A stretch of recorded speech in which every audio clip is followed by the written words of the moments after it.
for that pulse, that rhythm in your soul. From the heart of the 3143, let the story unfold. St. Louis in the house where the legends are born. Every fight, every round, you weathering the storm. Yeah, yeah, yeah, yeah, yeah, yeah, yeah, yeah, yeah, yeah, yeah, yeah, yeah. Slick 50 on the mic with the vision so clear. Born from the struggle, no doubt, no fear. Punch by punch, round by round since a young man. Studying the grace with a notebook in hand. From the Golden Gloves gyms to the big stage lights, analyzing every jab in those knockout nights. Now tune in close, let the real talk begin. It's the Judges Table Podcast, where the true champions win. We break it down, every angle, every hook, every sway. From the past to the present, we dissect the fray. The Judges Table Podcast, where the knowledge gets dropped. History in the making, truth can't be stopped. Yeah, the Judges Table Podcast, represent the 314 for the love of the sport. We want more and more and more. Ali's dance, a butterfly sting. Hagler's power, what a marvelous king. Crawford switch, a master's art, each one etched deep within my heart. These aren't just names, they're lessons learned. In the ring of life, every lesson earned. From the first bell rings to the final count, every second matters. We talk about the amount of heart, grit, and passion that fuels the fight. Under these bright lights, we share what's right. So if you're new to the fam, or you've been here from day one, hit that like and subscribe button. Let's keep this momentum spun. We building a community, a squad strong and true. For every boxing fanatic, this table's for you. Yeah, yeah, yeah. This is more than just a show. Yeah. This is passion, this is life. Straight out the loot, 314 strong, ending all the strife. Your host Slick 50, bringing you the realest talk. Salute to the fam. Let's go. Let's walk this walk.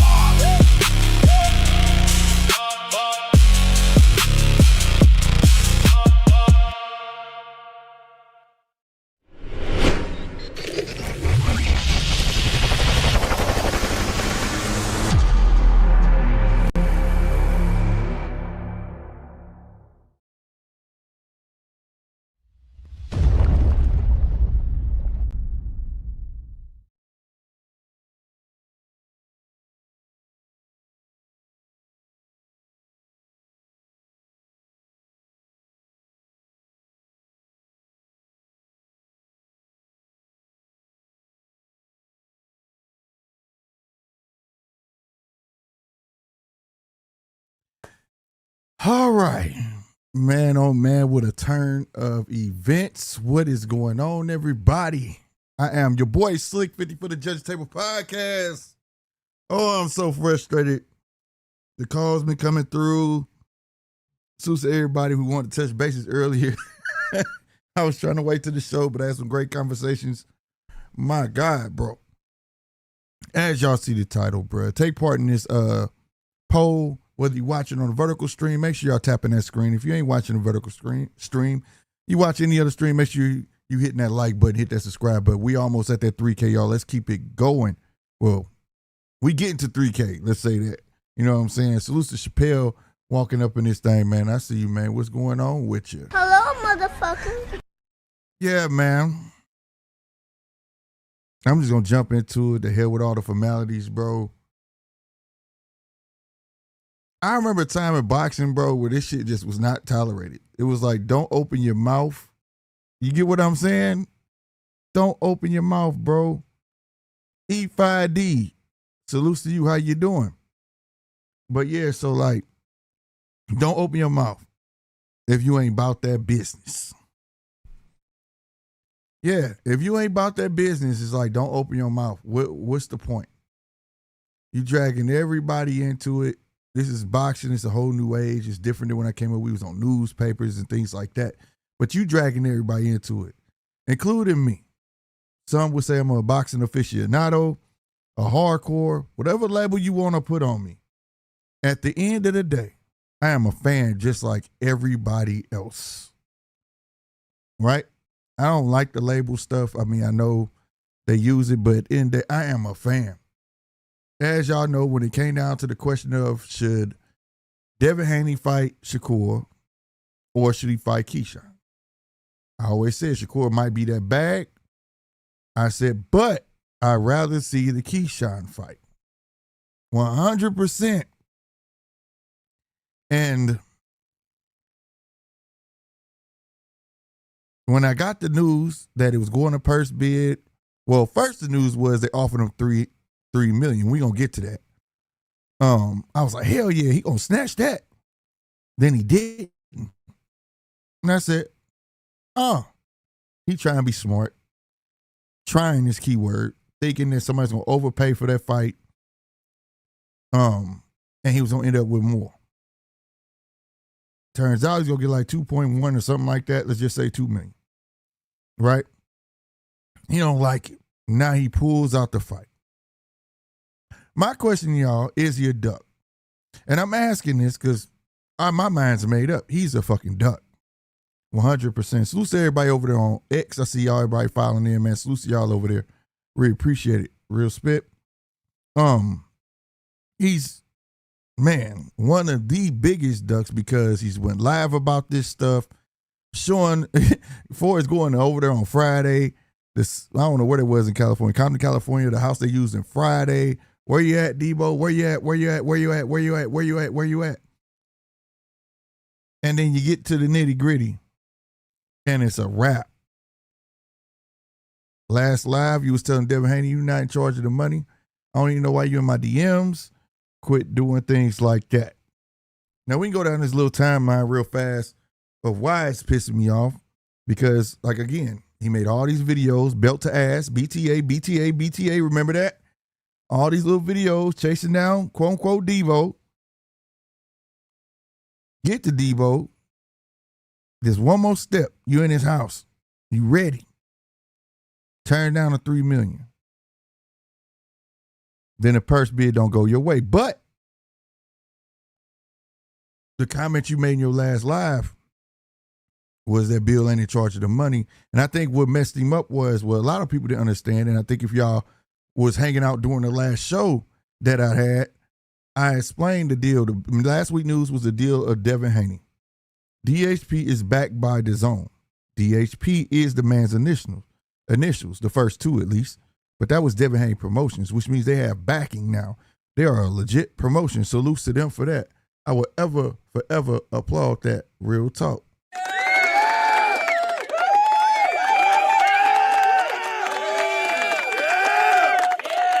But Devin Haney, the fighter, get paid by the zone regardless. So when he was saying that y'all ain't in charge of the money, that's how they was able to offer $3 million to stop it from going to purse bid.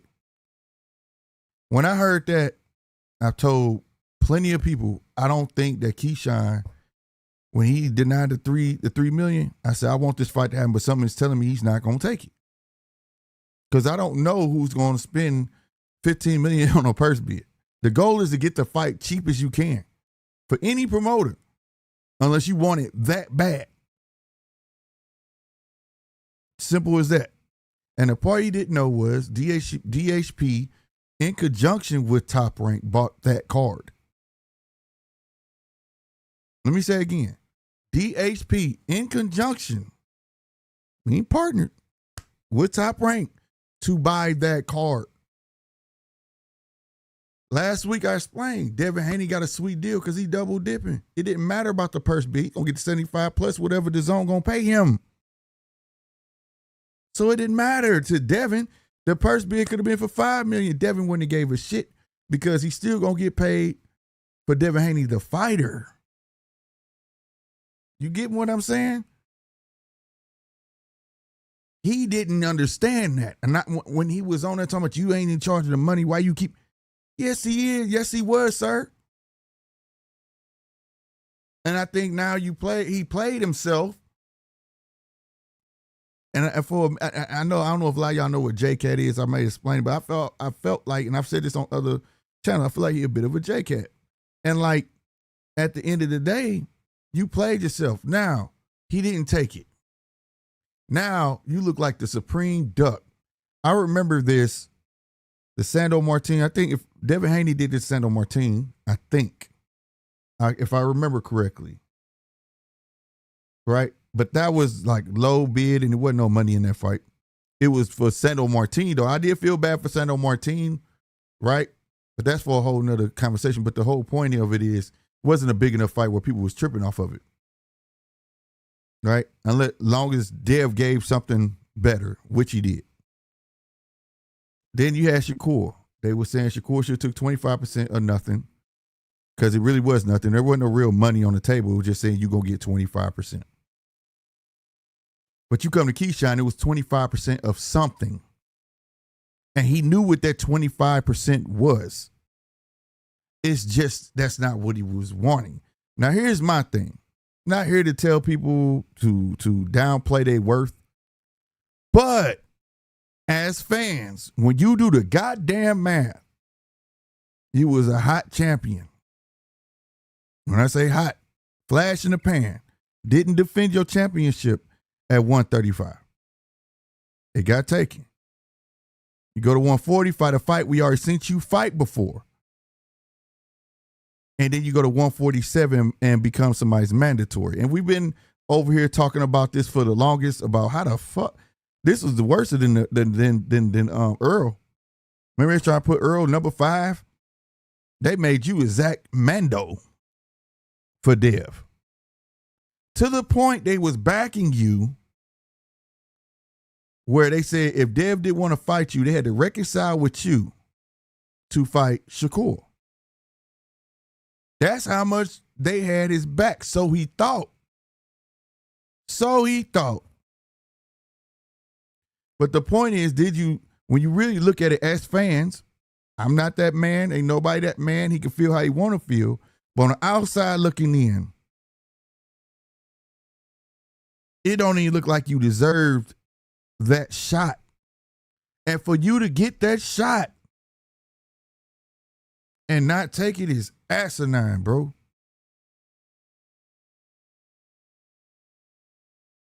It's asinine. I hate to bring up old shit, but where would Floyd be if he pulled this shit? Where would Floyd Mayweather be if he pulled this shit? The very motherfucker that all y'all favor the most. And I'm talking about, you see it in everybody game, from Devin to Shakur to Keyshawn to all of them. They favor that man. They love that man.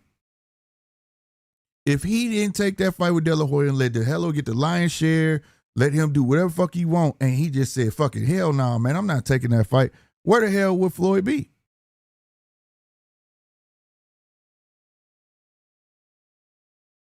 Yeah, he'll be a duck, but where would he be? We don't know. Because that fight made or could have broke Floyd. But he was willing to bet it on himself. He didn't say it's not enough money. He didn't say that. He said, I'm getting in that ring, I'm going to beat his fucking ass, and I'm going to be king. That fight gave birth to Floyd Money Mayweather. He graduated from Pretty Boy Floyd to Money May because he became the face of boxing that moment he won. He bet it on himself. Now, when you take that and put it in the line of Keyshawn sound like he want more money, bruh. It sound like you trying to set up, have some retirement fund put up because you not sure of yourself. Now, I'm only speaking because this is how fans and people I've talked to on the phone, people have been, bro, everybody's coming to the same conclusion that you are afraid to lose your O. And if you lose your O, you want that pot to be big enough to make you feel good after the loss. You know, that pot gonna soothe your feelings, which I've said this generation, the boxers, they different, man, on that feeling shit. You know what I'm saying? I like fighters who bet it on themselves and go through the ham. I've been saying that. I can't wait for that fighter to come back and say, you know what, that's what's up. Let's go. And sadly enough, this shit happens all the time. Those fighters are there. It's just that when you got these type of fighters in charge of the game, they're ahead of the pack. They're not going to give the real ones a chance. They're just not. And I think now this is the one where we have to call bullshit. As fans, this is some straight up bullshit. He's a duck, and it seems very fucking soft. I don't even care about the money. Y'all know I like Keyshawn as a talent. I like Keyshawn as a talent. I do. But when you masquerade like you really finna get this dude that smoke, and then you get your shot and you say you want to be number one. I remember the interview here, on here, you want to be number one, DB3 going all the way up. All of that shit is Keyshawn the businessman. Y'all better watch out. All that shit's on this channel, bro. Like, I remember hearing all of that, and I believed it, and I fed into it. And I even said this kid is special right here. He just get lackadaisical with his defense sometimes. Sometimes he get a little overconfident. He ain't crossed into cocky. He just a little too confident. But now it seems like he done crossed over to cocky. Because, again, where did you think, like, you were going to be able to pull these type of strings? You're going against an undisputed champion, bro, and Devin Haney. I don't give a fuck who don't like Devin Haney. Who don't fuck? I don't care at this point. When it come to this, you can call him pillow-fisted. You can call him what the fuck you want to do. Devin Haney has put the work in to do what the fuck he want to do right now amongst his peers. Simple as that. Just like everybody was saying Shakur was ahead with that deal to zone, I kept saying, hey, man, what's today in boxing ain't the same tomorrow. And like I said, all roads lead to who? Devin. Because Devin is the next hottest thing besides Tank. It ain't Shakur, it ain't Keyshawn, it ain't nobody else. And it's just facts. It's just facts. If you do the math, I don't care who Shakur fight, let Devin say I'm fighting Ryan again. Shakur fight just got put into the fucking ashes. I don't care. And Devin's not a draw like that. But he's still the man. That's why the namesake is so supreme with him right now. People always run to the money about selling tickets. It's not always about selling tickets. That's why you have a popular fighter, and then you got that guy that's that dude. That dude, everybody still want to see. You had Roy Jones Jr., he was that guy. Everybody knew he was that guy. But was Roy the face? Fuck no. Maybe in the hood, fuck yeah. But worldwide, fuck no. Everybody know who the face was. It was De La Hoya. And this is that instant. There ain't no face right now. We don't have a face. Keyshawn with the swag and this, that, and the third had a real shot. Had a real shot. You to beat Dev in a crazy ass goddamn fashion. Oh man, you just might would have passed Big Bro up. That's because they was already trying, obviously, the fast tracking and all that and the shit, goddamn it, they fast tracked you to 140 to 147 with no problem. And to get you to this moment, and you don't take it. And I know he's like, y'all, tomorrow we gonna be haters. Y'all just hate, y'all don't understand, y'all know everything. I know what Gustavo said. We know Gustavo put the thing out that y'all sent the letter saying you don't want it. Ain't nobody forced you to do it. Ain't nobody did none of that. It is what it is. Ladies and gentlemen, this right here, official tissue. I didn't give a fuck about no tweet. Even Bill had on Twitter said it. I still waited till I saw this. When I saw this, that's why I went to 10 to 100. I said, this motherfucker. I couldn't believe it. Oh, you motherfuckers. For real, I swear to God, that's how I felt. I said, you. Oh, you motherfuckers. Then you want to know how I really felt? On everything I love, bro. You disloyal, fool-ass, bitch-made punk. That's how I felt. Because I ain't gonna lie. Like I said, my hopes was high for this motherfucking fight. Super high for this motherfucking fight, bro. I was like, damn, I finally got one I want.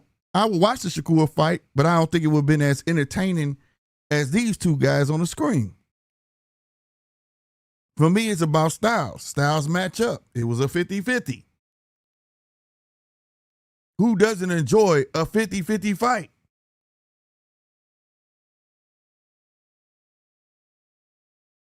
And I know a lot of people, and I don't snap that often, and a lot of people gonna say it's straight up hate, but this is just soft. Call it what it is.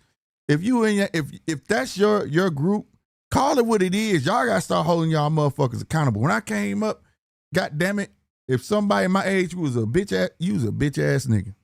We would tell them. Man, you acting like a whole bitch. Stop that shit. On everything I love. Nigga, high school fights. Hey man, dude talking about he trying to catch their work. What you gonna do? Shit, y'all come with me? Nigga, if you don't swing, nigga, we ain't helping. And let us help you and you don't do shit. We beating your ass. See, that's the era I come from. Men built motherfucking men. We didn't have fucking yes men around us. The serious say, yeah, dog, it's cool. Fuck that shit, man. There ain't enough money. Since when the fuck $2 million ain't enough fucking money for nobody? See, where I'm from, I call bougie. You bougie as fuck. You must got $1 billion in the bank. If you passing up on 2.1 million, granted, yeah, about what, 25% probably going to J Prince, and you gotta pay train shit. You still probably gonna walk away with 1.1 million unless you got the shittiest contract on earth. Not only that, fuck the money.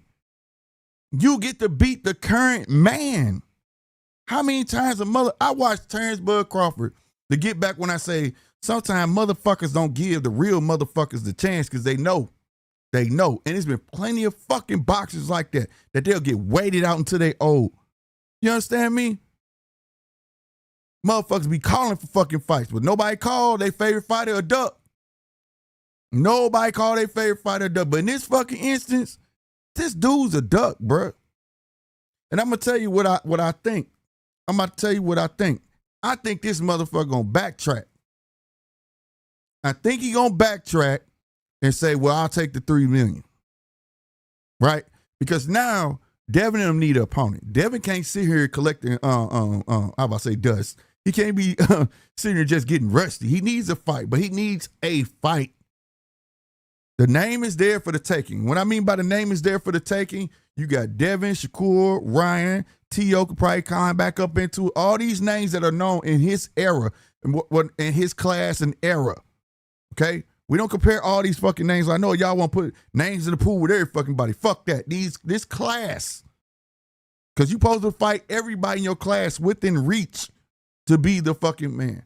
But out of this class, Devin has accomplished the fucking most. So Devin is the closest to being the man. So he needs fights. Now, if he fights Shakur, I ain't mad at him. Who you want to see him fight? Brian Norman too? That's a cool fight. ATL, that's cool. You know what I'm saying? I'm with that. But when you at his stature, you looking for the biggest fights. It's not always about the fucking money. And at this moment, it ain't about the fucking money when you got backing from the zone and as a fighter. It's about fucking legacy. My man can get back on the legacy track. I feel bad for Devin because you could never say Devin ain't fight a youngin' in Keyshawn. He don't have that type of experience like a Dev, but people still want to see it like me. But this some whole ass shit. You gotta call it what it is, bro. It's some bullshit in my point, and people gotta fucking recognize that. Call the shit out. As fans, call the fucking shit out. Oh, we got somebody already trying to come onto the stage, man. What's up with it, goddamn me? We got that number one Weird ass nigga. from California. What's up, my Hey, guy? blood, get this though. Real shit. I've been saying it for the longest. Now it just seems like everybody is starting to see the vision. The vision. Yeah. Nine's vision. Don't you know? And we've talked about this privately on the phone. They think these motherfucking YouTubes is some shit. I'm being a phone call. When you call, and the fact is a motherfucker. He just said, you called me right when my daughters walked in. That's why I didn't answer the phone. Yeah, bro. I just came back from watching the Spidey shit, though. That shit was hard. I ain't gonna lie. Yeah, it was cool. Yeah. But anyway, bro, YouTube land. Let me tell y'all Nine's blueprint on fighters. And this goes for everybody. Once you pop ass, you can't unpop ass. You are a twerking bitch. Facts. And guess what? Keyshawn, Shakur, Tank, Devin, all these niggas then popped ass. So as far as I'm concerned, like it's just a whole bunch of, you know how like you got like a whole bunch of like um alphabet people, Mm-hmm.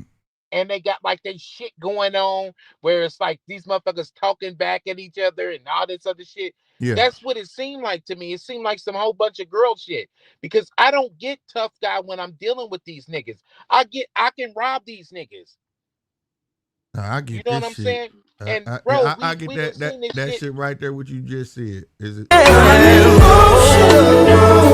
That's what I get from these motherfuckers. Yeah, bro. Like these Emotional dudes ass, is Carl not Thomas ass niggas. these dudes is not that.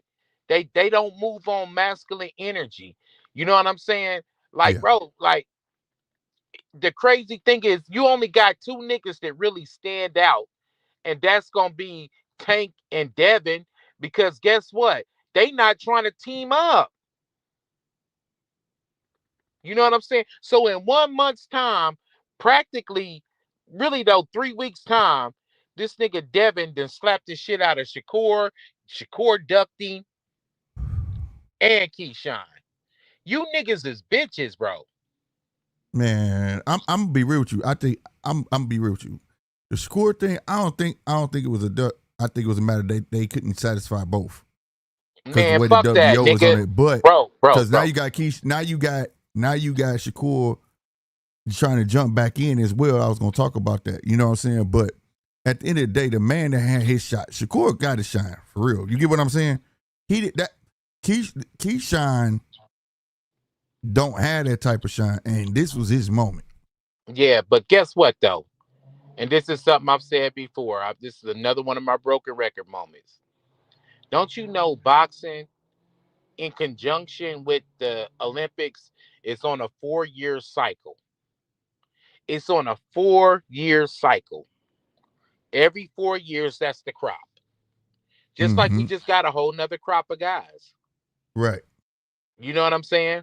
And right before that, we got a whole nother crop of guys, another 4 years. Right. Um, like Keyshawn is not in Shakur's crop. He should have been done fought a motherfucking Haney. He should have been done made these fights. You pushing the little nigga out with 15 fights out in front of you. Wait, Nigga, you you said had Keyshawn. Wait, you mean Shakur? yeah, Shakur, Shakur. bro. You had a You nigga, said you Keyshawn. had a nigga one weight class in front of you, and Yeah, you had a facts. nigga one weight class below you, and you still ain't trying to fight none of them niggas. No, I give you that. That's some goofy shit, bro. You're a corny nigga. So I dismiss him. Mm-hmm. And then you got Keyshawn, nigga. One moment the nigga getting high, he missing weight and all this other shit. This nigga like 2026 AB. So This I'ma dude dismiss him. he got the ultimate fucking layup, bro. Didn't even defend his belt, bro. And then you got Tank older than all these niggas, still ain't fought nobody but motherfuckers Pedraza. And they sitting up here with this Lamont Roach fight like Lamont Roach ain't shit. So I'ma dismiss Tank. You see what I'm saying? Then you Mm-hmm. got Devin Haney, nigga, that got dog wars, and he's suing niggas and nigga, all this so weird shit, bro. Think about that. So I'm gonna dismiss him. I've been saying for the longest, none of these niggas worth the fuck. I hope the guy, young Abdullah Mason, delivers. I think he is, bro. That's what I'm saying. That crop, I said this about probably 6 months ago. That crop with the smoke. But hey, I'm doing my Friday night shit, nigga. I'm literally outside of Gates parking lot. Oh, damn. Yeah, Damn. so man, Don't get hey, that barbecue chicken, nigga. Don't get that barbecue. yeah, nigga, that's what I'm getting too, nigga. Coco walking to the car now, nigga. So, hey, Till blood, I I'm said, gonna what's call up? you back. I'm gonna call you All back right. when I get to the house. All right, Bet bro. that. All right. I want to know, okay, I was looking at the poll for a minute. Half of y'all feel like he ain't a duck. I think on the other poll that's on the vertical stream say he's not a duck. I want to hear from y'all. I do. I want to hear from y'all because I can rant on this shit all day. I ain't gonna stunt. This shit right here, if y'all don't know what a duck is, this is a certified quack quack all the way duck. It's no way, bro. And I haven't been that upset about a fight in a long time. I really wanted to see this shit, bro. You know what I'm saying? Shout out to everybody who can file in there too, man. BT Man 5A, salute to you for coming through. Hope you hit that like button and stick around, man. Real talk. If you got anything to say, that link is right there. Call in, bro. No opinion is a wrong opinion. This ain't that type of channel. If you feel like he ain't a duck, get on and talk your shit. You feel me? Get on and talk your stuff. You feel me? But yeah, Zai, you right, bro. Like this shit here crazy, bro. You can't dislike that cat like, man, when I see him, I'm gonna whoop his ass. Watch. On my mama, when I see this nigga, I'm gonna whoop his ass. And then y'all get to school. This dude got his head down, his hood over his face and shit, trying not to be seen. Been talking shit all weekend about this cat he was gonna whoop on. And then he get to school, he tucked away. Y'all seen John John? Oh, man, I saw him at lunch. And then after that, I ain't see him, bro. Damn. You ain't see him in gym? No, bro. I don't know where that dude at, bro. Whole time, he ducked off. But talk so much shit. That's how I feel about this, bro. That's how I feel about this shit. This shit is weak as hell. You know what I'm saying? Yeah, Chappelle. Yeah, he cheated, man. No doubt. Like I said, that's not an opinion. Not gonna hold to his opinion. But the one thing overall, we can't say that a lot of these motherfuckers soft. Now, you've been here from the beginning, Chappelle. I felt like Devin was gonna be on top of all of these cats out of all of them, anyways. And he's proven me right. Like I said, he has the most accolades. He may not, and I always said that Dev to me wasn't the tough guy. I always felt like Dev was the kid with a coke and a smile. Like, you know what I'm saying? I always feel like Dev shouldn't have to talk shit. Dev should be like, all right, talk your shit. Can you beat me? Like, you know what I'm saying? That's what it should have been about. What it should be about with Dev. You know what I'm saying? I never got the vibes of Dev as this tough ass kid from the hood, blase. No, he's just good at his craft. You know what I'm saying? So that's why I don't look at him like how I look at all these other motherfuckers who run their goddamn mouth like that. Even when he talks shit on Twitter, it don't feel like no tough guy shit. And that ain't no shot at Dev. That's just who Dev the fuck is. You know what I'm saying? And that's how I look at it. You know what I'm saying? And he's accomplished the most. And I said that years ago, that Dev was going to be the one. When they was talking about Dev go get his ass whipped when he go to Australia, I said, hey, y'all saying that shit, but it'll be a hell of a story to tell his grandkids. He go that bitch twice and whoop that motherfucker ass and come back. Sure enough, what the fuck he did? He took the fuck deal, didn't he? He took the fuck deal to go out there and bet on his fucking self. I respect that more than anything. He bet on his fucking self. Whether everybody felt like Devin wasn't that fucking skillful, he bet on his fucking self and came back with them straps. So I don't put Dev. This ain't me putting Dev on a pedestal. It's just when you hear Shakur, I'm a bad motherfucker. Can't nobody fuck with me. Fuck these niggas and call motherfuckers bitches and hoes and all that shit. They got Keyshawn talking this shit. I'm the businessman. This and then change his name to Amazing and all this shit and all that talking big shit. And then when it's time to fucking perform, it's a wrap. It's a wrap. Obviously, the performing part is more important than you running your mouth. Look at Dev. Dev just barely started talking at the Regis Prograis fight, bro. Like, literally. But he's been performing. Granted, the bad performance that's is hard to get out of people's head is the Ryan Garcia fight. And I think that's going to be the fight that he has to rectify. And every fighter has those type of fights. You know what I'm saying? Whether it's a close fight with somebody, you go back. You know what I'm saying? You rectify it. James Toney had it with McCullum. You know, it's been fights like that.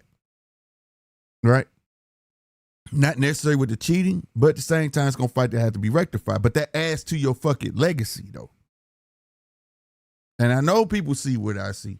And I always gave Bill Haney props on this. I'm not tooting their horn, but he may not feel like he's the greatest coach, but I feel like what makes him a good coach is because he's not so prideful to the point where he's not going to go get outside help.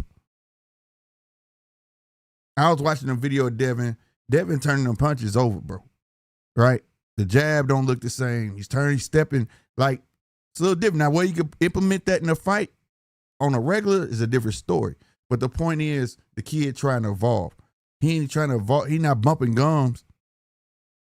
He not just, you know what I'm saying?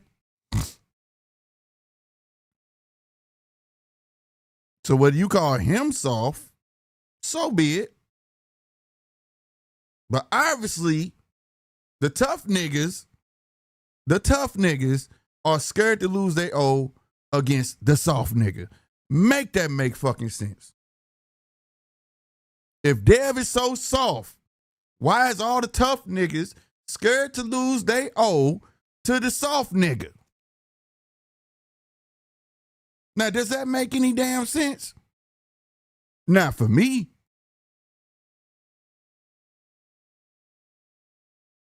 So, at the end of the day, man, this has been one hell of a fucking roller coaster. But I said it, man. I was telling him, I said, I don't know if you're gonna take it. He got offered $3 million. Now it's lower than, I don't think you're gonna take it. I don't. Why do we gotta wait? This should have been instant. Right? Should have been instant. Shout out to Teofimo Lopez, because shit, he obviously got back into through the zone. My man put a bid in on his own. You don't bid, that was what was it, 2.8 or some shit like that? Nigga, that's one of his purses. He must got some sort of backing. I know a lot of people feel like he was trolling. I don't think he was trolling. I think it was a good way to get his name out there. And if he could have got it, he could have got it. I'm being real, bro. So salute to Teofimo. See, I'm seeing evolution. Teofimo won't back him for the takeover promotions, which he got his own deal with the DHP. I mean, not DHP, but the Zone. DHP is now backed by the Zone. Next, I'm looking for Lamont Roach to be backed by, because y'all know he got No Excuses. He had some shows through Pro Box, stuff like that. But I wouldn't be shocked if No Excuses promotion get backed by the Zone as well. This the evolution. Start betting on your motherfucking self. Do good business and bet on yourself. Because Keyshawn, don't that nickname, the businessman ain't it, but that amazing kind of fit. Because you amazed me this week, sir. You amazed me this week. You let all your fans down. You know, shit motherfuckers be like, Keyshawn the truth, Keyshawn the truth, Keyshawn. You can't be the truth when you told all these lies and you ain't trying to rectify them. You can't be. You can't be. That don't mean he can't fight or no shit, but I know what this shit spells out. That 2.1 or whatever it was wasn't good enough to lose that O. And therefore be soft. And you didn't do nothing but add to the lore of Devin. That's all you did. So now you're gonna want that fight. Because now people gonna think you scared of Devin. You just added fuel to the fire. People was ready to see somebody who was gonna step. That's what people want in boxing. I will say this: people who are not ready to accept the Dev, because what the norm is somebody coming from poverty and fucked up conditions, a product of their environment, and they make it out and they dominant and they come with the vigor and you know what I'm saying? You don't get that with Dev. So people don't know how to accept what they're seeing. They see a nice kid that's portraying to be violent. Right? In a violent sport, you have to be able to sell that said violence. You have to have that bravado, that character, that background to make it believable why you are exterminating these motherfuckers. This is what makes Tank relatable to a lot of motherfuckers. The lure of it. But you can have all of that and still run across a nigga like me. And I don't give a fuck what hood you from. Don't give a damn. If you soft, you soft. Period. And that's how you made yourself look. Soft. Gio, what's going on? You understand me? Talk SD, what's going on? Captain, what's going on? Captain said, to me, he didn't pay that man. Captain, I asked this question earlier. Where would Floyd be if he didn't take the Oscar fight? Answer that for me. If Floyd didn't take the Oscar fight, will we be talking to, by him taking that fight, did that add to the lore of Floyd? If he didn't take the fight, would he still have this legendary status? Answer that for me. Because since when money fucking matters? It's always been legacy over currency. I stand by that. Shirt coming soon, by the way. Legacy over currency, bro. It's always been that way. As you build your legacy, you're being fucking dominant, and then they're going to start paying to fucking see you. You get demand a high dollar. You come to a pivotal point in your fucking career where you have to fucking get to the final boss, and you have to prove yourself. Pretty boy Floyd. I tell everybody, go look at that fucking shit. He got the first boss. Diego, get his ass the fuck up out of here. Told you top rank. You should have been putting me motherfucker first. Got Diego the fuck out. Carry on, carry on, carry on, carry on, carry on. The face. Because what y'all don't recognize, he beat the fucking man. Diego was the fucking man. He beat the fucking man. Next, I got to take out the face. And he got to the face, and the face tried to shit on him. He said, I don't give a fuck what you give me. Just give me a shot. And he gave him the shot. He took the B side. I gave him the worst money. Hey, I want the gloves. I'm controlling the ring. I'm controlling the motherfucking ref. I'm doing all that shit. And Floyd said, let's go. Let's go. Because in his mind, I'm about to beat the fuck out of you, and I'm finna step on you, and I'm gonna reign supreme. And after that, he did. Held his fucking word. Am I lying? That's what you call legacy over fucking currency. You don't get currency and then legacy. That ain't how that shit go. Dale went legacy route. Now he trying to get his ducats. Why? In my opinion, like I say, the outlook ain't for everybody. But he fucking earned it, bro. He earned it. I never shit on nobody. I don't have to like you to give fucking. I don't have to like a motherfucker to give them respect. Even though I am a fan of Devin Haney, but I'm saying it's for y'all. Like, y'all gotta stop that shit. That money shit is bullshit. Pay that man. Pay that man. You getting a piece of that shit? This is a sport.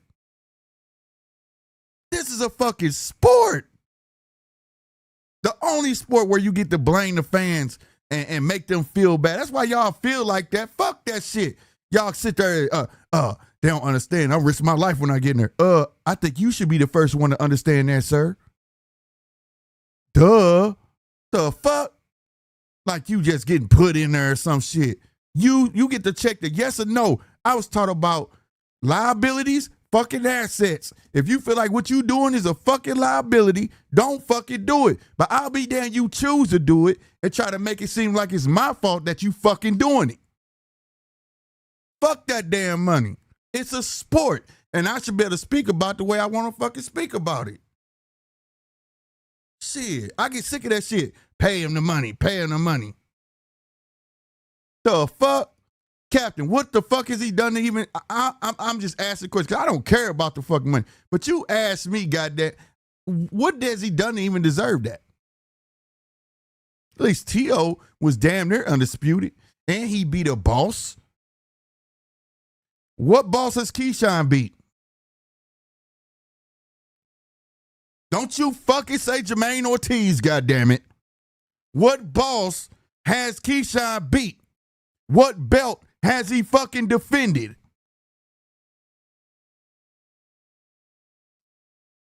Don't worry, I'll wait.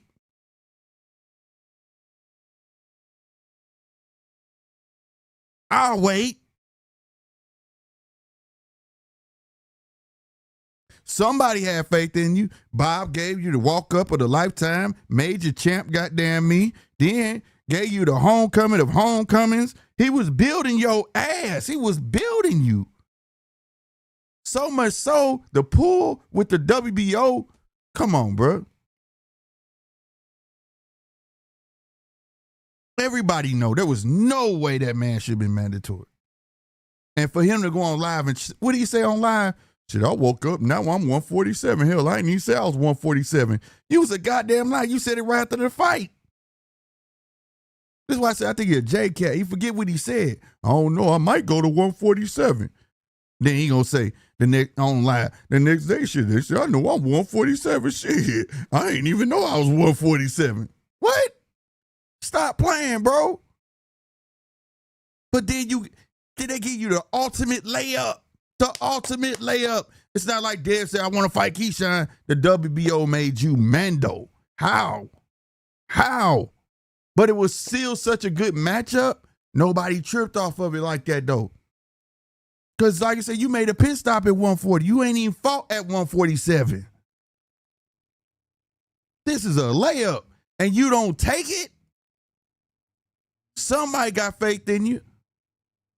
Somebody got faith that you could have took that fight and became a big star. Somebody.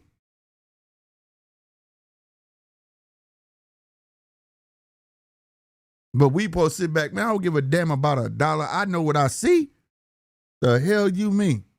Your mama, your daddy got a business and they give you a shot to be a fucking supervisor or an owner at their business and your ass ain't showing up to motherfucking work. What you think your mama and daddy gonna do? Because if you got a smart mama and daddy like me, they gonna fire your ass. Nigga, true story. True fucking story. So, because I don't like making up scenarios.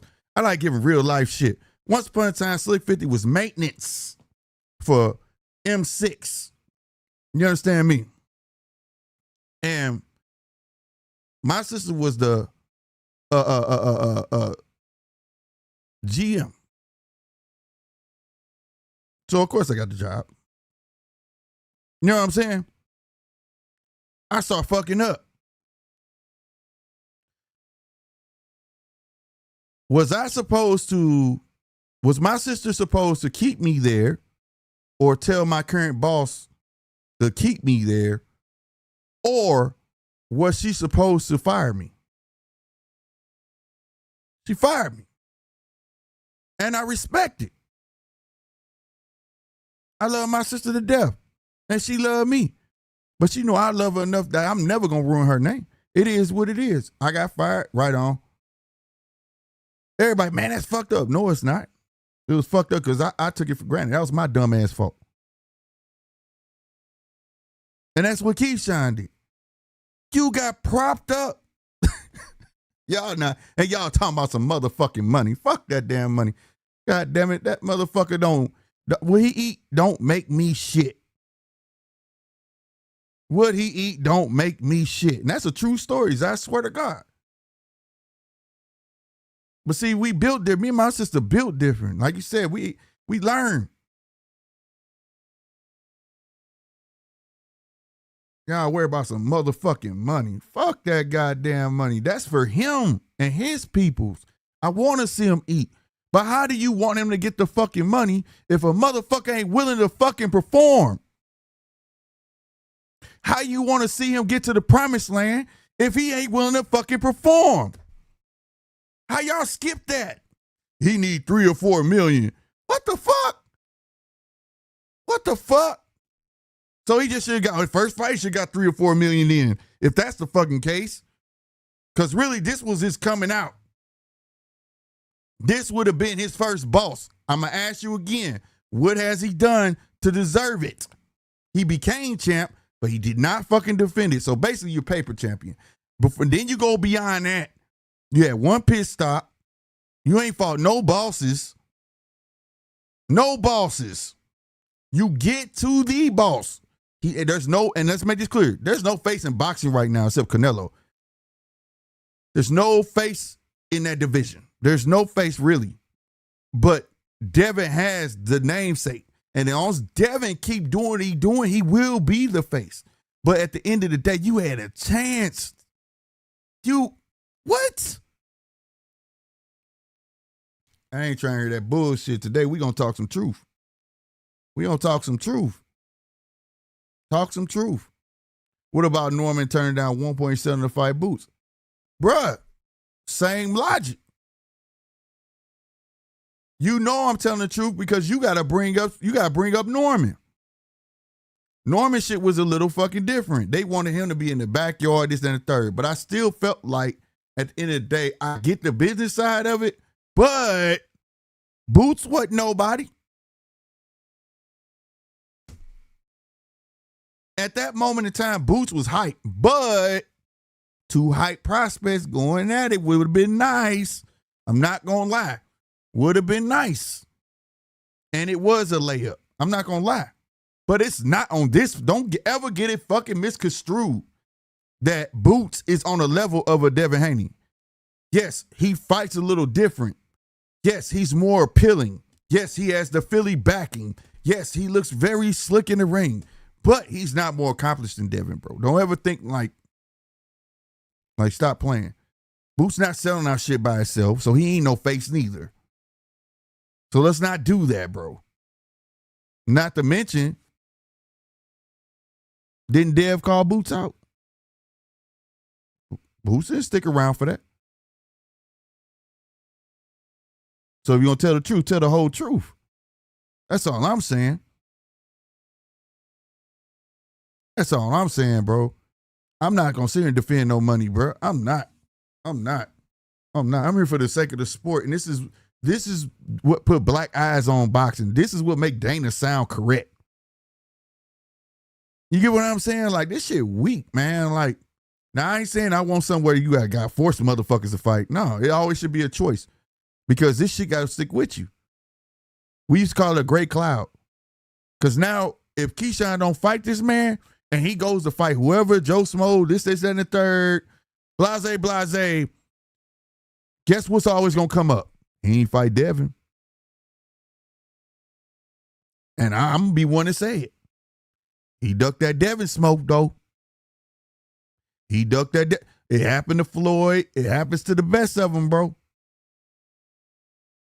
No matter what Floyd was, Pacquiao, you ain't fight Pacquiao. You ain't fight Pacquiao. You ain't fight Pacquiao. Yep, you beat all them champions, but you ain't fight Pacquiao. Gonna be the same fucking way, bro. On me, nigga. On me. That shit lame, bro. And to talk about fucking money, fuck that damn check, bro. Like I said, that's for him and his family. I'm here for the enjoyment of the sport. I am a contributor. I don't pirate fights, bro. I do not pirate. I am a contributor. When I'm here on Saturdays, this shit is being fucking paid for. So I'm gonna talk my motherfucking shit. If you want my motherfucking dollar and you want me to pay for a motherfucking pay-per-view, guess what the fuck I'm gonna do? I'm gonna run my motherfucking mouth and you gonna run me my motherfucking respect. Because at the end of the goddamn day, ain't no way you gonna tell me I need to shut my motherfucking mouth up and I'm the reason your ass eating. Get the fuck up out of here, bro. You need hardcores and casuals. The hardcores gonna run their mouth about boxing. Casuals stick around for the fucking hype, the glitz and glamour. Don't give a fuck about no glitz and fucking glamour. Don't give a fuck about motherfucking wearing diamonds. I grew up, diamonds was a girl's best friend, homie. Stop playing with me, bro. We don't wear necklaces, nigga. We wear chains. We fucking men. Again, what he eat don't make me shit. I make my own fucking money. So all that shit is for play. It might not be on the level of making no 2.1 or whatever, or 3 million in 36 minutes, but I can give a fuck. Slick still gonna eat. Nigga, I'm self-fucking made. You understand me? Ain't no man made me. Except my daddy, nigga. And he wanted me to be better than him. So stop it. Stop it. Stop bending at the knee, talking about daddy need to get his 3-4 minutes. Fuck all that. Fuck all that. Start demanding the fucking fights and calling it what it is. Most of these dudes soft as fuck. Portraying to be tough, soft as fuck. Business my ass. Fucking business move. You know what the business move is? I'm afraid to lose my motherfucking O. You know what I hope happened? I hope Brian Norman come back and be a fucking terror. Because losing your O usually teach you some shit. He said himself. He was a little high on the hog. The hype got to him. Now he know. Brian Norman come back be a motherfucking terror. Then y'all gonna be like, shit, Brian Norman the fucking truth. You ain't gonna be talking about, oh, he lost his O though. You're not gonna, who the fuck ever says that? Who the fuck ever says that? Man, Roy Jones was the truth. But dog, he lost that O. Shut the fuck up. If that ain't the most sissified ass shit I ever heard. But he lost his O though. Who gives a fuck? But these motherfuckers talking about, it's about business. Yeah, the business is you want to be compensated for your fucking feelings in case they get fucking stumped in the ring so you can go cuddle up with them fucking millions. That's what we call selling the fuck out. Motherfuckers need to grow up with that shit, bro. I'm being fucking real. That's called selling the fuck out.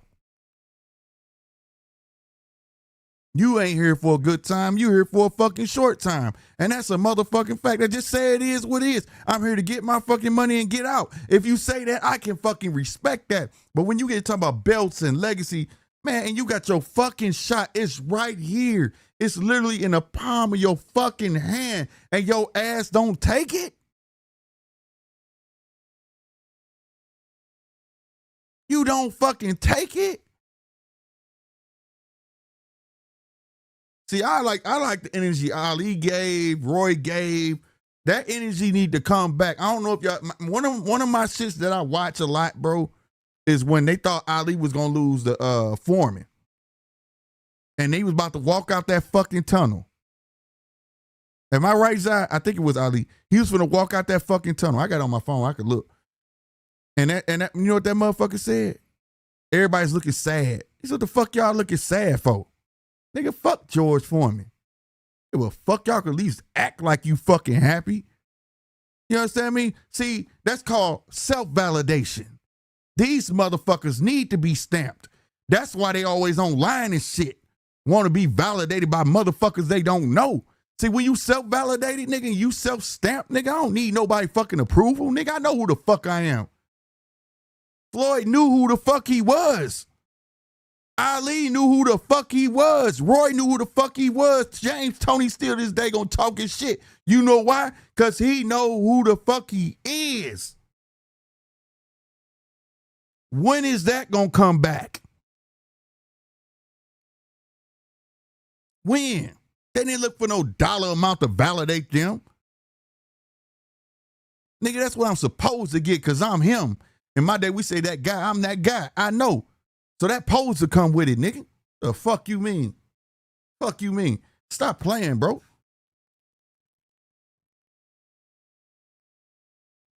I'm just being real, bro. Motherfuckers don't. So all that money talk, get that shit. It sound good. It's good to report. It's for the news. Like, damn, dude getting 3 million, he getting 8. And it sound cool because on my end, when I mentioned it, I'm proud of them guys for getting that money. But when you in the game trying to get something for nothing, and you can't understand that somebody gave you something for nothing. You know, the worst thing I hate, and people know this about me, I collect a lot of shit. Y'all can see. From here to here, y'all can't see right here. I collect a lot of shit. And I got a lot of shit in here worth a lot of fucking money, right?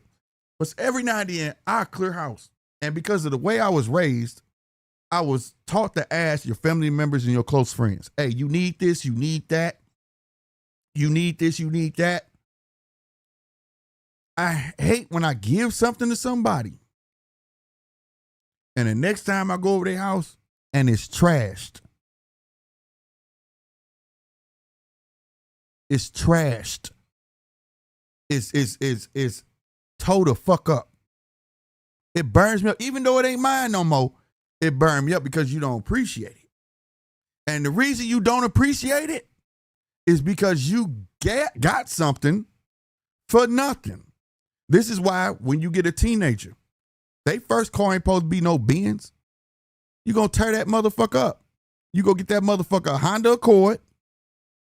You know he ain't gonna take care of it. You gotta learn how to change oil, keep that motherfucker running, He got to learn. You got to go through the motions with a car with a teenager. And that motherfucker going to go pick up all his friends, go to the mall. When he learn what gas is, he got to ask motherfuckers for gas. He got to learn that shit because his friends ain't going to want to give him no gas. You know what I'm saying? But he going to come to daddy and say, can I have some money for gas? Like, fuck nah. Nigga, you better get a job and you better save your fucking money for your own gas. Then he going to start respecting the car.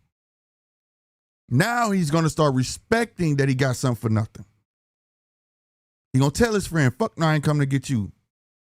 When my car broke down, you weren't there to help me. See, now the respect come in. Now maybe in a couple years, we're going to get you an upgrade.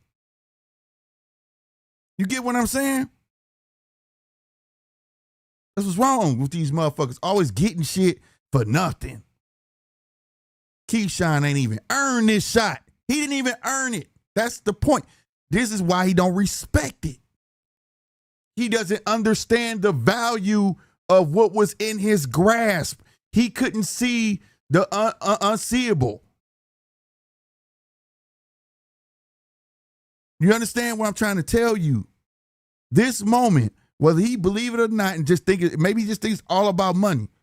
If you in this sport, this short-lived fucking sport, you make your fucking mark. Because at some point in your life, yeah, you can fight for money. But at some point in this sport, you're going to want to be fucking remembered. You're going to want to fucking be remembered. The fuck? Give a fuck, motherfucker, talking about Floyd get all that damn money. Yeah, but he was beating champions. He kept the work going.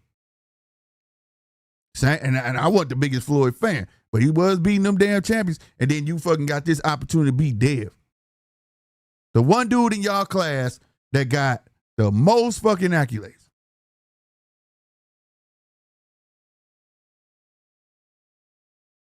Then you could have went from him and stumped Ryan.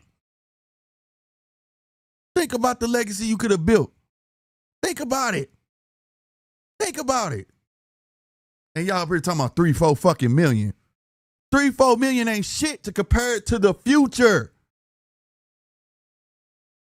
This is why they asked that question at time. If you could, they put Jay-Z in place of what's my dude that make all the money with the stocks? White dude. I can't remember his name, but they was like, would you take $10,000 right now, cash, or would you sit down with damn, I can't think of his name. But he like the king of stocks. You get what I'm saying? He like the king of stocks. And motherfuckers like, I'll take the 10,000 now. I'm like, you stupid. You stupid.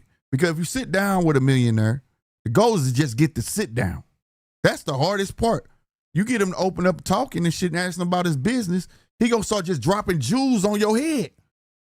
I'm talking about no penny, no dime. What's that little Spanish bar was talking about on the Goonies? When she opened that bag of jewels, no penny, no sign, no penny. Then she start pouring them jewels out. That's what they would have did. You'd had all the tools in your head how to become a multi-millionaire. But dumb motherfuckers would have took the 10 grand. And this is what that's what this is. And if y'all can't see all of this, y'all like this, tunnel vision, but y'all can't see all this. You can't see the forest from the trees. Y'all just here. Fuck that, give me the, man, I want that damn 3 million now. Shit, fuck that shit. Fuck that shit. But if you was looking here, left and right, you'd be like, damn, I be Dev. Ooh, okay, I'll take the 2 million. Then I get that Ryan. Ooh, that Ryan fight gonna give me about 10 million. That's how you supposed to be thinking, homie. No business, you get rich overnight. It just, you got a 2-year plan to at least break even, and then you take off from there. That's how it goes, bro. So all this shit y'all thinking, stop playing with me, bro. Stop playing. Don't bring that money shit pisses me off. And it sometimes y'all don't know. Y'all be talking about money on the show, bro. I be sitting here quiet. That's if y'all notice I get quiet because I let y'all do that because y'all get too deep into it. I don't give a fuck what nigga car got. I don't give a fuck what jewelry he got. I don't give a fuck what bitch he got. I don't give a fuck where he stay at. I don't give a fuck about none of that shit because all that shit is obtainable if you really want it. You understand me? Because the way I look at it, y'all say, damn, look at them diamonds. Like I said, that's a girl's best friend. I don't give a fuck. I'd rather see my bitch with that on. I'd rather see my bitch look nice. Nicer than me, to be real with you. My late wife had a better car than me. Because I wanted that. I get recognition because I did that. You understand me? Just to be able to know I can if I want to. I'm gonna show every fucking body. The fuck? I gotta show y'all for. Yeah, I got gold chains, but do I wear it every day? I probably got a couple shows where I got my shit on. And that's because I just came from somewhere going to eat something. But other than that, that shit put the fuck up. I don't give a damn. I got the same dusty fucking St. Louis hat. I'm always wearing a boxing tee or something. I don't give a fuck. But niggas know who Slicky is, nigga. Believe that. That shit don't buy you respect because you draped up and dripped out. I can give a fuck. Especially not for me, nigga. I ain't gonna hate on you not one bit. But if you think that's gonna make you into a man, you's a fool. You's a fool. I know broke niggas who get more respect than rich niggas. That's a fact, bro. Cause we know what they bout.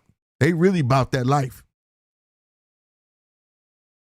Stop playing. Y'all not getting it. And y'all sitting there defending this shit. Be a real motherfucker, bro. Be a real motherfucker and understand what the fuck going on in front of your face. We got Captain. What's going on, Cap? Cap, what's happening, baby? What's good, Slick? Can you hear me? Yes, I can hear you. What's going on? I don't think it's really a duck because isn't Devin Haney one of the bigger stars in boxing? Yeah, he's the biggest star, not the biggest star, but he in that class, yes. So if you're one of the top 5 stars in boxing currently, why would Keyshawn fight him for $2 million instead of 4 or 5 million? He got offered 3. He turned that down. He never made True, that. true, that's bad business on his end. If that 3 million was really true, but why not try to get 5 million instead of 3? Here's the thing. Why would I even want to give you anything after I just gave you a record high payday, right? Record high. And you turned me down. And you bet it on yourself, so be it. And then now you don't want to live with it. That's why I said I think he'll try to double back and get the 3 mil because he's going to feel like they need me. But in reality, they don't. They really don't. And in the base, if he base his career off of choices like that, he's never gonna get the big fights. He's never gonna get the fights that will catapult him to the position where he deserves those numbers. You get what I'm saying? Think of it like this. If he fight for the 2.1 million or something like that, right? Even if he don't fucking win, if he knock Dev on his ass and put up a great fight all the way to where it's damn near a draw, he's still gonna be a star. You just put yourself in a whole nother bracket. Possibly gonna get a fucking part 2 out of this. But you didn't even do that. He doesn't, and the cold part, if you let's rewind it, he really doesn't even deserve it. He doesn't. What did he do to get this shot? Nothing. So why not take it? Thank you, Chappelle. He said Warren Buffett.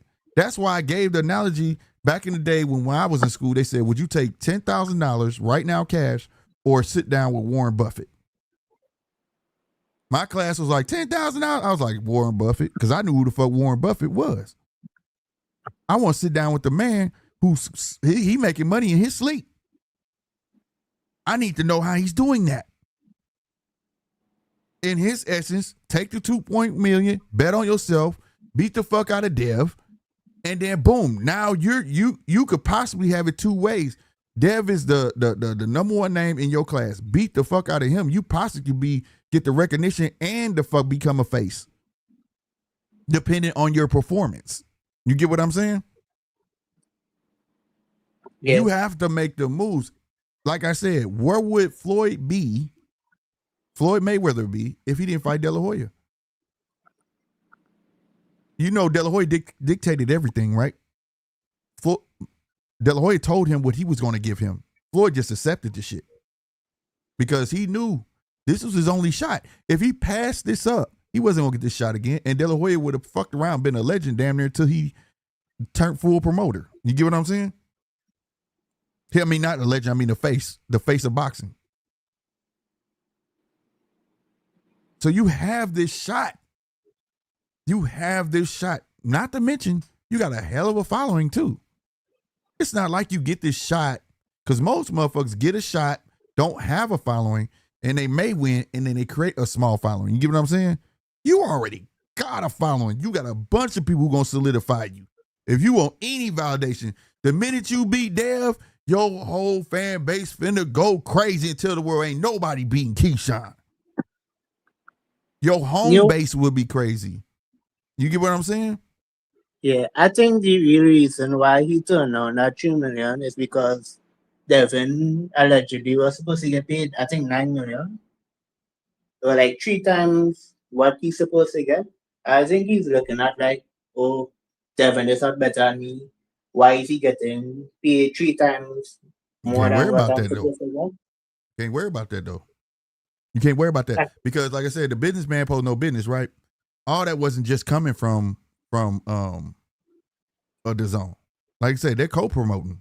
Of course, he's getting paid. And then Devin Haney is signed to the zone. DHP is backed by the zone. They have a budget.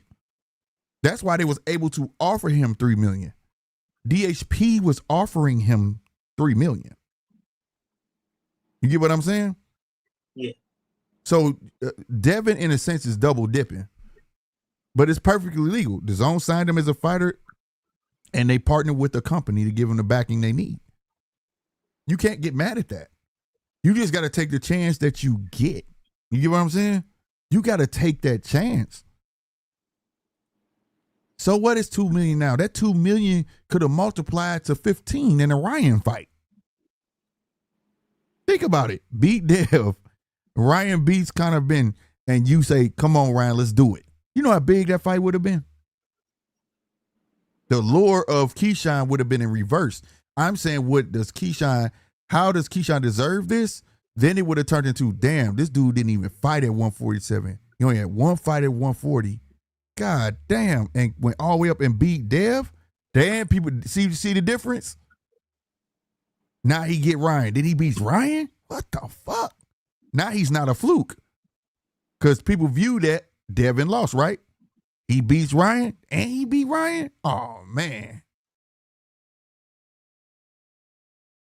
That's the big picture. So 2 million could easily turn to 20-something million dollars or at least 20, 10 for each fight. It could have turned to some big fucking money. You definitely would have became top ranks #1 priority. Your minimum would at least have been renegotiated. At the very least.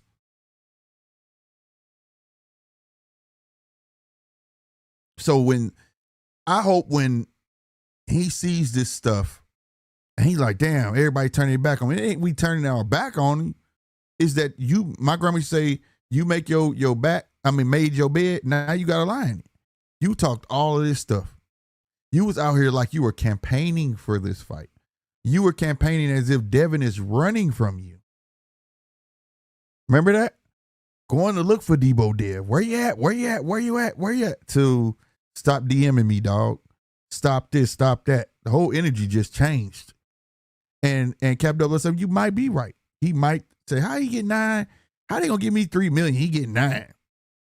Because you're not a champion, for one, and 2, you haven't had a fight at 147, and 3, you're not even supposed to be here.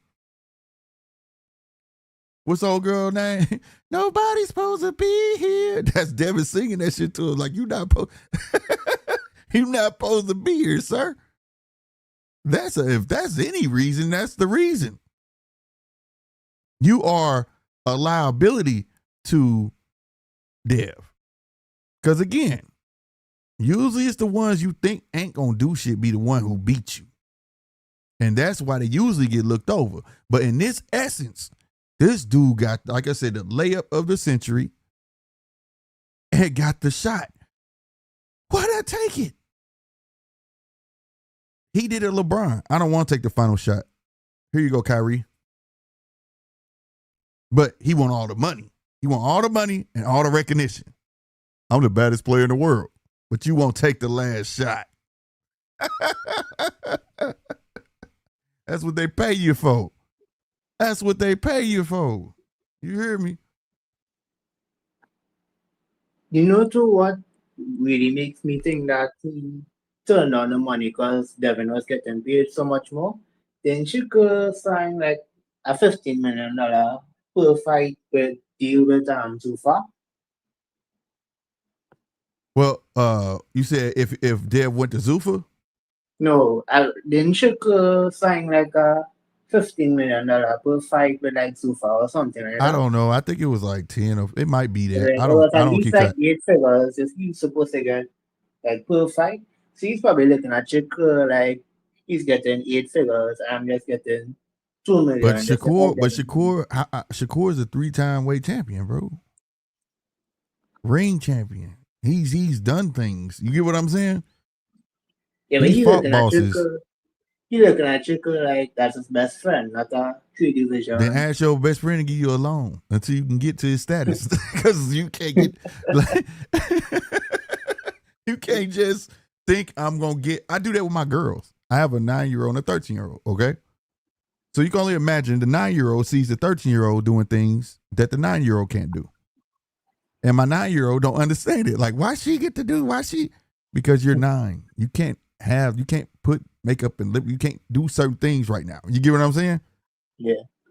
That's what you're explaining. You're not on Shakur's level yet. You're not going to get them type of paydays. You get what I'm saying? Just not yet.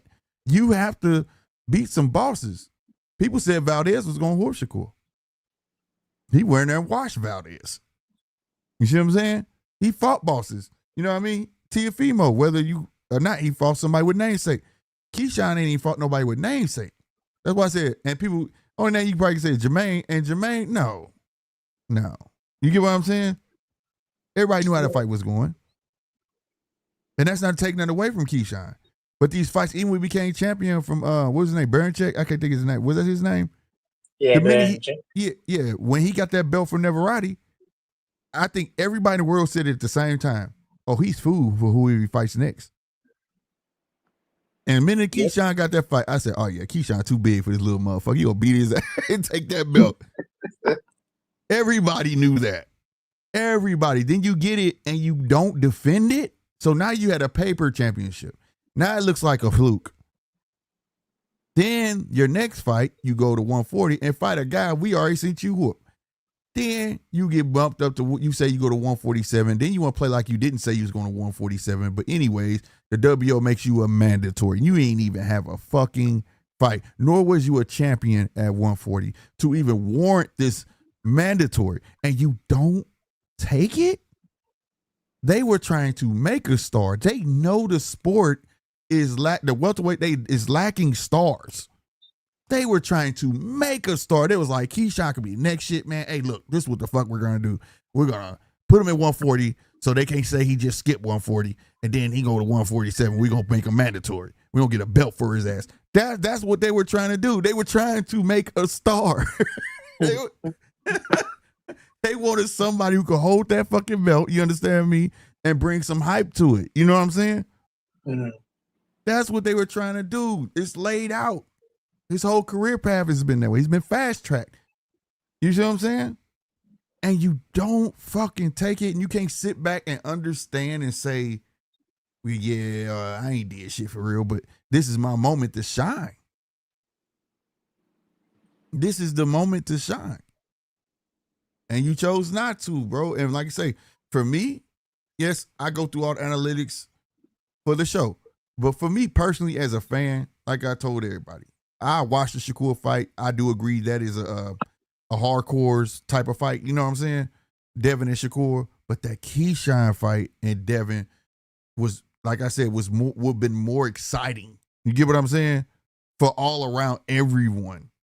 Right? Can the boxer keep the puncher up off of him? You get what I mean? We know what we see from Keyshawn when he get in that ring. You know what I mean?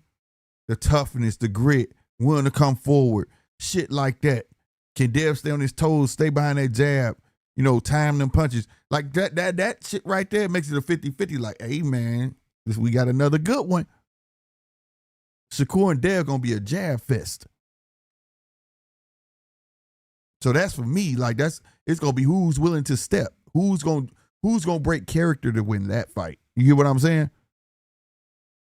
But that Keyshawn style and that Dev style, it just goes so together. Like it can't help but be violence. It can't help but be violence, bro. You know, but ain't nobody shout to Zai. I stopped myself because I think he said it. Yep, he said he think he bigger than the program, no self-worth. Right. Ain't nobody bigger than Top Rank. Bob makes that shit clear. Ain't nobody bigger than the Shield. You know what I'm saying? Bob was confused himself.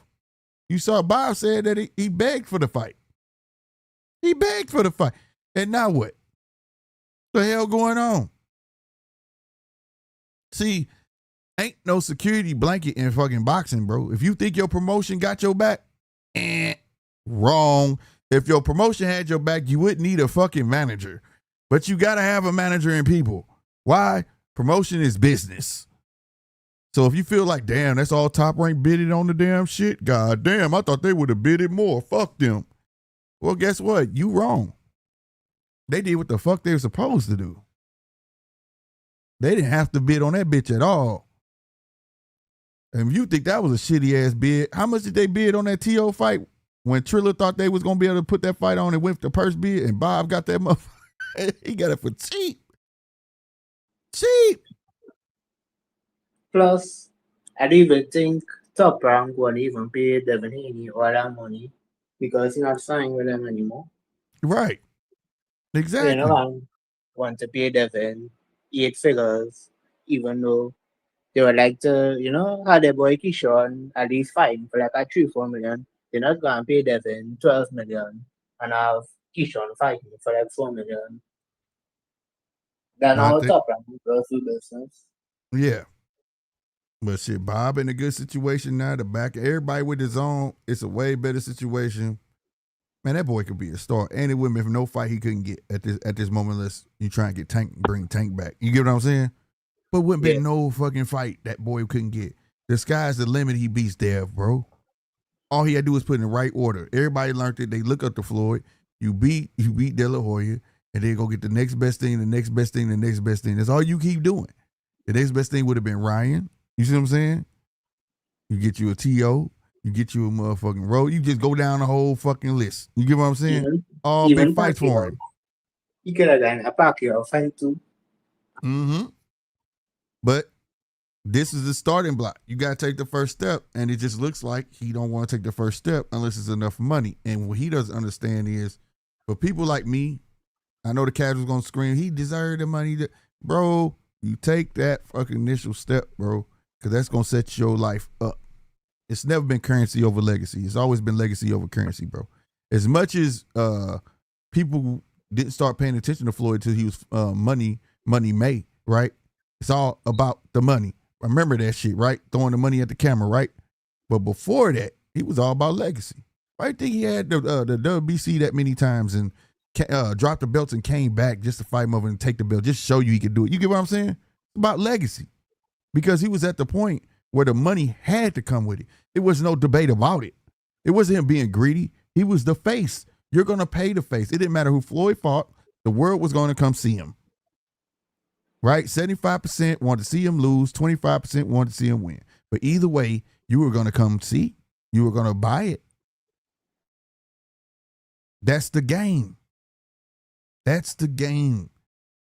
Like, I don't understand the complaints from boxers I hear today. Man, they just hate, they love you 1 minute and this and that third. And I try to tell everybody, the minute they start hating, that means you doing something good. That means you too good. You too good to the point where somebody want to see you lose. You're doing something that means that you're on the verge of greatness. I feel like Terrence don't get that neither. Like that's how it goes. Everybody like, oh, he's a good kid. Look at him. He's gonna be great one day, and the whole world behind you. And then the minute you get too fucking great, you start stepping on them bosses that aficionados and some casuals hold near and dear to their heart. Now the hate coming in. Man, fuck no, he beat Earl, man. Fuck him. Fuck no, he beat Canelo. Fuck him. Fuck no. You understand what I'm saying? It come with it because you got to understand these champions that you are beating are have fans and followings. They don't care like you're gonna come up. They ride with their favorite fighter. And if you beat their favorite fighter, you just gave birth to a whole new plethora of haters. It's sad to say you did something good for you by becoming champ and beating a champ, but at the same time, you gave birth to a whole gateway of haters. And the more you beat champions, the more haters you're going to accumulate. You're not going to change those people's minds. You're not. But the more haters you gain, that means you're doing something right. That's why I appreciate them. Appreciate them. Your fans are going to be your yes men. Simple as that. There's nothing you could do wrong in your fans' eyes. I don't give a fuck what y'all say. Shit, Earl the truth. I don't give a fuck what y'all say. Terrence the truth. I don't give a fuck what you say. There's the truth. Because you're a fan. You're blinded. Step on them. You need them haters. You need something to motivate you. You need something to say, watch what I do next since you hating. You need that. So ride that wave. Kobe told you best. That's what drove Kobe. Embrace the hate. Welcome to the dark side, goddammit. Everybody, you only can be Luke Skywalker for so long. Be the hero, what old boy say, what Two-Face say, you live long enough being a hero, you're gonna see yourself become the villain. Truest shit ever spoke. You live long enough being a hero, you're gonna fuck around, see yourself being the villain. And I think they don't get that. It come with it, bro. It come with it. And that's all sports. In hindsight, though, you really should have taken that the Devin Haney fight because who is he going to fight next? Is he going to stay at 140? Thank And you. even at 140, he could possibly lose because it's a very deep division. Who's to say he would beat Dalton Smith? He would beat Puello, Gary Anton. I think he could beat Gary A, but it's still a tough fight. Well, this is a champ by the IBF right now. But even at welterweight, who's to say he could take a punch from a welterweight? Like, we fight normal. Who's to say he could take normal power? Why not fight the best? And whether you win, lose, or draw, you still fight the best at 147 pounds, which is Devin Haney. Right.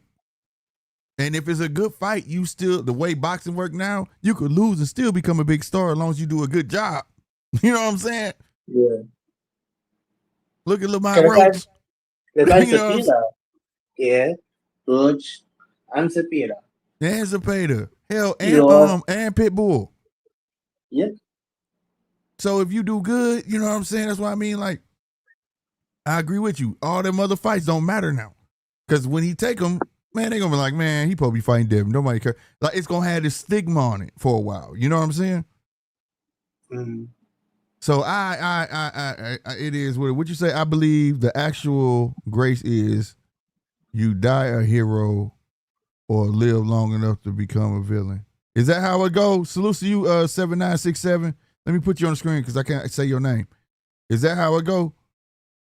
I believe he said he believe how it really goes is you die a hero or you live long enough to become the villain. That might be the way it was said, but either way, it's real. Because that's how sports go. Even in life, when you ascend in life, like people are content when you broke and you just a regular guy, right? The minute you start making money and shout out to Miss Smalls, man. All right, Miss Smalls taught me this. She was like, you don't have to tell nobody what you got, bro. Just they gonna see. She used to tell me this. She said they gonna see. Watch. You gonna start. They gonna start acting crazy or they gonna start saying stuff. And I'm not a flashy guy, bro. You get what I'm saying? But like I'm a car guy. I had a Camaro. I started upgrading my Camaro. I started taking better. I had time to take my better care of myself, like lose weight, exercise. Motherfuckers is like, man, something different about you, bro. You losing weight and stuff. This and third, and then next thing you know, the hate came. Oh, Slick, think he better than he ain't got no time for nobody. But see, they didn't know I didn't have time for nobody because I was trying to coordinate my business. You get what I mean? So the hate came, and as you elevate, you're gonna leave certain motherfuckers that stay down here because they not understanding, and you just gotta keep going. Would you supposed to stop your ascension for people for the hate? No, that's just how it goes all the way around. So to them, for me, to my family, right, my girls, I'm a hero. But to everybody else I have to leave behind, I'm a villain.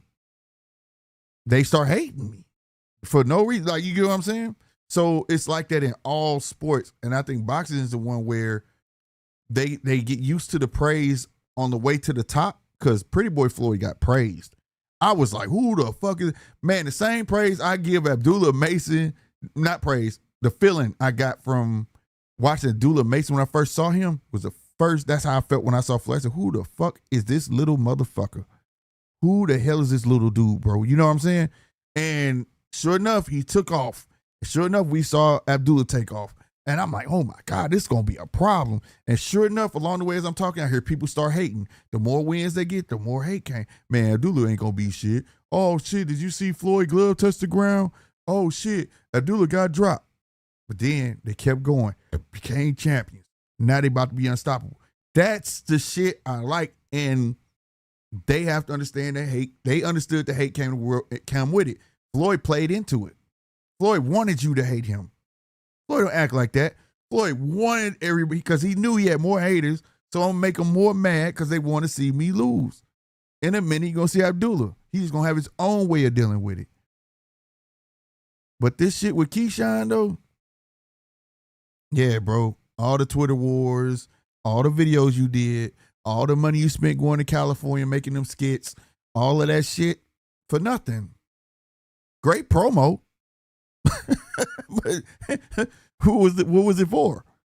What was it for? And I think for most, and I'll speak for myself, but for most, it hurts as a fan not to see a guy you know that is talented not take the shot. Because as a fan, we see other boxers that we debate about, be like, if he fight such and such, man, he'll get his ass whooped, but he not gonna fight him. There are certain fighters who don't get that chance. There are certain fighters that you will never hear of or even get a shot on television because they don't want you to know about him. Because they're too busy making money off of a Ryan Garcia or off of a Devin or off of these names. If I offer up this guy and you be like, damn, this dude dominant as fuck. Next thing you know, the fans gonna be like, hey, what's his record? Hey, why he not fighting Keyshawn? Where he ranked? Where he? You get what I'm saying? Because casuals don't go really look in the rankings and things like that. But he could, this dude could have been number fucking 10 the whole time, and he'll stay buried.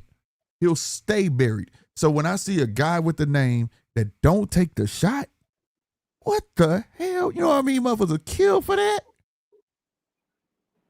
You know who's one of them dudes that got X'd out? Brandon Adams. Yep. He should have gotten a world title shot after beating Boachuk the way he did. Yep. He should have gotten a world title. So around to just fight in this IBF title eliminator. He should have fought Xander. He's ranked number 1 in WBO, but some problem not fun to put Xander in there with Brandon Adams instead of cashing him out versus Boots like they did. Mm-hmm. So Keyshawn should have taken Albert Bell, like as I just said, Albert Bell was that way too. That's what I'm saying. They like, people always want to downplay the guy that's on the come up, but they don't never want to tell the truth on their favorite fighter. Because if a guy on the come up, if he really ain't that deal, they have to remember their favorite fighter was in that dude's shoes. Give him a shot. But it's a reason why you're not giving him a shot. It's a reason why your favorite fighter won't fight him. But people, and they always say, why should he fight him? Why should he fight him? Like, goddamn, he been 3-time champion. What more you got to do? Oh, no. I call the bullshit.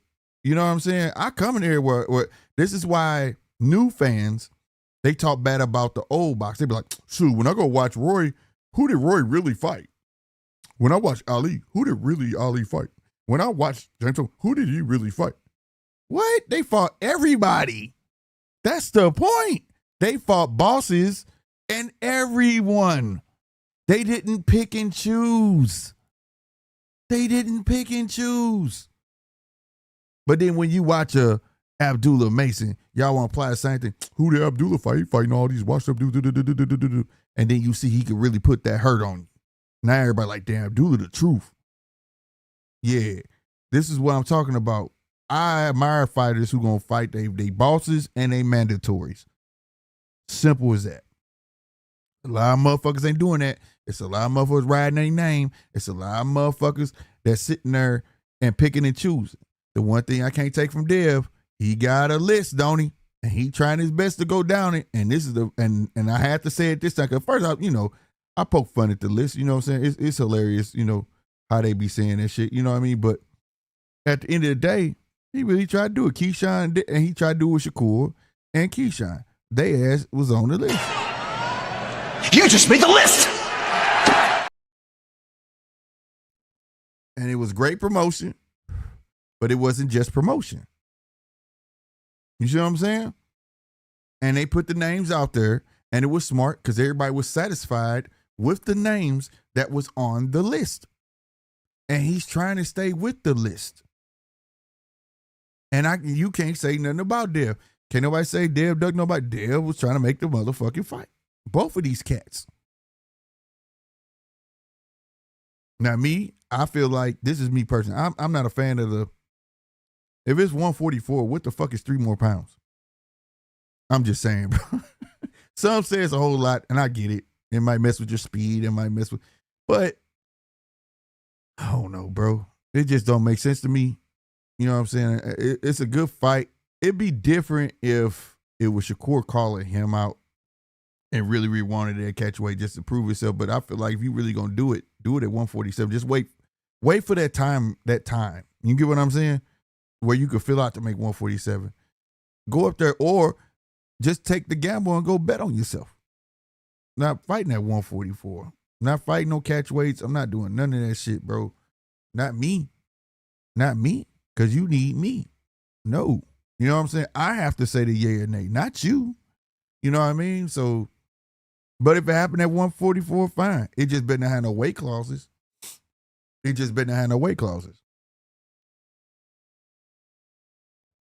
if it got weight clauses, fuck that. Fuck that shit. So, yeah, the link is still in there for everybody who want to come up. If you want to talk your shit about this, man. You know what this reminds me of? When Shakur did not take the 25% when Devin offered him a contract, when he was still on his period at 135 pounds. He should have taken the 25% and beaten Devin, because Devin was his weakest at 135 pounds because the weight was really affecting him. Yeah, I feel like the Shakur and Dev 25%, it was 20. See, I agree with that halfway. That 25% was 25% of nothing. They didn't know how much money was put up for the fight. Now, if they would have said somebody's willing to put 10 million up and you get 25% of that, or whether it was 8 million, whatever the number would have been, right? And they said 25% of that, okay, yeah, damn right. Take it, fuck it. You get what I'm saying? But to say we offer you 25%, but you don't know how much the money is, and this is coming from the Haney camp. When he was specifically asked the bill, he said, no, we don't know how much the money is. We just offered them 25%. Well, then I can't sign that then. I'm not, it's a contract with missing details. You get what I'm saying? So I understood that 100%. I understood that one. But if there was a number, I'd be talking about Shakur the same motherfucking way. The same motherfucking way. It wouldn't be no fucking way. Like, okay, this is your shot. But I can't agree to something. It's an incomplete contract. Like, you want me to just say, okay, 25%. 25% of what? You know? If I'm doing your floors, and you say, how much you gonna charge me to do my floors? I'm gonna charge you 25% of what I usually charge. And you're going to be sitting there like, okay, what do you usually charge? Oh, I'll let you know in about 2 days. You're going to be like, he bullshit. You're going to be like, what? You know what I'm saying? Like, I ain't about to mess with him, bro. I'm going somewhere. I'm gonna choose a different route. You know what I'm saying? That's what you're going to do. And that's just because that's bad business. You can't tell me, I can't go to them and say, yeah, I'm only going to charge you 25% of what I usually charge. What do you usually charge? Oh, I'll let you know that in about a couple of days. You know what I mean? Yeah, that don't work like that, bro. So, but if there was a number, oh man, I'd have been going off with Shakur. He'd be like, nope. Like, what? What? Yeah, I'd have been the same way. You know what I mean? The same way, Captain. But Zappa said Catterall, Rohan. You talking about Rohan Polanco? Tiger would have signed that for a fight. Hell yeah. Yeah, you would. Hell yeah. They would have get it could have been 60,000. Just the notoriety, bro. I don't know if Catterall would have, but Rohan and Tiger, they took that shit so quick, no matter what the fucking number was. You know what I'm saying? Because especially Rohan, like, bro, them dudes would have been catapulted so high, bro. You know, he said, get out. Yeah, I'm going to charge you 25% of what I usually charge that. That shit's weird, bro. But yeah, in this instance, man, when it comes to that money shit, I don't be caring, bro. Because I'm truly a fan of sport. If y'all around me, and salute to those I have met through YouTube that we've met up and they came and hung out with your boy, they'll tell you. When they walk in my house, what's on my television? Boxing. Shout out to my boy Cino. He came through the Lou to see your boy, for those who don't know. He was like, when you go to bed? I said, I don't go to bed 2 in the month and watch the damn James Toney and McCullum fight. I watched both of them. Like, I watched boxing all day, bro. Like, this is all I know, bro. Y'all have no idea. So, like, for me to be on the tube, like, I'm genuinely being me. Because if I wasn't on the tube doing this show, guess what I'd be doing on Saturday anyways? Watching all the fights. I'm not missing them. This is, my girls know it. My oldest know it. I have a 26-year-old. She knows it. Oh, it's Saturday. Dad ain't going nowhere. He watching boxing. He might not even answer the phone.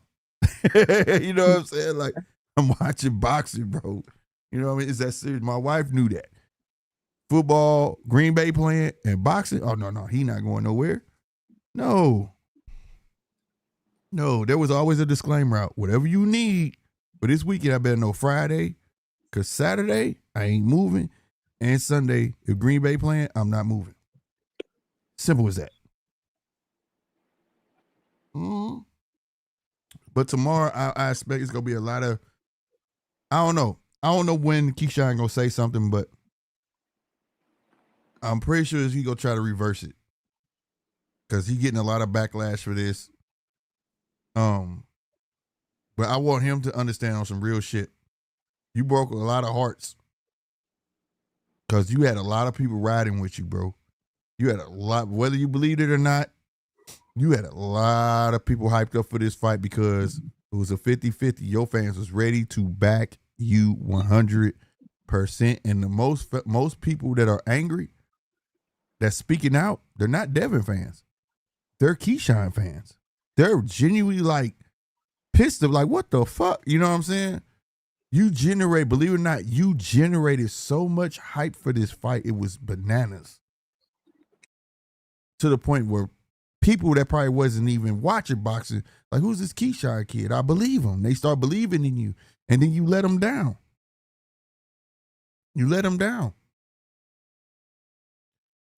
Abel 012, salute to you, man. LW, I likes that. Shit, I don't know if I got it. I got my other podcast like the NWO font. That's dope. LW, I likes that. Pete Tank versus Kid Austin versus Shakur versus Haney versus Keyshawn versus Abdullah. All of them are great matchups, bro. But he said, like you say, people, they never fight. Now, Abdullah, I think Abdullah wants to smoke. Abdullah just being moved correctly. Abdullah being moved the way you should move a fighter. You want to see a fighter progress, and then you want to test them. Then you want to progress, then you want to test them. You know what I'm saying? That's why I say Abdullah gonna be here for the long haul, and he gonna be dominant as fuck. You know what I'm saying? He gonna be dominant. Now the kid Austin versus Tank, it did shock me with Tank because let's be honest, Tank had that belt, but Tank never represented the belt. He didn't even want the belt. The minute Devin got the belt and that made got the real belt, Tank tucked his belt. He tucked it. The minute he became undisputed, he tucked that belt. So I knew that wasn't gonna go down. But Kid Austin, what you say, was supposed to fight Shakur, didn't happen. Yeah, Kid ducked. Yeah, I don't know what's up with that shit. And he was supposed to fight Keyshawn. Abdullah is not ready. Same thing they said about Keyshawn. No, I think I don't think it's not a matter. He said Abdullah is not ready. Same thing they said about Keyshawn. I think Keyshawn is gonna be as ready as he gonna be. Right? That's the point. That they see something in the kid and they fast tracking him, right? Abdullah's not fast tracked, right? It's not a matter that Abdullah is not ready. They just choosing the slow approach with him. They want to make sure he's ready. And this is why every Abdullah fight, you see him getting better and better and better versus rushing him into the bosses. You get what I'm saying? They gave him a medium boss in Sam Noakes. He's a tough son of a bitch. And he handled it, even though he could have made it easier. But that he could have made it easier, that come with ring IQ. So they gonna keep moving him accordingly. And when it's time for him to shine, I have no doubt that Abdullah, if they say 2 million, he's gonna be like, bet, I'll take it. Because he's gonna be so sure of himself that it doesn't matter about the money. He's just gonna want the legacy. And after that, he'll understand the money's gonna come with it. But I think it'll be what it is. Tank and Kid Austin was mandated recently. Yeah, but Tank ain't been in the ring, man. He got, you know what I'm saying? Like, I don't think he want to fight anyways. I think he really don't want to fight. But with all these legal issues, he may end up having to. Got to make that money up somehow, right? But I agree with you. All these are great fights that should happen. Kid Austin is one that I said that should just stay busy. That's the thing that kills me. They want these big fights. They want the people they call out, and then they hide behind the call outs. They'll take it a step further. Like, you can't hide behind a call out. Like, just stay busy. Like that Tevin Farmer fight. Beautiful. Stay busy. Time kills boxers, bro. Remember that. Time kills boxers. Stay sharp. I don't give a fuck what's going on. Just think if Bud would have just waited on Earl and hid behind the call out. No, he stayed busy. That's the thing. And that's how you build your fan base as well. Your fans just want to see you fight, right? Your fans just want to say, hey, that's my guy. He did a great job. I know the dude wasn't shit, but I'm glad he out there. That's all they just want to see you. That's it. These dudes be hiding behind call outs, man. What? Y'all heard me call out such, but it's been 4 months, bro. You been calling this dude for like 4 fucking months. When you go fight somebody? So I hate when fighters hide behind the call out. I can't stand that. And then the fans say, well, he was trying to fight such and such. Okay, that was fucking 4 months ago. What, are you going to keep on begging this dude? You know? Mason fighting 5 times a year, 4 times a year, 3 times a year. You dig what I'm saying? Staying busy, getting sharp. Now he's champion. It's going to be hard to take it from him. You feel me? Yeah, but I think Abdullah loves boxing more than Schofield because you could tell that the weight is a problem for Schofield. That's why he's not as active. Because I remember, I think Turkey offered Schofield to fight Muratalla for the idea that when Muratalla just became world champion, and he turned it down because he didn't want to do the IBF 10-pound graduation course. So I could tell that the reason why he isn't as active as Abdullah is because cutting out weight is definitely a problem. You probably cannot do that 5 times a year as opposed to Abdullah, even though you could clearly see it's a problem for Abdullah to cut in the weight. Yeah, That yeah, yeah, is, yeah. Abdullah, man, let me tell you, Abdullah gonna be. I think Abdullah will go all the way to like 150.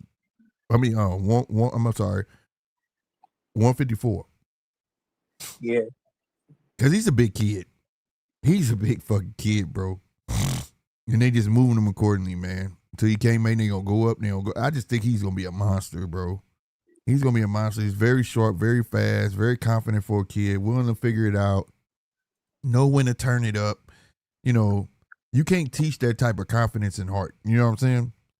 I really like it, but I do think that that would be a dope ass fight with Kid Austin and him, because that type of fight is probably the only fight that he really hasn't been in.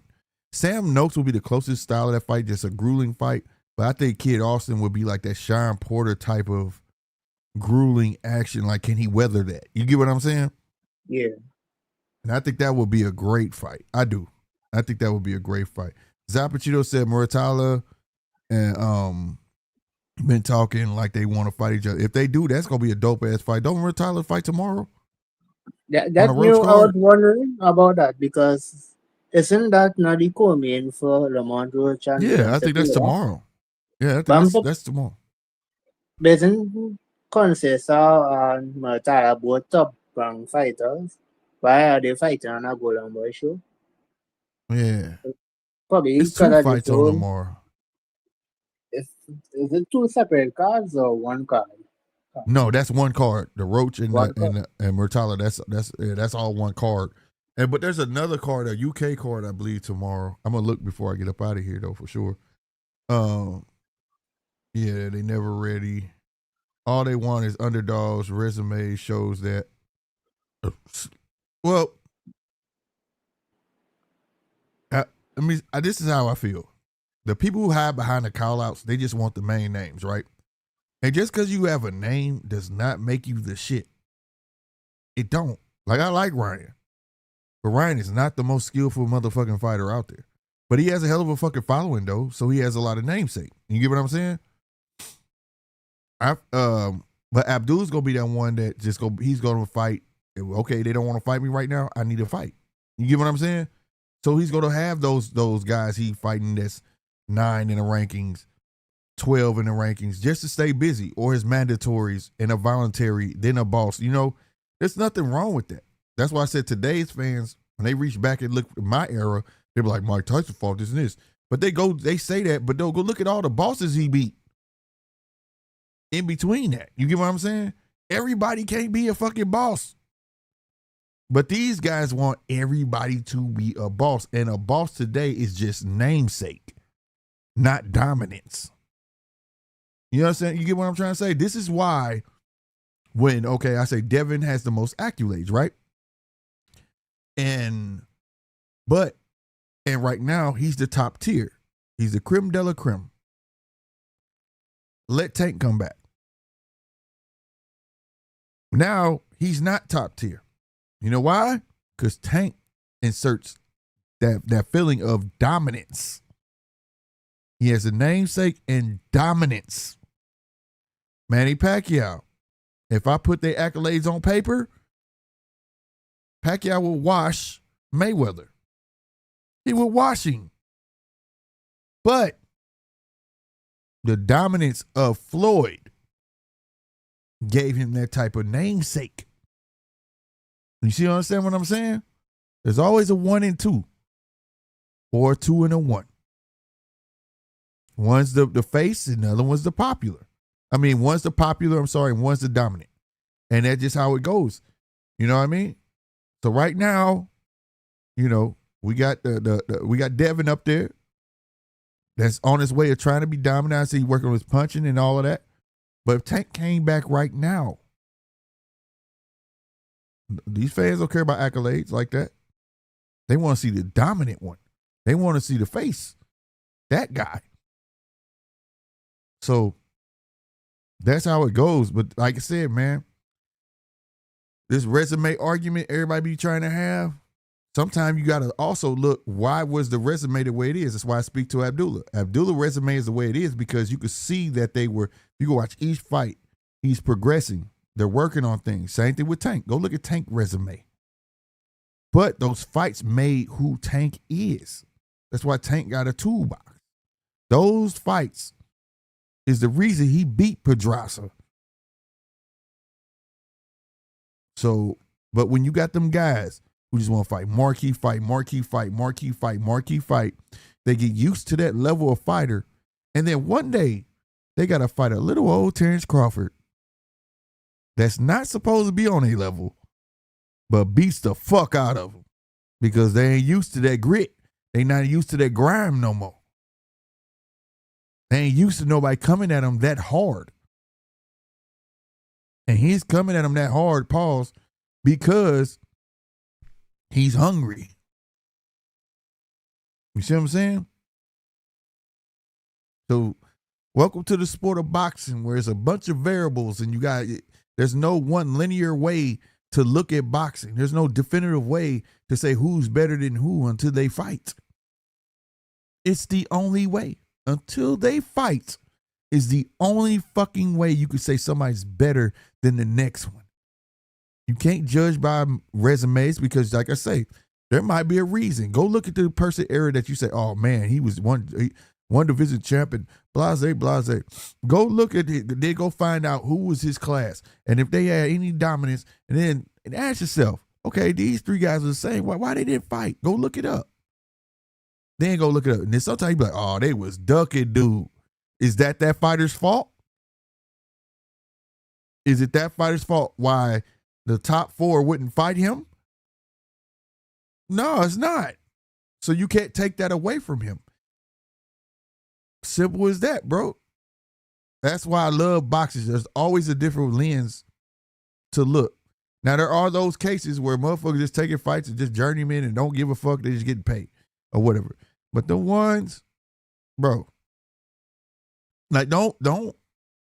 Somebody try to tell me Mike McCullough won all that, man. I'm like, oh man, today Mike McCullough will be a problem for a lot of these some bitches. And the thing is, that's why he was a problem for James Toney. And I think he was like 38 years old when he fought James Toney the first time. It was a problem. But because people don't take their time and go through stuff and go look at those fighters' fights and go to this guy, like, you got to look at that shit, bro. Box rate make it very easy now for everybody because we used to do this shit straight off of memory. You know what I'm saying? When I was coming up, my memory is shit now, but yeah, you used to have to really, really pay attention to all of that, you know?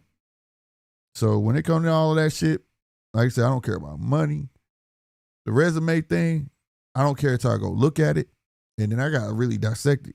You know what I'm saying? But when I'm watching these current fighters, as long as I can remember since I'm grown, bro, anybody I follow, I'm stamping them. If I say I follow them, I'm telling you, they pan out, and they usually get ducked. And they get ducked, and then the hate become on them.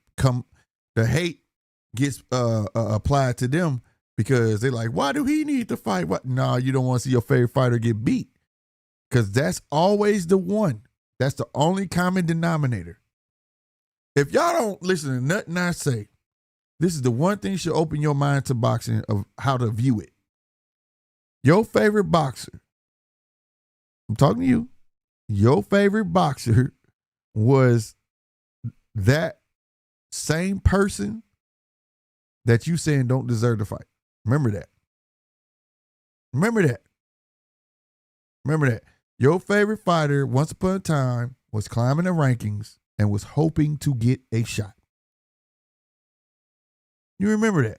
And when they became champion, there's always going to be another and another, but there's going to always be one that emerges that look like he might be the fucking goods. And it's up to him to give him that shot.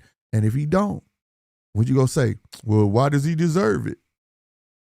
Then you got to ask yourself, why did your favorite fighter deserve it? Why did your favorite fighter get the shot? So how dare you ask that question? Why does this other kid that's been knocking motherfuckers out left and right don't deserve a shot? That's boxing, baby. There shouldn't be no way you duck the smoke. You shouldn't want to duck the smoke. You shouldn't. Now, granted, there was a lot of truth back then as well, from such as Roger Mayweather, Lennox Lewis, right? And there was a lot of storytelling going on too back then. Holyfield with his stories about he been having heart problems and all shit. That's why he fight Mike Tyson then. And then I respected Lennox Lewis because they asked it, you fight Mike Tyson next? He said, no, I'm not ready for him. He a monster. At least he told the truth. You did what I'm saying? So there's a lot of truth, a lot of stories. Roger Mayweather told the truth. Nah, we didn't fight Sugar Shane back then because Floyd wasn't ready. They asked him, why y'all ain't fight Sugar Shane yet? Because he's not ready. See, wasn't no shame in telling the truth. Y'all, and these young cats killed me.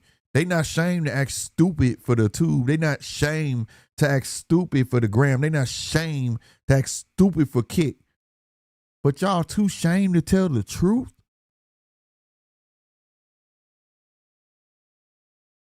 Priorities fucked up. You understand me? Priorities fucked up.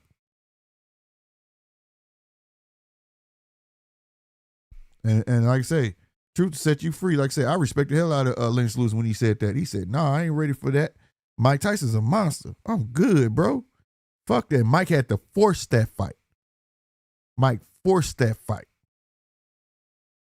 Never forget that. Holyfield, I got heart problems. I can't fight Mike Tyson. Then something his mama said and all sorts of shit. You know what I mean? These dudes just blatantly ducking motherfuckers and they fans believing in them and not questioning their favorite fighter. Y'all see I got Terrence shit behind me all day. And I'll be the first to say, let me hear Terrence duck some fucks. I'll be like, man, it's some bullshit, bro. What the fuck you doing, bro? Like, I can't ride with that. If Terrence supposed to get some prime smoke in the same division, he was like, no, I'm not fighting. I'm going to go. I'll be like, what the fuck? Like, I'm not like that, bro. I got to be able to get behind you wholeheartedly. I pause. You know what I'm saying? Real talk. I am Broadly. What's going on, baby? What's up with you? Everybody smash that like button for your boy, Real Spit, man. Y'all don't be stingy. Smash that like button. Tap that screen. Hand over them jewels. All that great shit, bro. They help the channel grow, man. Believe it or not, bro. They really do. All 16 y'all smash that joint, man. We trying to grow, bro. Hit that subscribe button. Definitely trying to reach 3K, bro. Definitely trying to reach that 3K. They say if you don't ask, what they say, closed mouths don't get fed. I'm going to be asking. Believe that. Susa Iron Brawler, he said Keyshawn Davis ducked so hard, Shakur had to call Devin out for 144, knowing Devin is champion at one facts. And then he stuck his head back out there today talking about, did y'all see that tweet? He said that, what did he say? That Zuffa is willing to work with the zone to make that fight. This is what he said. Zuffa is willing to work with the zone. And I was like, what? But I wonder what it come with, though. Does it come with the 10-pound weight clause, all types of shit? You know what I'm saying? I'm not doing that, bro. You feel me? I am Broly. We got another member in the house, man. Hey, man, salute to you for that one. I appreciate that,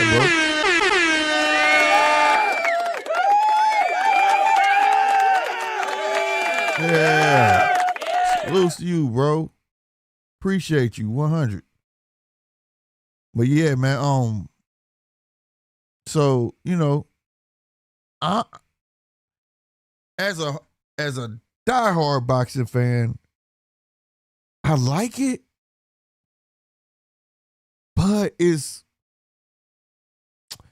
I just don't know if it's gonna be that much action. It's just one of them fights where at the end of the day, it's gonna be about who breaks their character, bro. I mean, it could be a fencing match the whole time.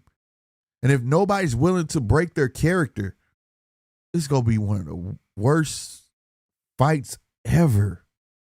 It's going to generate money. Believe that. Like for the companies. But for the fans, that's why I wanted the Keyshawn fight. I was like, fight Keyshawn. And then I was like, if y'all do that, like let's say if they do it. Let's say if Dev and Shakur does fight, then Keyshawn, time to redeem yourself. Keyshawn versus Brian Norman. They got history. Make them the co-main event. And that'll add a little more excitement to the card. Let's say that. You know what I'm saying? Put Keyshawn, you want to redeem yourself? Fight Brian Norman on the co-main event of Shakur and Devin. And I might get back happy. Shakur playing, he waiting on the weakest link. Yeah, bro, like he serving people up. Like, I don't like that. First off, you ain't for me serving me up nobody, bro. You ain't no pimp. And what the hell? Be my little bro. I might fuck with you. Man, fuck that. Go fight. Go own up. You know Shakur need to fight? Go fight Shockey, bro. Go fight Shockey. You served your little partner up. Hold your word. Hold your word. You say you don't want to fight Ryo. Fight Shockey. Fight Shockey. You talking about nobody want to see that? Yes, the fuck we do. Yes, we do want to see you fight Shockey because you got in that ring and when he was under your skin, pause, make it happen. Make it happen. I don't want to hear no, he ain't ready for this shit. You said that about Raymond Ford. He made Raymond Ford look like a fucking cakewalk. I would love to see that. That's Shakur, go fight him. Fuck Dev. Dev, give us something else. You go fight that. Give us Keyshawn, Brian Norman, Shockey, Shakur. And put Dev as somebody else as the main event. Hell of a fucking card. Let's ride with it. You say Zuffa wouldn't work with the zone? Let's make it happen. Hell of a fucking card. We call it the Redemption fucking tour. God damn it. We can call it the Redemption tour.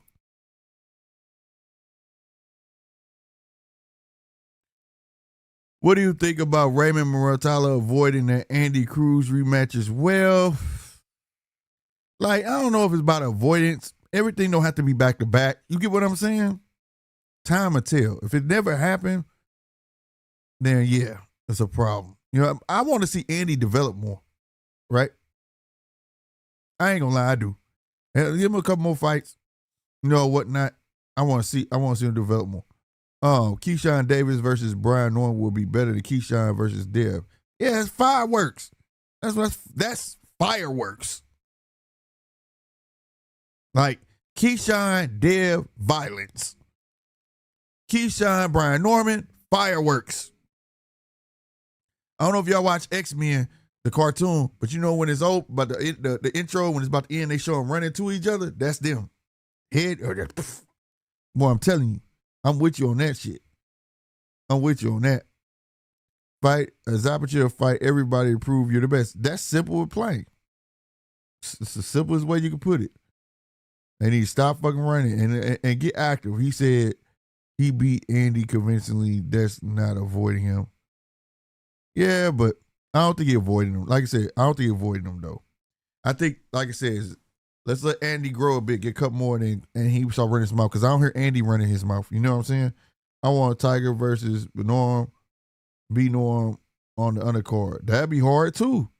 That'd be hard, too. I ain't gonna say that'd be tough, too.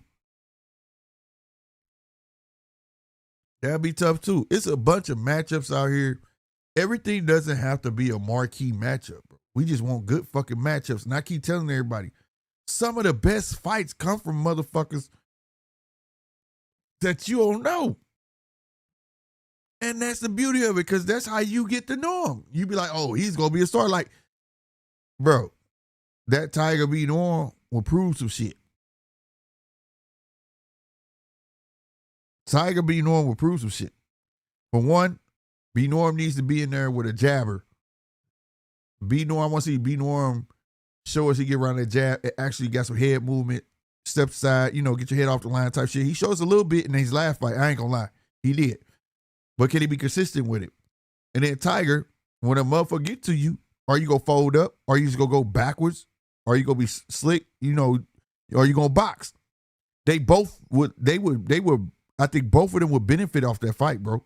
They were tweeting each other, I hope Top Rank makes that. That would be nice, Zach. That'd be perfect. That would be perfect. That's dope, bro. Message. Yep, I approve that message, Zai. I'm with you on that. That'd be dope. I never thought about that matchup, Zach. That would be dope. Cause like I say, both of them got something to prove.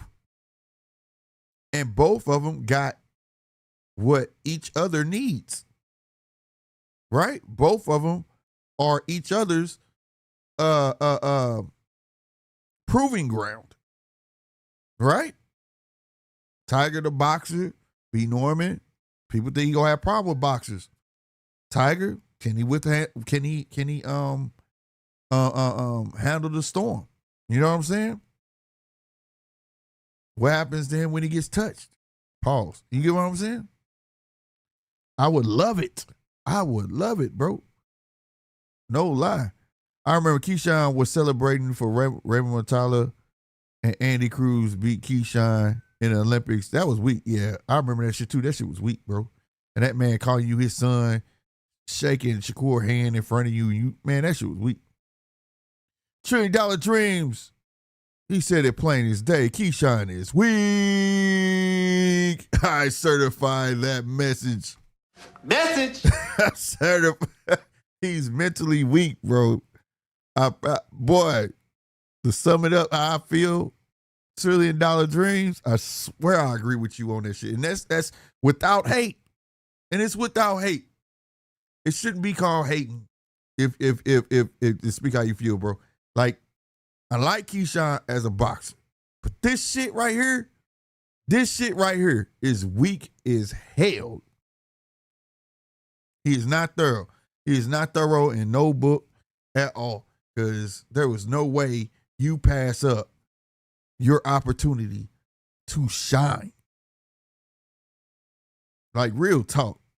Real talk, bro. That dude weak for this shit. Had me hyped up. But I knew it. I said, he's not finna take it. That's lower than the $3 million. I could see him not taking it. And the homie was like, nah, he gonna take that shit. I said, I hope so. He just strikes me as a J-Cat where, it's gonna bother him or something. And it happened. I said, motherfucker, when did we get, what'd you say, brother? He said, when did we get a sport where fighters can call each other's brothers to, bruh, let me tell you something. Fun fact, motherfuckers been calling each other brothers. Motherfuckers been calling each other best friends. All that shit. There's a documentary on these two dudes. Both of them was champions too. I can't remember the name of it. And dude, the best friends. Dominant at the time. And nobody would fight them. So they fought each other. Fuck that. And it was the biggest payday. And they got it on. I can't think of the name of that fucking shit. I'm going to have to find that for y'all.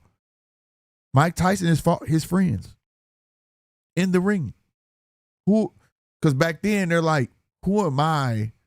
Who am I to stop you from eating? This is their livelihood. And then if I'm champ and you're number 2 under me, you can't get a fight because I won't fight you. So that would be me blocking your blessing. Let's go on and get it on, bro. See, the thing is, it's personal for these cats. I've had people come on the show and explain how personal it'll be. If you had brothers, you grew up fighting your brothers for free, you still love them, right? Fight your sisters, you argue with family members, stuff like that. A lot of people are very fucking emotional. Very emotional for no reason. Yeah, they're very fucking emotional. And you can't be that way in a sport like this. Violence has no room for emotions. And the ones that are emotional, they usually eventually get their ass whooped. You gotta be willing to cross the line.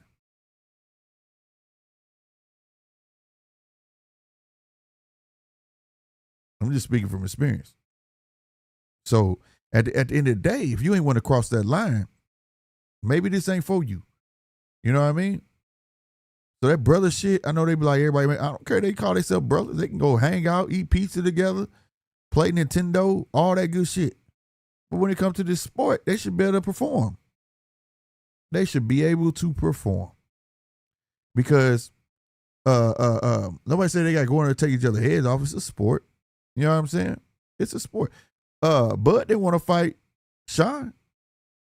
And they're friends. Like friends. Fuck you mean? You can't fight your friend, nigga. This is what y'all do. They too emotional, bro. That's how I feel about it. Hey, Slick, what'd you say? Hey, Slick, if Dev would have did what Keyshawn just did, your partner would have beat all it up, bro. No, that's a fact. If Dev pulled this shit, bruh. No lie, bro. But like I say, Dev is the unseen.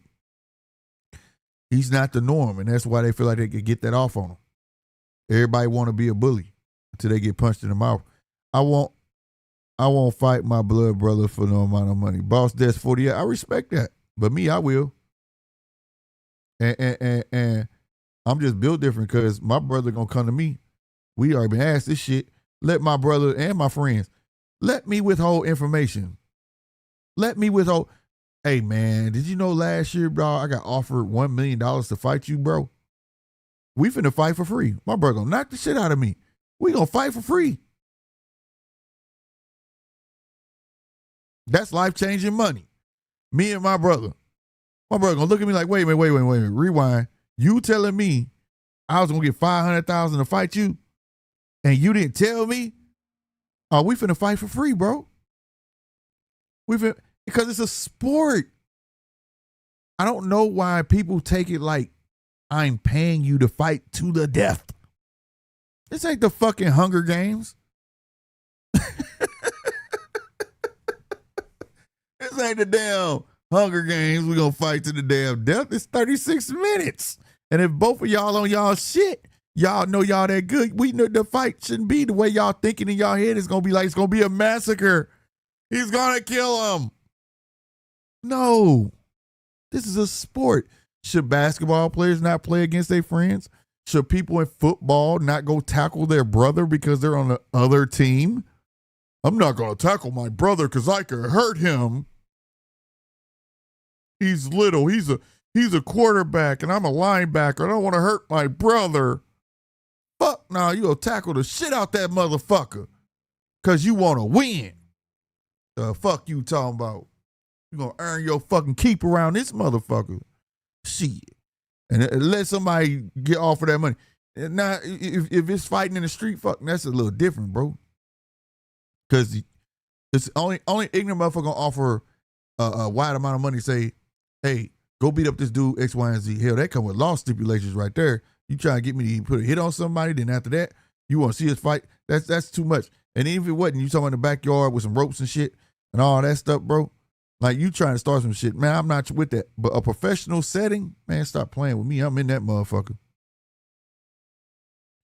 No, the fight, Bud and Sean was not scripted. Motherfucking goddamn me. Now he did lay off the gas a little bit. That don't mean it's fucking scripted.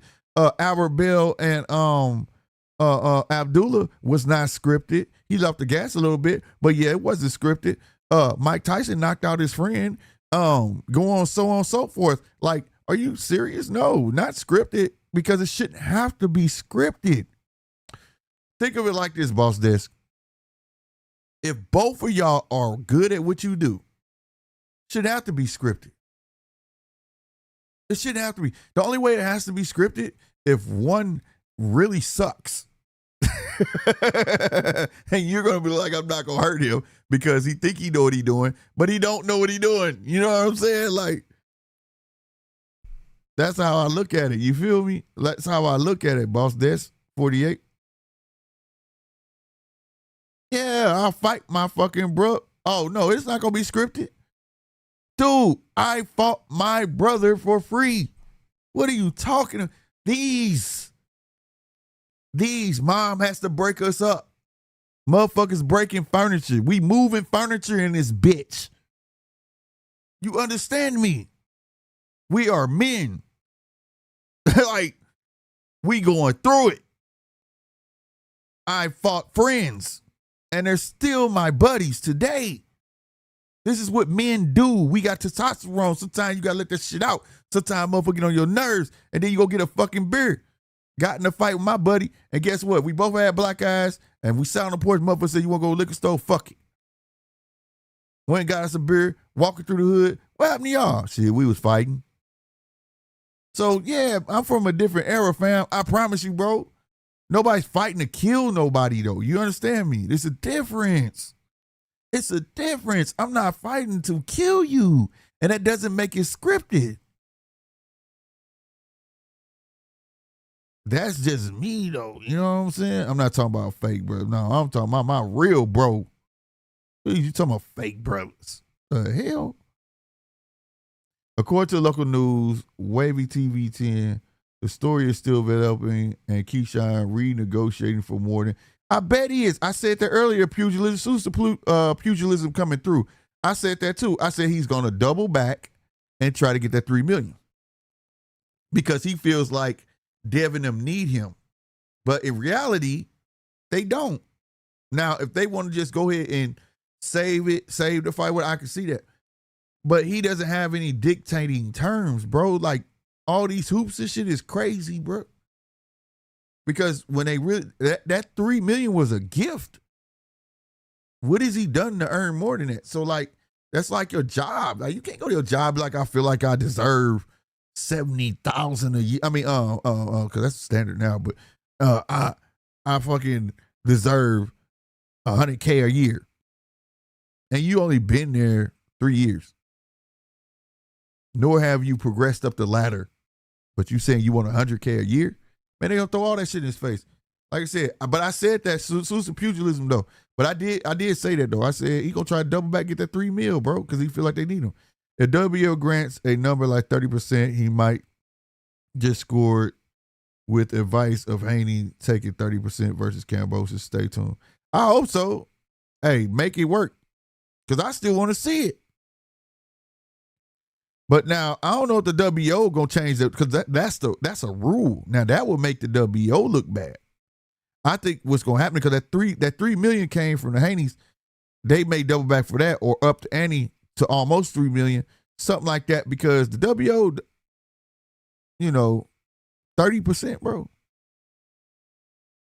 It was 75-25 per rule. You know what I mean? No, they took 25%. I don't think it was 30 with Cambos. It was 25%. But either way, I don't care. If they can make the fight go down, I'm happy. I don't care about the money. I really don't. I really don't. If this fight get on tomorrow, cool. Because let's say Keyshawn from me and Carl weak. I'm not taking that back, because I still feel like he should have took the shit. Should have took the $3 million. Bet on yourself. I stand on that. Yeah, I stand on that. Bet on yourself. But I will be standing by Pugilism. Salute to you for coming through, man. Make sure you hit that like, hit that subscribe, man. Keep coming through, bro. You too, Boss Des.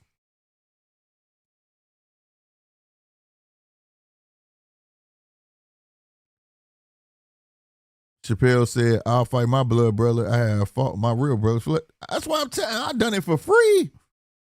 Tell him, Chappelle. I don't even know Chappelle.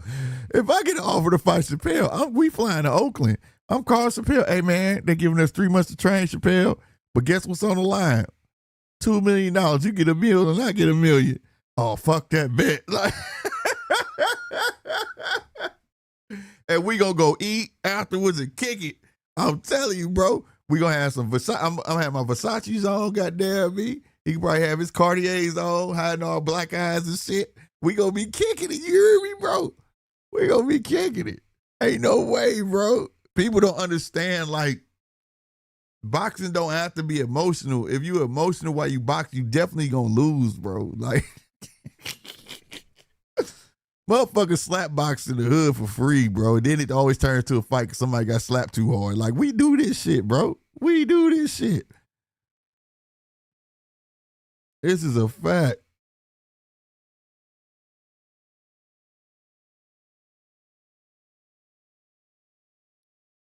Hold on, what'd you say? What did Haney do before Cambosos? That's a great question. He did have, let's see, he was champ. Goddamn me. He was supposed to fight Ryan, and he was supposed to fight the other motherfucker that Ryan fought. They both was mandatory. They didn't fighting each other. Ryan was dodging him, and the other motherfucker was dodging. What is his name? Y'all know what I'm talking about. This is when Ryan admitted that he wasn't ready for Devin. He said, "I'm not ready for Devin. I'd rather fight Tank. I'm not ready for Dev." And then he also said belts didn't matter to him. And the other motherfucker was his mandatory. They had two mandatories at the time. They ended up fighting each other. They both ducked him. So he fought JoJo Diaz. He fought Linares. He fought some notable names, which was kind of ahead of his time. Like, people felt like Linares was past his prime, which he was, but he still had a thump. But he took notable names, though. I'm not going to lie. What notable names Keyshawn got? He don't have no bosses. He don't have nothing. Right? Haney held on a belt way longer than he has, if that's what you're comparing it to. And then you said, what did he do before Kambosos? Hell, when he got the fucking Kambosos is the real deal. He became undisputed. So, I mean, to make that argument, I don't know if you try to make an argument or if you just asking a question, but it's not comparable whatsoever. Like, Devin was putting in work. Like, seriously, he's putting work. Whether you believe those opponents were viable or not, the point is he was putting in work.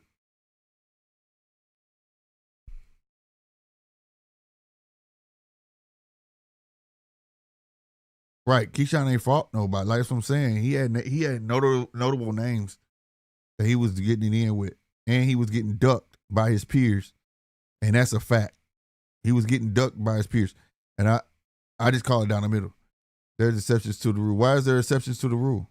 Okay, who were the multiple elites before Kambosos? I said notable names. Nobody said they were elite. They were notable names. What notable names do you have for Keyshawn? I know you probably could say Jermaine Ortiz, but really, if you thought he was going to lose to Jermaine Ortiz,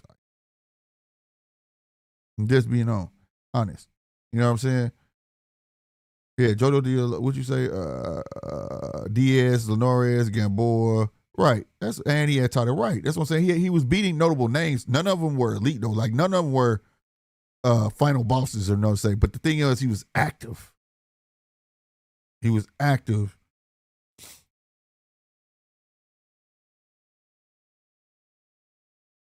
And he was trying to fight. Don't forget, he was trying to fight the Matrix, man. Right? And that's how he got the full belt, because he let it go. Remember? The Matrix got that franchise belt. Remember, they was called the French fry belt.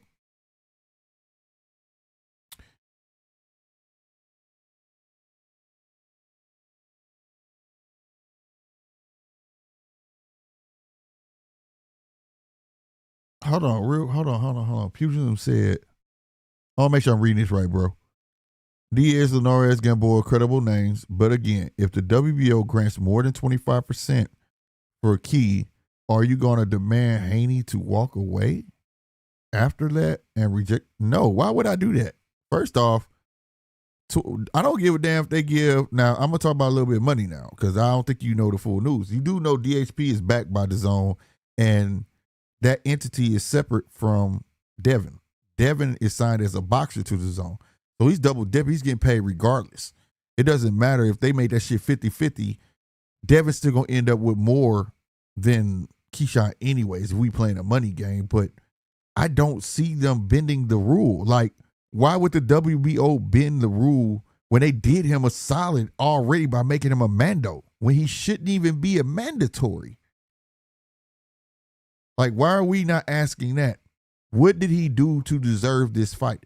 What did Keyshawn do? He lost the belt on the scales, correct? And this is not a Keyshawn hater channel, bro. I'm a fan of Keyshawn, but I have to keep a spade a spade. My job is to be objective. And to be real with you, you lost the belt on the scale. You fought a guy, what's his name? The singing dude. Damn, what's his name? I've been saying his name all night and I forgot. But then Albright, you fought him, beat him, then you fight him again. 140, pit stop. And then you go to 147 and you, what?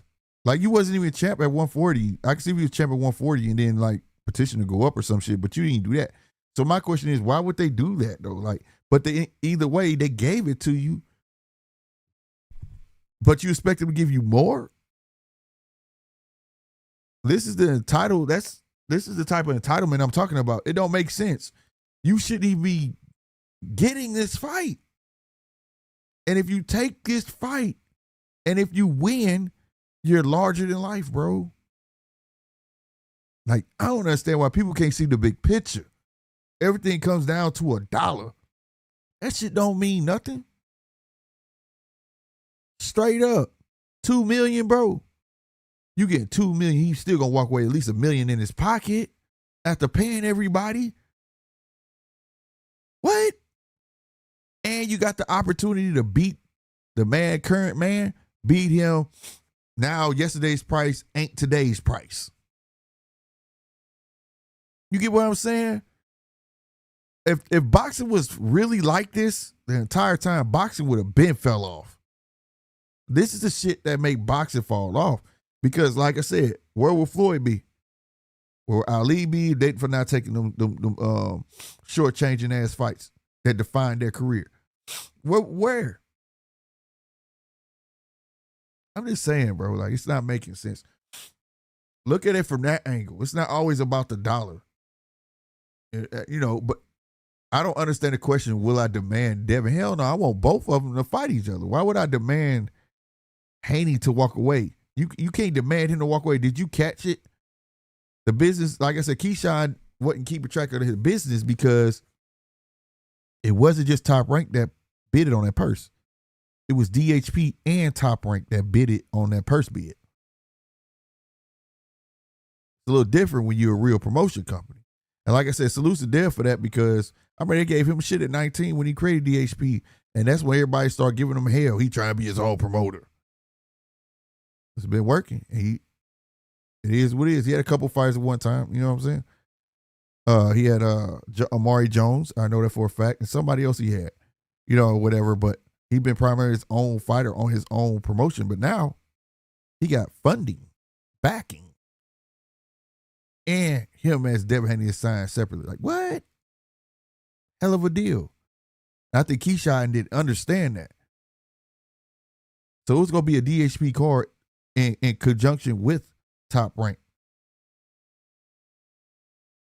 Dev was getting part of the proceeds, as well getting paid from the zone, the purse bid. So no matter how much Keyshawn think that he deserves, it's not supposed to be on the same line as the champ anyway. So I just feel like, fuck the money, bro. It's your time to shine. For real. Don't take the moment. Don't let it pass you. So I hope Monday or tomorrow, whenever we get some more news and they figure it out. But I said that. I think he's going to fuck around, try to double back. I don't think it's going to be through the WBO because that's their rule. 75 to the champ, 25 to the opponent. And that's because you chose to let it go to purse bid. He could have took the $3 million. But I think he's at least going to try to double back and get that $3 million. Everybody smash that like button for your boy and tap that screen, man. Let's get it. You know what I'm saying? But Pugilant, we can hope because I'm not demanding Keyshawn walk away and I'm not demanding Devin. I want to see the fight. Fuck they paycheck. Fuck they pockets. Excuse my language, but forget they pockets. Again, I was stated, what they eat don't make me shit. I don't care. I'm more mad because I as of right now, I'm not going to get to see this fight. And I was really hyped up for it. I was calling for it. Everybody's Shakur, that's a fencing match. I want to see some action. Don't get twisted. I want to see that match when it's ready. That Shakur, when it materializes, when it's, you know, it's time. You know what I'm saying? So it is what it is. I'm not clear on why Keyshawn pulled out. Was it for money or he's not? No, it looked like because he didn't want to take that money. He passed up $3 million that was offered to him. Then it went to purse bid. And when it went to purse bid, he was going to end up with like $2.1 million or something like that. Less than the $3 million. And I expected him to pull out. I did. I told somebody he ain't going to take it. And my boy was telling me keep hope. I knew it. I was like, he not going to do it because the way his attitude strikes me. You know what I'm saying? So he didn't take it, bro. And I was like, damn. It pissed me off. Well, I was right, but it pissed me the fuck off. That's why I had that rant. I was mad as a fan, fighting fan. I really, really wanted to see this fight, and I was ready to back him and be like, this is going to be a hell fight between Devin and Keyshawn. I was ready to amp this shit up, and then it just got snatched, bro. That's why sometimes I be feeling like I don't be want to know until it's signed. I swear, that's how I be feeling. It used to be like that kind of back in the day. You hear there was in talks in the newspaper, but they wouldn't keep talking about it, you know, and then all of a sudden, oh, this fight is set for this date, you know? This roller coaster ride shit is crazy, bro. Cause I be getting amped up, bro. I really do this shit. I love boxing, you know what I mean? How the F Keyshawn duck when he was live 20 minutes ago on Kick? What? Hold on, Pablo. He said he was live. What? Hold on, I'm not understanding. Pablo, I'm not hip. You say he was on Kick. I didn't know because I showed when we were watching it. Hey, what was he saying, Pablo? What was he saying? Silence is golden. What the fuck does that mean, bro? I need to know what that means, bro. That shit don't mean shit. Silence is golden. You copped out. That's all we know. The Haney logic saying he doesn't deserve it while being in demand. Okay, I see what you're doing here. Being in demand is what's killing the fight. They treated pocket aces key.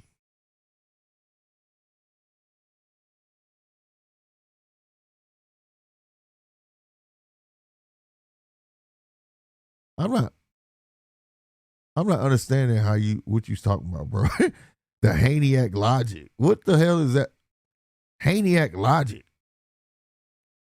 That's boxing fucking logic, man. If the shoe was on the other foot, which it has been for Devin and other fighters, not just Devin that I spoke on. If you jump the line, you just jump the line, bro. What do you mean Haney logic?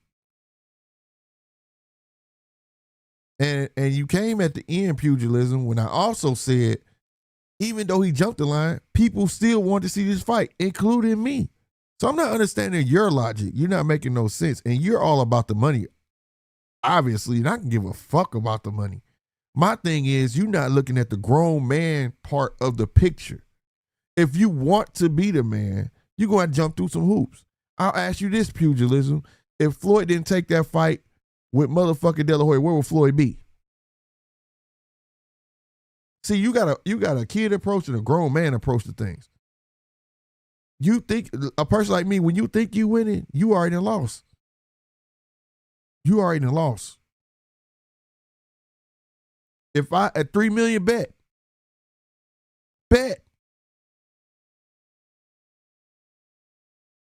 Because I know I'm gonna whoop you. And then I get your name say, and now I'm here now. That's what's about. Like, stop it. And then the paydays will keep coming. But you talking about as of now, like he deserved. How you know what the fuck he deserved, pugilism? You work with him or something? Because my thing is, yeah, bro, you didn't even get to defend your belt, bro. Like, this is boxing, stats. All that shit matters like other sports, man. Motherfucker want to dissect boxing and make it their own. No, motherfucker, you had got a belt and didn't even fucking defend it. Then you lost it on a fucking scale, which does fucking matter. Then you go to 140 and give us a rematch with somebody we already knew what the folks were going on. And you get bumped to the top at 147? Stop playing, bro. And you gonna say that don't matter? It does fucking matter. Again, what job on earth can you go to, work there a year, and then demand $100,000? You want to raise, I should make $100,000 a year. What job is that? You ain't putting no work in. You ain't got no skin in the game like that. Not to equivalent of Dev, and I'm talking about stat-wise. That's not me being a fan of Dev. That's just the facts. Stop it. Get out y'all feelings, bro. Like, you can't, y'all can't be acting like that. Boss, they said double back out. I don't know if that's to me or what. Oh, he could double back, like talk to I know what you're talking about. He could talk to Bill and them. Like, what was that? Is that $3 million offer still on the table? I don't want to take the 25, but I'll take the $3 million. He would have to talk to them, like his team. You know what I'm saying? But I don't know if they could change the WBO mind. They done went live and all that shit for them to renege on their rules. After they did that shit live, I don't know, that don't look good. You know what I'm saying? That don't look good.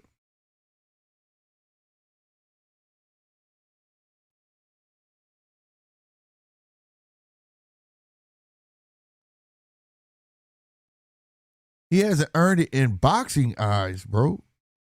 Like the boxing game. Not fans' eyes, the boxing game. It's not fair to a motherfucker who been putting in all this fucking work to become number 2 that should, or number 1 to be Haney's mandatory, to get stepped on by somebody that hasn't even had a fight in that division. That ain't got nothing to do with my eyes or fans' eyes.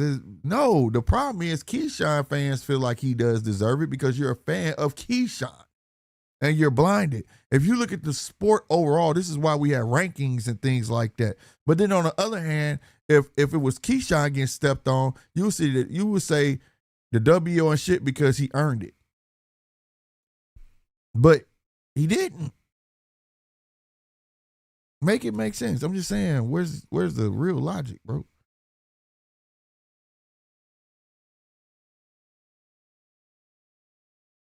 I can't speak for the WO.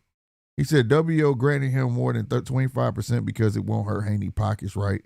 And Top Rank just set Haney purse on the. I understand it, but I don't work for the WO. I just said that's the rule. They didn't just create 25% for this purse bid, bro. That's the rules and always been the rules.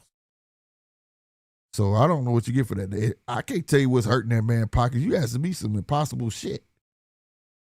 You know? Understood. We all know the logic between Floyd De La Hoya and Key renegotiating for more than 25% because he's not in a real position. Do you realize Devin could leave him? Do you realize they don't have to fight Keyshawn? Nobody was calling for that. Nobody was calling for that except Keyshawn. I gave Keyshawn props because he talked the fight up. Nobody was calling for Keyshawn to fight Dev. Stop playing, bro. No fucking way, bro. He's in position to is not hurting Haney. I don't care about his pockets. You are infatuated with his pockets. Floyd would do what kids. No, he would not. See how you contradict yourself? You said you familiar with the Floyd De La Hoya. Go look it up. Because if that was the case, he wouldn't. That fight between De La Hoya and Floyd would never happen. Stop playing, bro.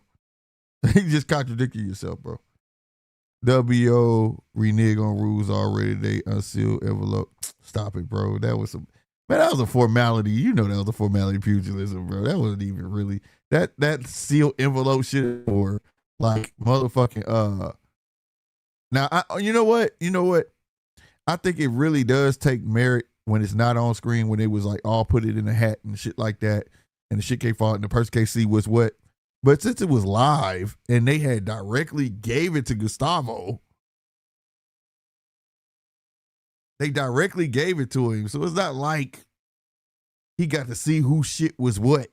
You know what I'm saying? Like, I don't know, bro. I don't know. I guess it's the way you look at it. He said, understood. Key been fast track and we don't know the whole story yet, local. No, we don't. But I want to know what the hell he said on Kick. Somebody who saw him on Kick need to tell me what he said on Kick. Somebody said he said silence is golden. I don't think silence is that. I think he go double back, try to get that $3 million. $1 trillion dream salute. He said the business of boxing is going to punish. Keyshawn is going to become Boo Boo Andre. And that's another case. I was mad Boo Boo Andre kept chasing for Canelo when he should have been active. News says is still developing. I hope so. Real talk. I'm just expressing how I feel about it as a boxing fan. Devin should try to get that belt for Paro. He will. Let this don't go down. They're going to go to somebody. Like I said, he don't need Keyshawn. Nobody was calling for Keyshawn. When you're in position, people wanted that, like, you don't got to talk the fight up. You feel me?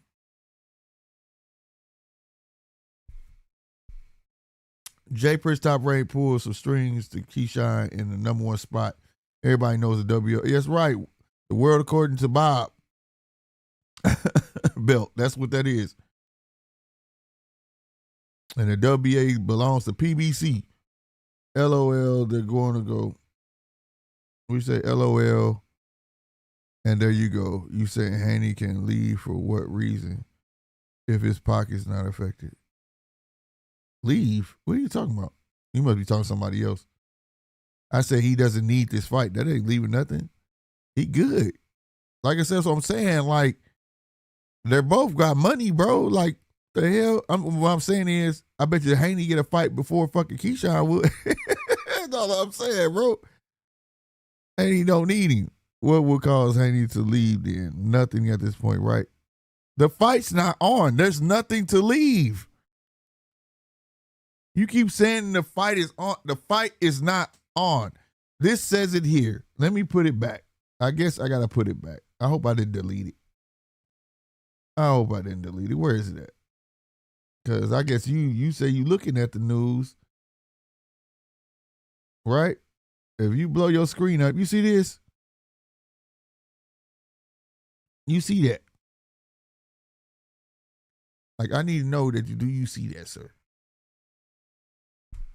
That means the fight's off. Okay? At this point, the fight is off. 100%.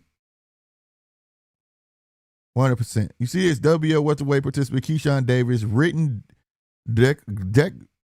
declination of purse bid adjunction. You see this shit?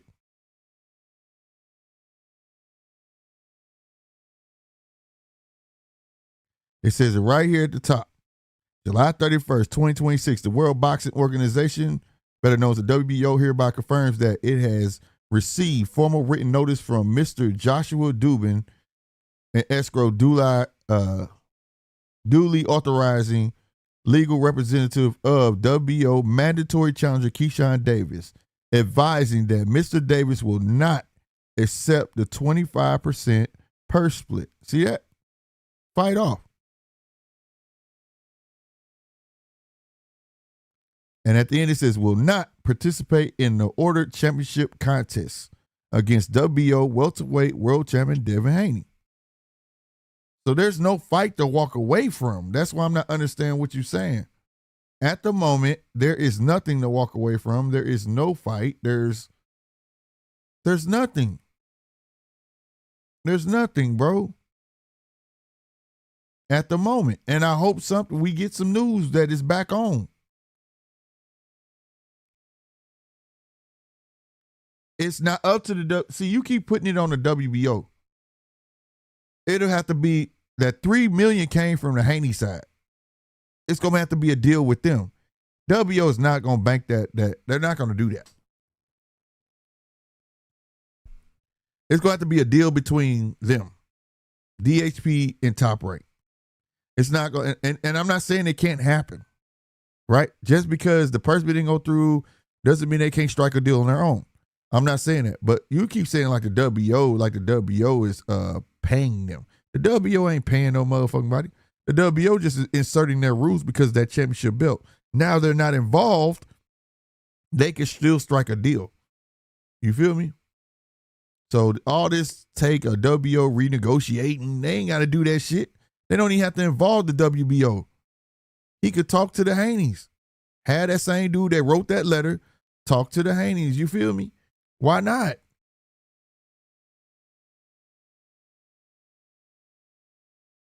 You said fight is not on while still being renegotiated. It's a developer's story. Yes, he declined the 25% and renegotiated for more from the WBO, according to local news. Who the hell is Wavy TV 10? I don't know.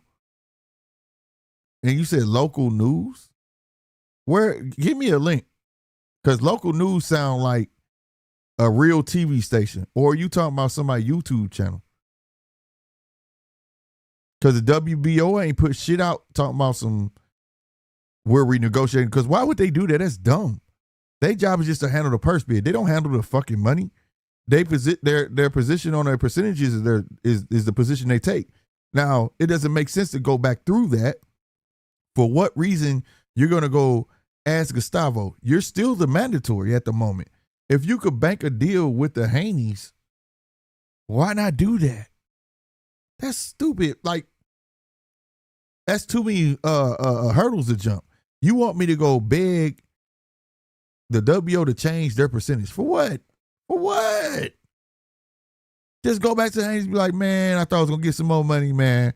But look, this is what I'm really looking for real, bro. Just give me 3.1. A little bump on that. They might do it. That's what I would do. Just to see, because if you're trying to say the fight, but to say you trying to renegotiate with the WO to change their percentage, that's dumb. When you can go straight to the source. The source, don't forget, the source went to Keyshawn first. Keyshawn's the reason it went to purse bid. You dig?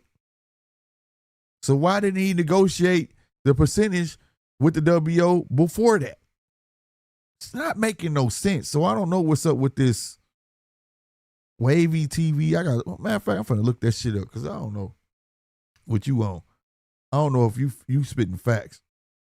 Wavy TV, but he said local news though. What? Yeah, I'm finna go to that. I gotta see. What is it called? Wavy TV 10?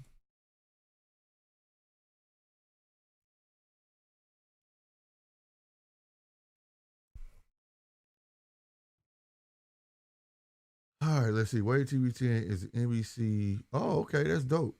So that's crazy. They should call Wavy TV, bro. NBC, and it's an NBC network. Is this the right one? Pugilism. Yep, Norfolk, Virginia. I'm finna see.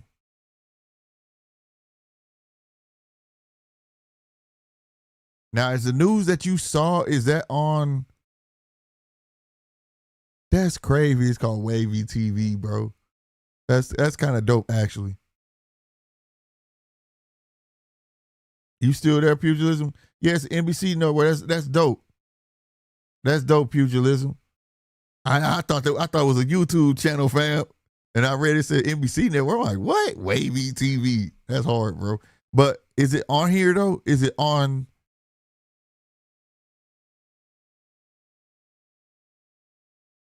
Is it on the YouTube channel?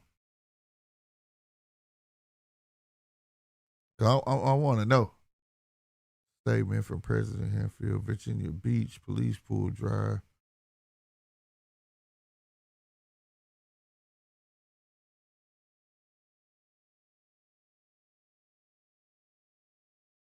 Now y'all got dead whales out there and shit. Why do y'all got a whale? The fuck?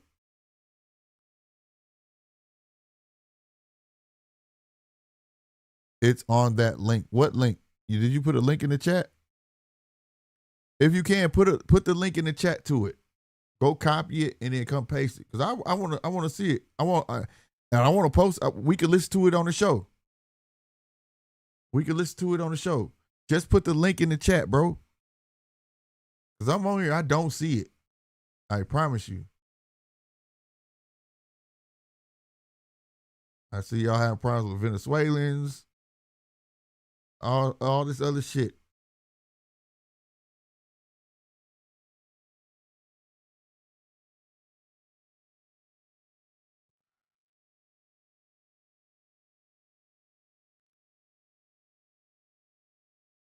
I'm definitely trying to find this out. Because I don't see it.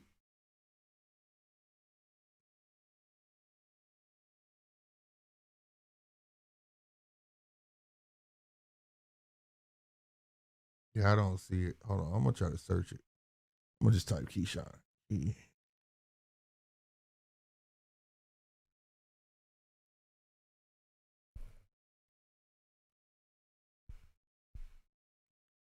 I'm searching a page for any Keyshawn videos. Okay, here we go. Wavy 10, Keyshawn Davis homecoming fight. Ooh, we finna watch some shit. Let's see what they talking about, y'all.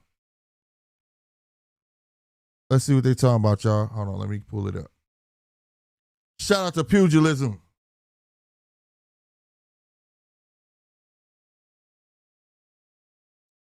Let's see. Shot of pugilism for the news. I shared the link, but not sure if you can get it on through here.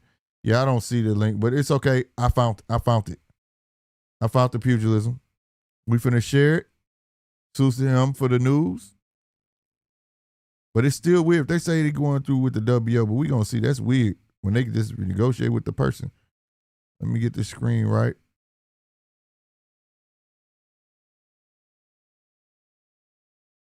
All right, let's get it. Let's get it. Boom. Get big. There we go. All right, first and foremost, this is for educational purposes. Man, I gotta put this on the screen if you know what I mean. Educational purposes. You know, no, that's the wrong one. I should put that up anyways, but where is it at? I can't find it. Where the fuck is the educational purposes? Oh, I know where it's at. Stupid. Educational purposes. Just for everybody to know. For use. Don't get me. All right. Let's get it. Let's see what they're talking about for Mr. Keyshawn. Let me know if y'all can hear it as well. All right. Let me know.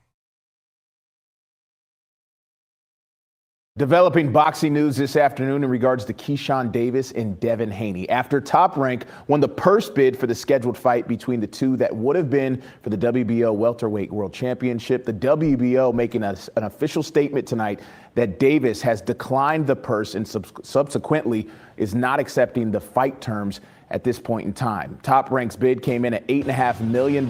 Haney, the champion, was set to receive 75% of that. Davis was going to earn just about $2.1 million. Now, this is a developing story, and I personally been told there's a chance that Keyshawn tries to renegotiate the financial terms of the fight and asks for more than 25% of the purse. If that's the case, the WBO would then determine if he would get it. But right now, he's declined the bid. So Davis, 15-0, coming off a unanimous. They said he tried. So they ain't got no answer back, but he did try, which I guess in the initial when it got announced, he called like, can I get more than 25% type shit? You know what I'm saying? But yeah, we're going to see. Hold on, I'm going to play that again. Coming off a unanimous decision over Nahir Albright. It's more than 25% of the purse. If that's the case, the WBO would then determine if he would get it. But right now, Haney, the champion, was set to receive 75% of that. Davis was going to earn just about $2.1 million. Now, this is a developing story, and I personally been told there's a chance that Keyshawn tries to renegotiate the financial terms of the fight and asks for more than 25% of the purse. If that's the case, the WBO would then determine if he would get it. But of the purse, if that's the case, the WBO tries to renegotiate the financial terms of the fight and asks for more. Now this the part he tried to it said that he tried to renegotiate the what do you say? Hold on, I want to say it right. What do you say? That's not making sense to me. To renegotiate the financial terms of the fight. The financial terms. So why are you trying to you can't renegotiate the financial terms with the WBO. The WBO isn't paying you, they just set the percentage. So that would be Top Rank and DHP you got to talk to renegotiate that. And asks for more than 25% of the purse. If that's the case, the WBO would then determine if he would get it. But right now, he's declined the bid. So Davis, 15-0, coming off a unanimous. So he tried to do it, but they must have told him, hell no. So this decision over Nahir Albright at Scope, while Haney is a perfect 33-0 with 15 knockouts. Davis was sitting as the WBO's #1 welterweight contender. Okay, well, at the end of the day, he tried. Right, they're not negotiable. So he tried to ask the WBO, but also said that he tried to renegotiate the financial part of it. But the thing is, that will be, you have to talk to Top Rank and DHP. In order for you to get more, because WBO is not budgeting for 25%, that means they would have to up the money on the purse bid if you want more money. You get what I'm saying? So, I don't know. Interesting. So they gonna keep track of it and Susta Pugilism for putting me on their news channel. Real talk. I thought Wavy TV was a YouTube channel, bro. I think that's kind of dope. I'm stupid like that. Y'all don't pay no attention to me. Wavy TV. What you watching, dog? Wavy TV. That shit crazy. And it's an NBC channel. That is crazy. We just got NBC 5 here in St. Louis. Channel 5 is NBC. They got a whole name. Wavy TV 5. Wavy TV 10. That's wild. That is wild. I'm trying to get back to the stream so I can see y'all. But I'm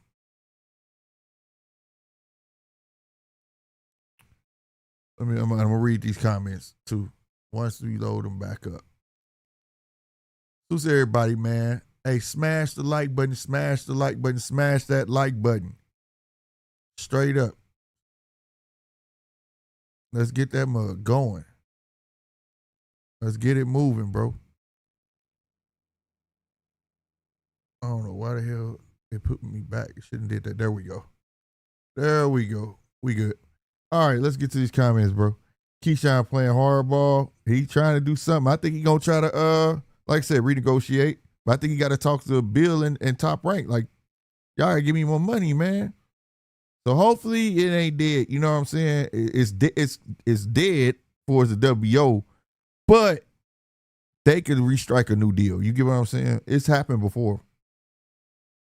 Am I hearing that wrong, or is that what it is? Yeah, that's what it is. It's he tried it. He tried to renegotiate it, but at the moment, WO like hell no. WO probably told him you got to talk to your people and Bill people, and Devin people. That's probably who they redacted because I can't see them changing the 25%. What's going to happen is if they do want to give him some more money, it'll be Top Rank giving them some more money. That's why they're the lunatic Liberian. What's going on? He said, libertarian, I'm sorry. You make your case and petition for the #1 spot. Then you get the purse bid. Your promoter wins the bid. Then you decline the fight. Get the fuck out of here. I'm telling you, that's how a lot of fans feel, bro. These aren't fans who hate Keyshawn. They just feel like, man, when you invest your time into a fighter, I understand it. WBO purse bid percentage splits are not negotiable facts. Yes, sir. You are 100% correct. Yes, sir. Yeah, man. That's key local news anchor. That's hard, though. I know I'm way behind on this chat, y'all. Forgive me.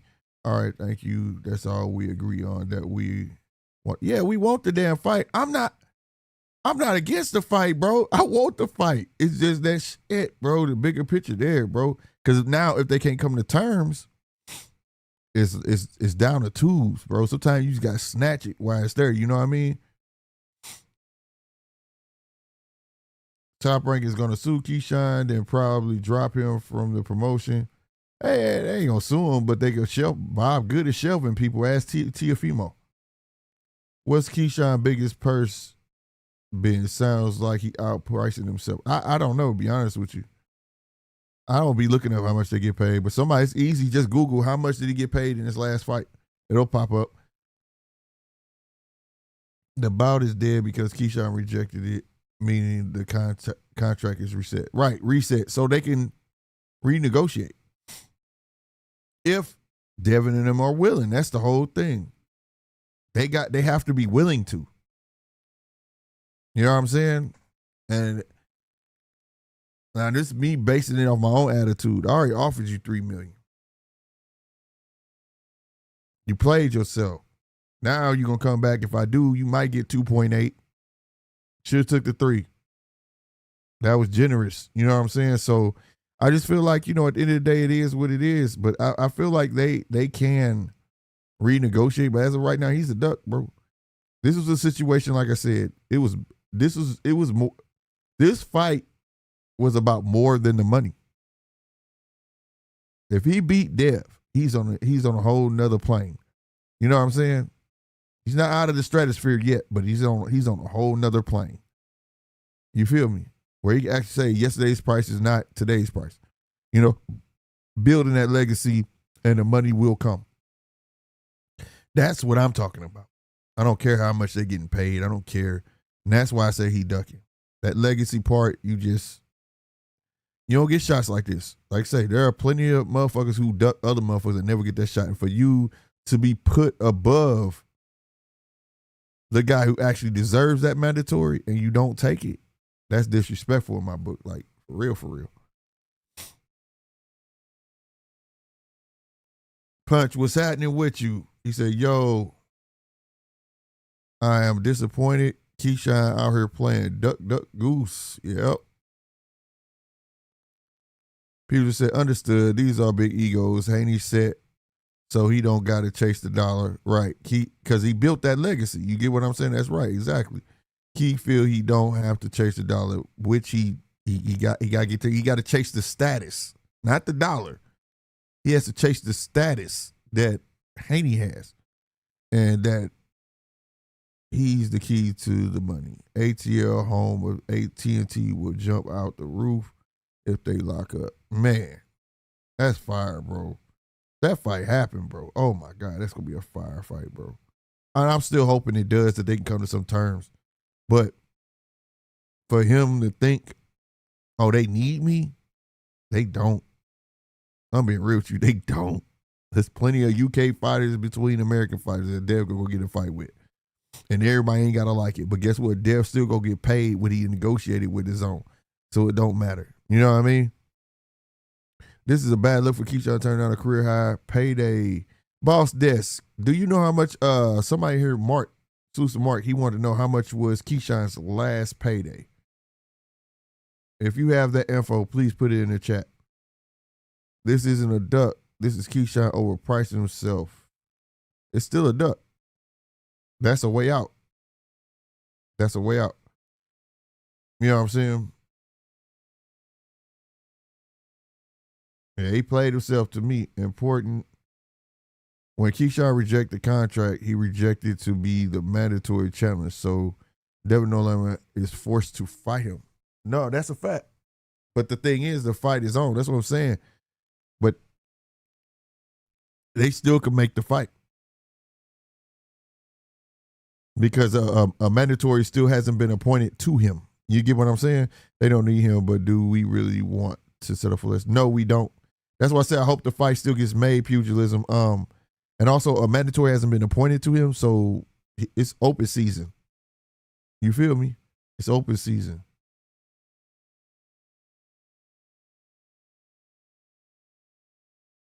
Oh, see, his last fight, this make it even worse. They offered him double what he made his last purse. His last purse, he made 1.5 mil versus, oh my God, bro. His biggest purse to date is fighting Ortiz, 1.5 mil, bro. Wow. So he kind of played himself. He should have took the 3 million. Norfolk will be fine if we settle for less because it'll be cheap, bargain price, live fights at the scope holders. Hey, man, ain't nothing wrong with that, bro. I love to see a boxing in person. I tell everybody, if you ain't never seen a boxing match in person, you gotta do it. It's the one sport where it is better in person.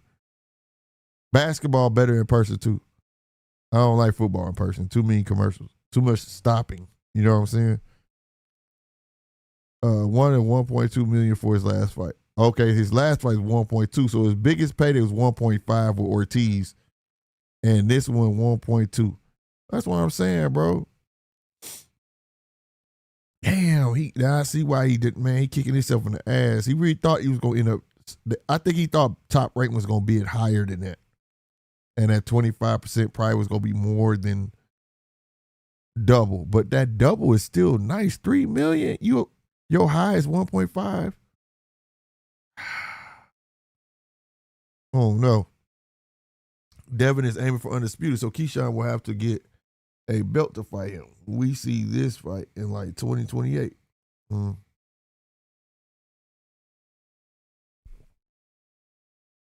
This is primarily a stay busy fight for him. I mean, you know, shit got to line up for that undisputed shit. You feel me? Yeah, boss that said 3 million. I'm lost.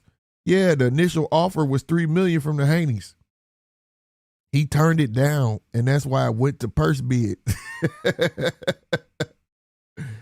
You ain't know that, Boss Desk? It was $3 million at first. He turned that down, and he betted on himself going through purse bid, thinking Top Rank or somebody's gonna pay more for that fight, and he was gonna end up more than $3 million. But it didn't happen that way. Heavy called him a duck. 2, ain't no hiding from this one. Whoa, Heavy did? Hell no. From this one, bro, he got an egg on his. Yeah, bro. That's big. If Haney admitted, Heavy called him that. Wow. I ain't gonna lie, I thought Heavy was gonna defend it. I did. I was like, he gonna defend it. That's his boy. If Haney fight doesn't go through, Scope can continue getting Leon Poirot type fights, or Brian Owen Jr. or Frank Warren type fights in Scope. Facts. Where Heavy Bag at? He a big Keyshawn fan, but that's why I just said. Punch said he called him a duck. I'm shocked. I am. I thought he would have, been like, nah, it's a like he'd have had some reason for it. Pugilism, Keyshawn versus Brian Norman will be hell yeah. I'm telling y'all, that's a fight. If Dev fight Shakur, we need to say, hey, Keyshawn, fight Brian Norman. You know what I'm saying? Like, straight up. Make that a fight. That's a fight. And they got the history. That'd be a cold-ass co-main. Keyshawn, Brian Norman, and Shakur Dev. Real talk. All right, the lunatic laboratory said, so take 1.2 minus 30% management, 3% or whatever percent for WO. Sexual fees, 35. Taxes, he making around 120 take home. Now, I don't think that, goddamn, really? I don't think he take home at $1 million. I think he take home about 300,000. I don't think it's gonna be no 120,000, bro. Hell no, bro. I'll be like, fuck that. That's 1.2 million. Your manager, he get like 25%. Corner, they can't charge more. Yeah, 3. The WO get 3%. Yeah, I don't know. The tax, you should have chopped the taxes off the front. Maybe you right. No, hell no. Somebody gotta do the math on this shit. Somebody gotta do the math on this shit, because that math ain't mathing. 120,000 out of 1.2. Yeah, that math ain't mathing. I'm getting mad reading this shit. Like, what the fuck? I'll get mad at that shit. Oh my God. Brian Norman, a more dangerous fight for less money, no belt. That is a dangerous fight, though. I mean, shit. Keyshawn ain't got no belt neither. At that moment, you know what I'm saying? He got no belt. Shit. You take him out, that's a like opponent for Dev, right? If you take him out faster than Devin did, you beat him worse than Devin did. Now it makes it justifiable if you fight Devin next, given that he gets past Shakur. You get what I mean? Now you fight him, ain't no excuse. Ain't no reasoning why you shouldn't be able to fight Dev. Like, you get what I'm saying? You climb that ladder. Definitely not, yeah. Now, you guys should throw dirt on him, but that's our hometown champ. And we continue getting live key fights at the Scope instead of having to travel and pay for big ones in due time. No, man, you supposed to support I tell everybody, support your fighters. He said like 450. Yeah, 450K, or I'm with that. I'm with that, bro. I'm with the 500K, 450K. That sound a whole lot better than 120K, because that shit, I'm reading this shit, it was making me angry like I'm getting it. You know what I'm saying? Like, I was like, hell no. Well, you getting raped. I swear to God, they getting you 100%. But always support your fighters, fam. Always. He did say he'd fight Norm, too. Yeah, he was talking mad shit about Brian Norman. That's why I said I would love to see that shit. Would you say either Haney and Key work something out now or resurface down the line? Yeah. It'll definitely resurface down the line, especially if Keyshawn get a belt.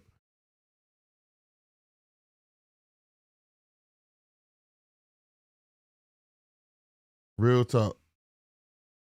Typical man contracts. I no, don't quote me on this, but I think I heard somewhere it was 25%. He was paying for Jay Prince. That's what I heard though. That doesn't make it true. So it very well could be 30. You know what I'm saying? That's just what I heard though. But yeah, bro. So all we gonna do is hope and pray that this fight come to fruition. You dig what I'm saying? And hopefully they go renegotiate over the weekend. You know, like you just gotta be some man shit involved. Like, look, I fucked up, homie. I should have took the $3 million. Yo, let me get that $3 million. You know what I mean? Especially here in 1.5 is his biggest payday to date. That plays a major part, bro. A major part. Like that shit wild as hell though. You know what I'm saying? That is wild. So that confuses me. Why didn't you just take the $3 million? And you get that shot, you get double what you made, and you get the biggest shot. Oh man, that. Oh my God, that just makes it worse. It just makes it worse. You dig what I'm saying? Like 100%. Like that's how I see it. It's just off the chain, bro. Off the chain. I looked it up. Beginner fighters is 30%. Elite fighters 10 to 20%. Okay. So you think Zuffa and Shakur not guaranteeing Haney more than $6 million to fight at 144? No, they probably paying good. You know what I'm saying? They probably go pay good. But the thing is, well, Shakur said they'll work with his own. You know? Well, they already working with his own now. Kinda. Because in America, what fight is that? Ryan and Conor Ben is not going to be shown in America on the zone, I don't think. Which sucks for me because I pay for this. I don't care about that shit over there Paramount. I really don't because it's hard to find and I don't like that shit. Well, I mean hard to find. Like when you go on Paramount, they advertise the UFC shit, but there's not a Zuffa section. And then like you got to type it in and sometimes the shit pop up. It don't. I don't like that. And then on top of that, I just think that shit, it should be shown on America. So I hope they change that, but we'll see. We'll see. Hey, what the purse bid was just revealed market value. Key revealed he wants more than 2.2 mil, and Haney revealed he's cool with 6 mil guaranteed, not including his own money. That's what it's about, market value. That's what we've been talking about, pugilism. That's market value. If I reach back and look like what do you deserve, that's your market value. Like it is with Haywood got like 15 million if Turkey should pay. But check this out. Remember Keyshawn said that Turkey wanted to fight Teofimo, remember? Turkey was his boy, remember? Let's not forget that either. Whole video. He was like, yeah, Turkey wanted me to. Remember he showed where the phone call and all of that shit? So he supposedly got Turkey in his pocket too. Why Turkey didn't pick this fight up?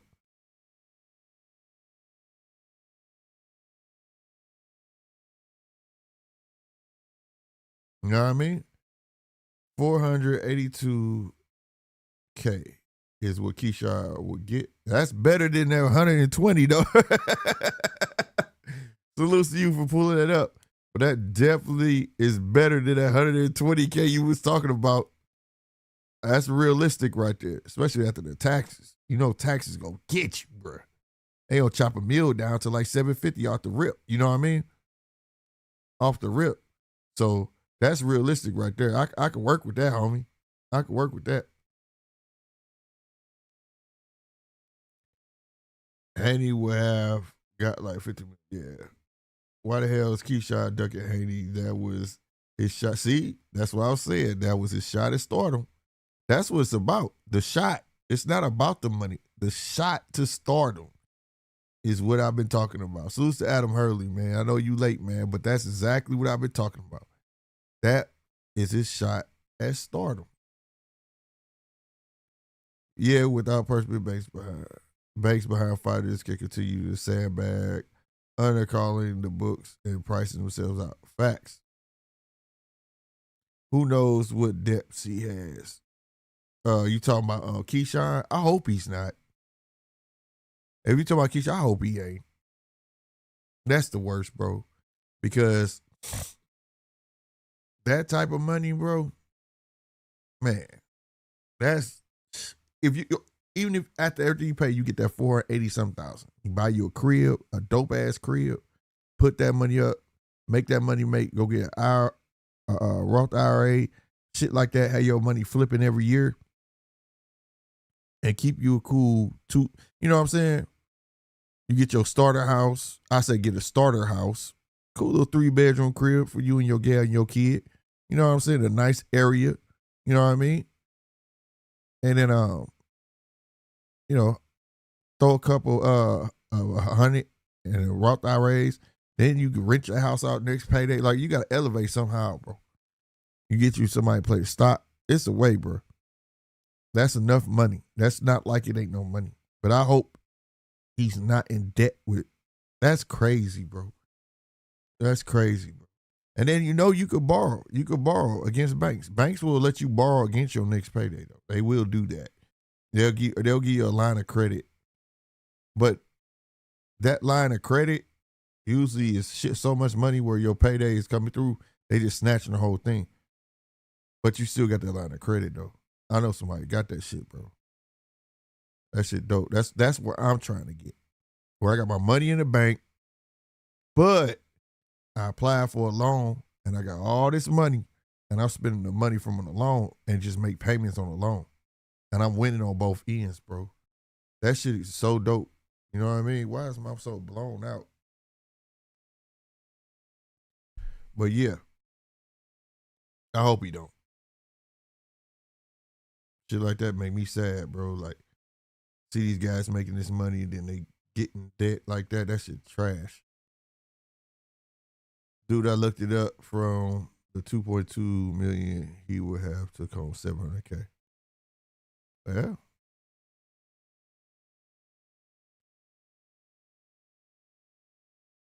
Yeah. Wait, what?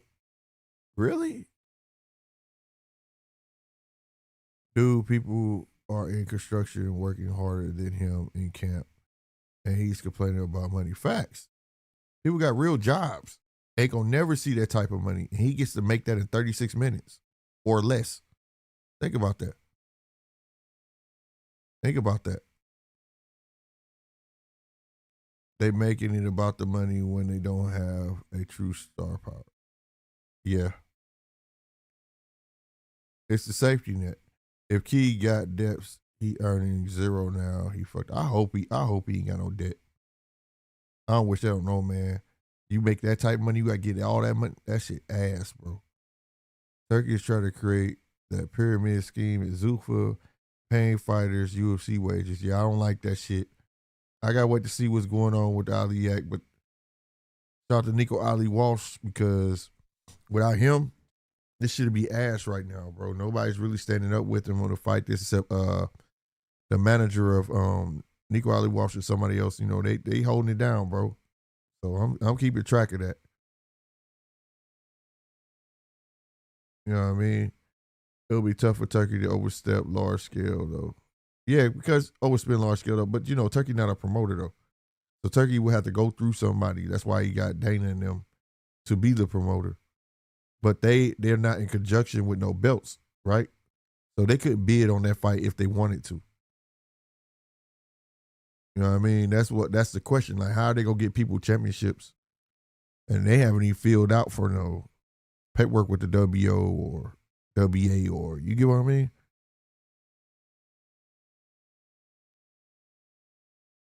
I have a halo. What's that, bro? You might be teaching me something, bro. Let the people know what that HELOC is. Key got to do his best to keep the Haney fight, though, Shakur and Key can get 7 rounds versus anyone. There's no stop losing, loss to the best. Facts. You could lose to the best. That's what I'm saying, man. Ain't no shame in it, bro. This is the fight game, bro. Canelo resume holds because he only lost to the best. His loss validates his legacy more than his debatable wins. Man, pugilism, I wish you was around, boy, that Canelo resume shit. It's so many ways to look at that. That's why I tell people there's like 3 different ways you could look at Canelo's reign. You get what I'm saying? The one way you just said it, another way where he was bringing smaller fighters up, right? Then when he went to 160, it was like kind of easy pickings. There's so many ways, but for me, I can't cry about who they put in front of you. Whatever, he's a great champion. That's how I choose to look at it. But there is so many ways. That's why I say this resume shit, so subjective. You feel me? Like you could say he didn't fight Boo Boo, he didn't fight Charlo when he was supposed. You could say a whole lot of shit. Fact of the matter is, he's still the man. He's still the face. You know what I mean? That's a great example.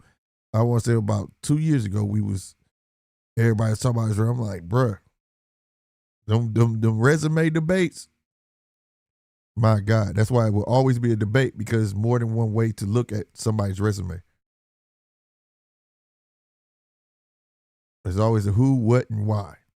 You get what I'm saying? Who they fought, what was going on then, and why they did what they did during that time. 3 different ways. 3 different ways to look at a resume. They want to fight Lomachenko now that he's way past his prime. Brag about it afterwards. Oh, you talking about Haney and him? Same goes with Canelo ducking Benavidez. There you go. See what I'm saying? It's so many ways you could look at. And that was a duck, bro. Home equity line of credit. Oh, okay. Yeah. There you go. Yep, that's what I'm saying. And people don't even know about, hey, lunatic libertarian. It's so many people don't even know about equity in their home that they could borrow against it. Like they don't even, it's so much stuff that the average human being is doing, the ones that are doing well, don't even know. Right? The people think life insurance is just life insurance. Like it's just for when you die. It's called life insurance. You could borrow against it while you're alive.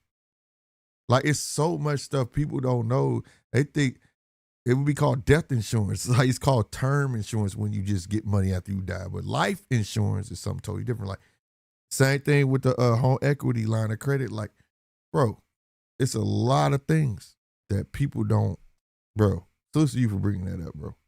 He got comment of the night for that one. I ain't gonna stunt. Fire. Because that's stuff besides boxing that people need to look into. Those little jewels like that, what we was talking about earlier, those are the jewels that need to be said.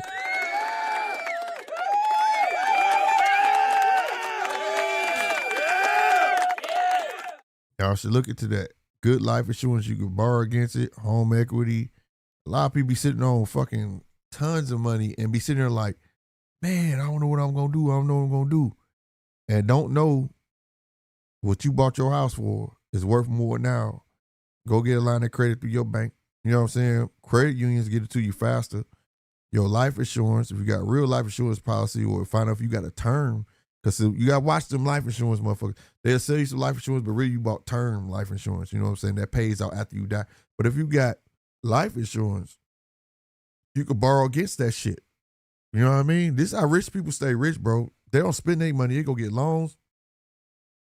Keep their money in their fucking bank and spend off that fucking loan, goddamn me. That's what they do. But real talk. Salute to you for that, the lunatic libertarian. Like I say, people need to know these things, bro. They need to know the things that they don't want you to know. You know what I'm saying? I'm hoping for Canelo Crawford rematch to give us another good fight to watch. Since not many fights are happening on a level, it's gonna take a lot for Bud to come out. And bro, I need to say more. Like I'm a Bud fan. I got pictures with the guy right there. You know what I'm saying? Like I am a Bud fan, no doubt. Rory, Bud, all them. my mic thing in a way, but Andre Ward, all of them. I'm more of a boxer fan, like boxer, puncher fan, not too much of a brawler, but like, you know, shit like that. You know what I mean? But I think it's gonna take a hell of a. I'm gonna be real with you. I'd rather him come out and fight. I think him and Boots need to have a discussion. As my dad said, hey, step in this room. Me and you need to talk. And you that mean we about to fight. I think they need to have a fight. Like, it's the arrogance for them. Like, they don't, like, one is like easy work. They don't call him a hater and I understand both plights. And I just think they need to go on and get it out the way, bro.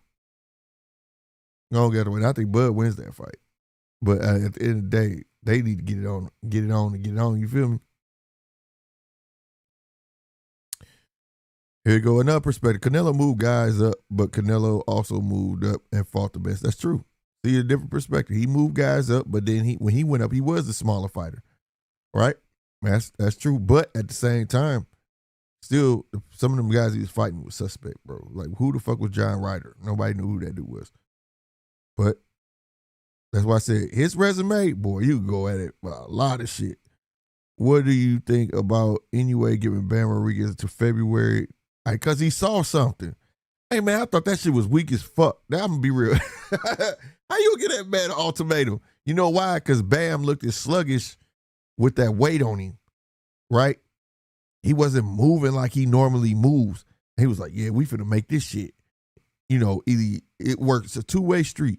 Everybody wants to see this fight, right? If he don't take it by February, fuck him. And that's on him. Cool. But if he do, he got that weight on it. And that weight on him, I know I'm going to dominate. And that's how he feeling. I know that's, why would you put that on him like that, bro? Let him work into the weight, bro. You trying to catch him fucked up. That's what you're doing. You trying to catch him fucked up, bro. That's what he doing, bro, on life. I said, this dude right here, bro, who the fuck he think he is? I think that's just so weak. I don't know you could borrow against life insurance. You didn't? Hell, real life insurance, bro. Look up your life insurance policy. Yes. Oh, yes. Lunatic said $30,000 line of credit at 3%. Put your whole paycheck back into the line of credit and pay all your bills to include the mortgage. Facts. That's what I'm saying. Motherfucker don't be getting fucked. You got motherfuckers be having 500,000. I ain't gonna tell they business, but I know somebody who got a line of credit that's fucking crazy, and he still work, but he don't even give a fuck about his work. Like you say, man, he's straight. You know what I'm saying? Like, I work and I don't see it, but I don't give a fuck. Like, as long as you responsible, you good, bro. You good, bro. Damn, Haney. Key that fight regardless how anyone wants to hype up a skill down. No, that's a fact. That's why I said it's still a good fight. And I hope they, you know what I'm saying?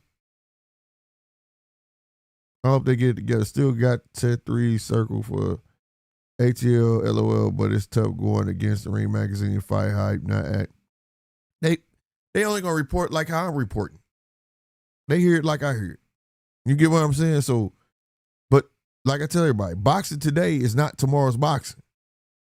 That's how boxing works. That shit will flip on your ass. Like, what the fuck? Like, it will flip. So, come tomorrow, fuck around, be watching the fights, and somebody be like, yeah, they're back in the negotiation, see what they can work out. You never know, bro. You never know. You know what I'm saying? Like I said, that's why I based it. My show today was off of the point that how important that moment is. Because if he does it, if they don't get this renegotiation into play, he's gonna be kicking himself for a long time. A long time. Right? So we shall see, fam. We shall see, fam. No lie.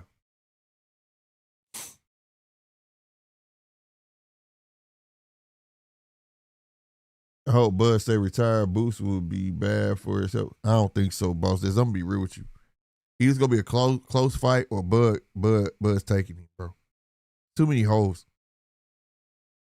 And you fighting a Caesar fighter like that. That's why I respect Bud when he said, man, let the dude live. Like, let's see him become great. I want to see him become great. Like, people misses that stuff. But I also understand that a fighter like Boots being at his age and having that many fights, feeling like he should have had more marquee fights, I understand that too. I understand it too. Let's be real. There haven't been no passing of the torches in boxing for a while. And I think that would be a hell of a passing of the torch, whether Boots win or loses. I'm just being real with you, bro. I wouldn't be mad anyway. That would be dope as hell. That's how I see it. But yeah, but I don't think it'd be bad for his health. But I don't know. It would take so much money for that man to come out of retirement. I'm going to hit the StreamYard. I need to test the StreamYard guest app. That guest app, be careful, it'll drain your battery too. Now, the guest app is just for you to hop on people's shows. If you want to do a stream, just go through. If you got an iPhone or whatever, just go to StreamYards.com. You know what I'm saying? Just go to StreamYard.com. That's how you would set up your own stream. And they got a free tier, right? They have a free tier where you could test everything out, and then you could pay. I pay so I can have my own logo up here spinning, and I do a lot of stuff. You know what I mean? And I can have up to like a shit ton of guests on at one time if I want, and all of that. But the guest app is just like on your phone if you want to just be a guest. But remember, it's your phone. So that should be draining people's batteries, bro. I got it on my other phone. And yeah, that shit does do that. Sometimes I'll stream through my iPad. And I don't want to come up to the office or whatnot. And I use the guests so I can see the chat on my phone. And then I can make it full screen on the tablet. But that guest app had my phone hot as fuck. I am not gonna lie, bro. It be hot. If anyway goes up and beats Rafael Espinoza, the featherweight Fundora, I would rank him as one of the best fighters on the planet. I will agree. And he's not in a rush to do it. But I agree.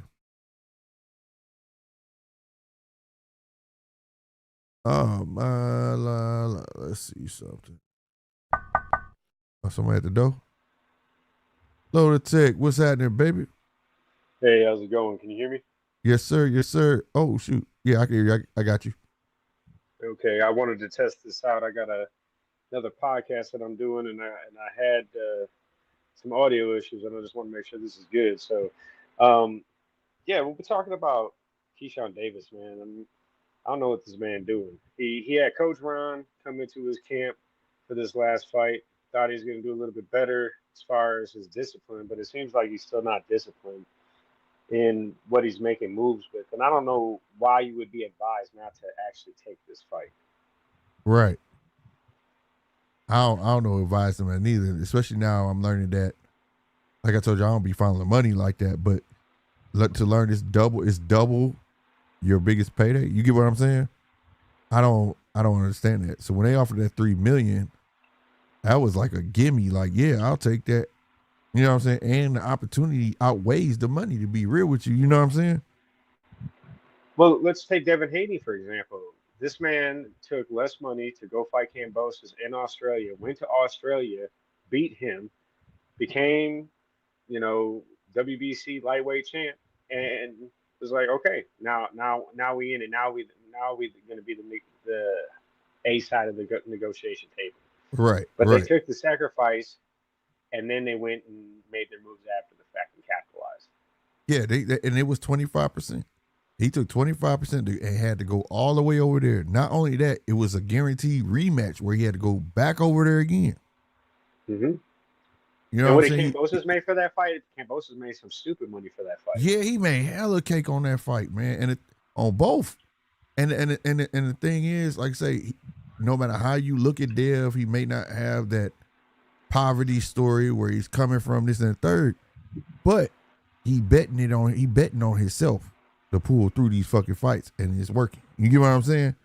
It's working, and it's more than you can say about what we're used to seeing from fighters that come from poverty stricken. Now they're starting to make themselves look soft, and I don't like it, especially when you get an opportunity like this to become the man. Oh man, that's what hurt my soul. Well, what kills me is we have the 147-pound division, right? Keyshawn Davis is moving up.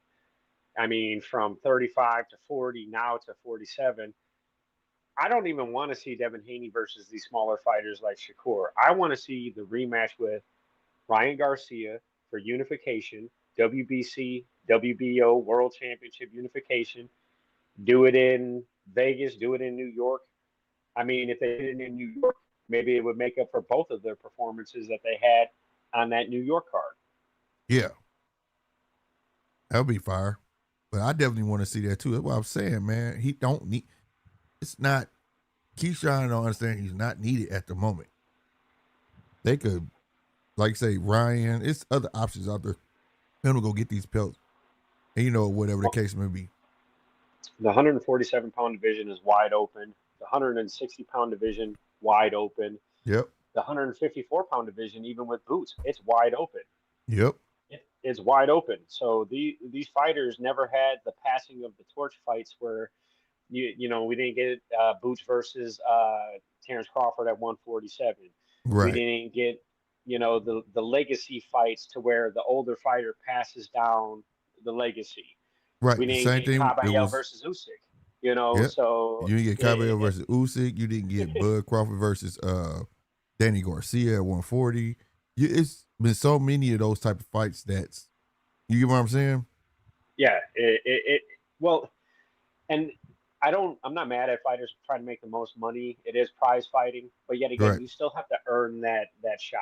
I don't know if you were to ask 10 people in anywhere across the country who Keyshawn Davis was, if they know who he was. You ask them who Devin Haney is, they probably heard his name before, but I guarantee you not Keyshawn, not with having under 20 fights, unless it's something that would be on the lackluster side, whether it's the positive THC test, which I think is irrelevant. But yet again, there's that. There's the De Los Santos fight where he's in his hometown and then he comes in 5 pounds overweight. We just saw Stephen Fulton come in 7 pounds overweight. Yeah, that was terrible. And that's the terrible shit that like people feel like we shouldn't be looking at, but that's all part of your legacy. You get what I'm saying? Of being remembered, like, and that's the thing, man. Like being professional, it's a part of your profession. Yeah. Well, yeah, it's part of your profession, like I said, and it's part of your legacy. You was a blown up fighter, because let's say if that becomes a reoccurring thing, people would just say you was a blown up fighter trying to fight in smaller divisions. You was a weight bully. Like you start getting these names attached to you that you don't want. You know what I mean? Right. And then you got the passing of the torch. It's important because it sets up the next gen. You know what I mean? We got now we know who's the toughest, who is supposed to be the toughest out of this class because he just whooped the predecessor. You get what I'm saying? Correct. So those fights are important, bro. Like we haven't had one of the I want to say Mayweather was probably the last one. Mayweather and De La Hoya. No, Pacquiao versus Thurman. Pacquiao versus Broner. Pacquiao fought all the PPC fighters. Yeah, he did. He gave them all a shot. You right. I ain't think about that.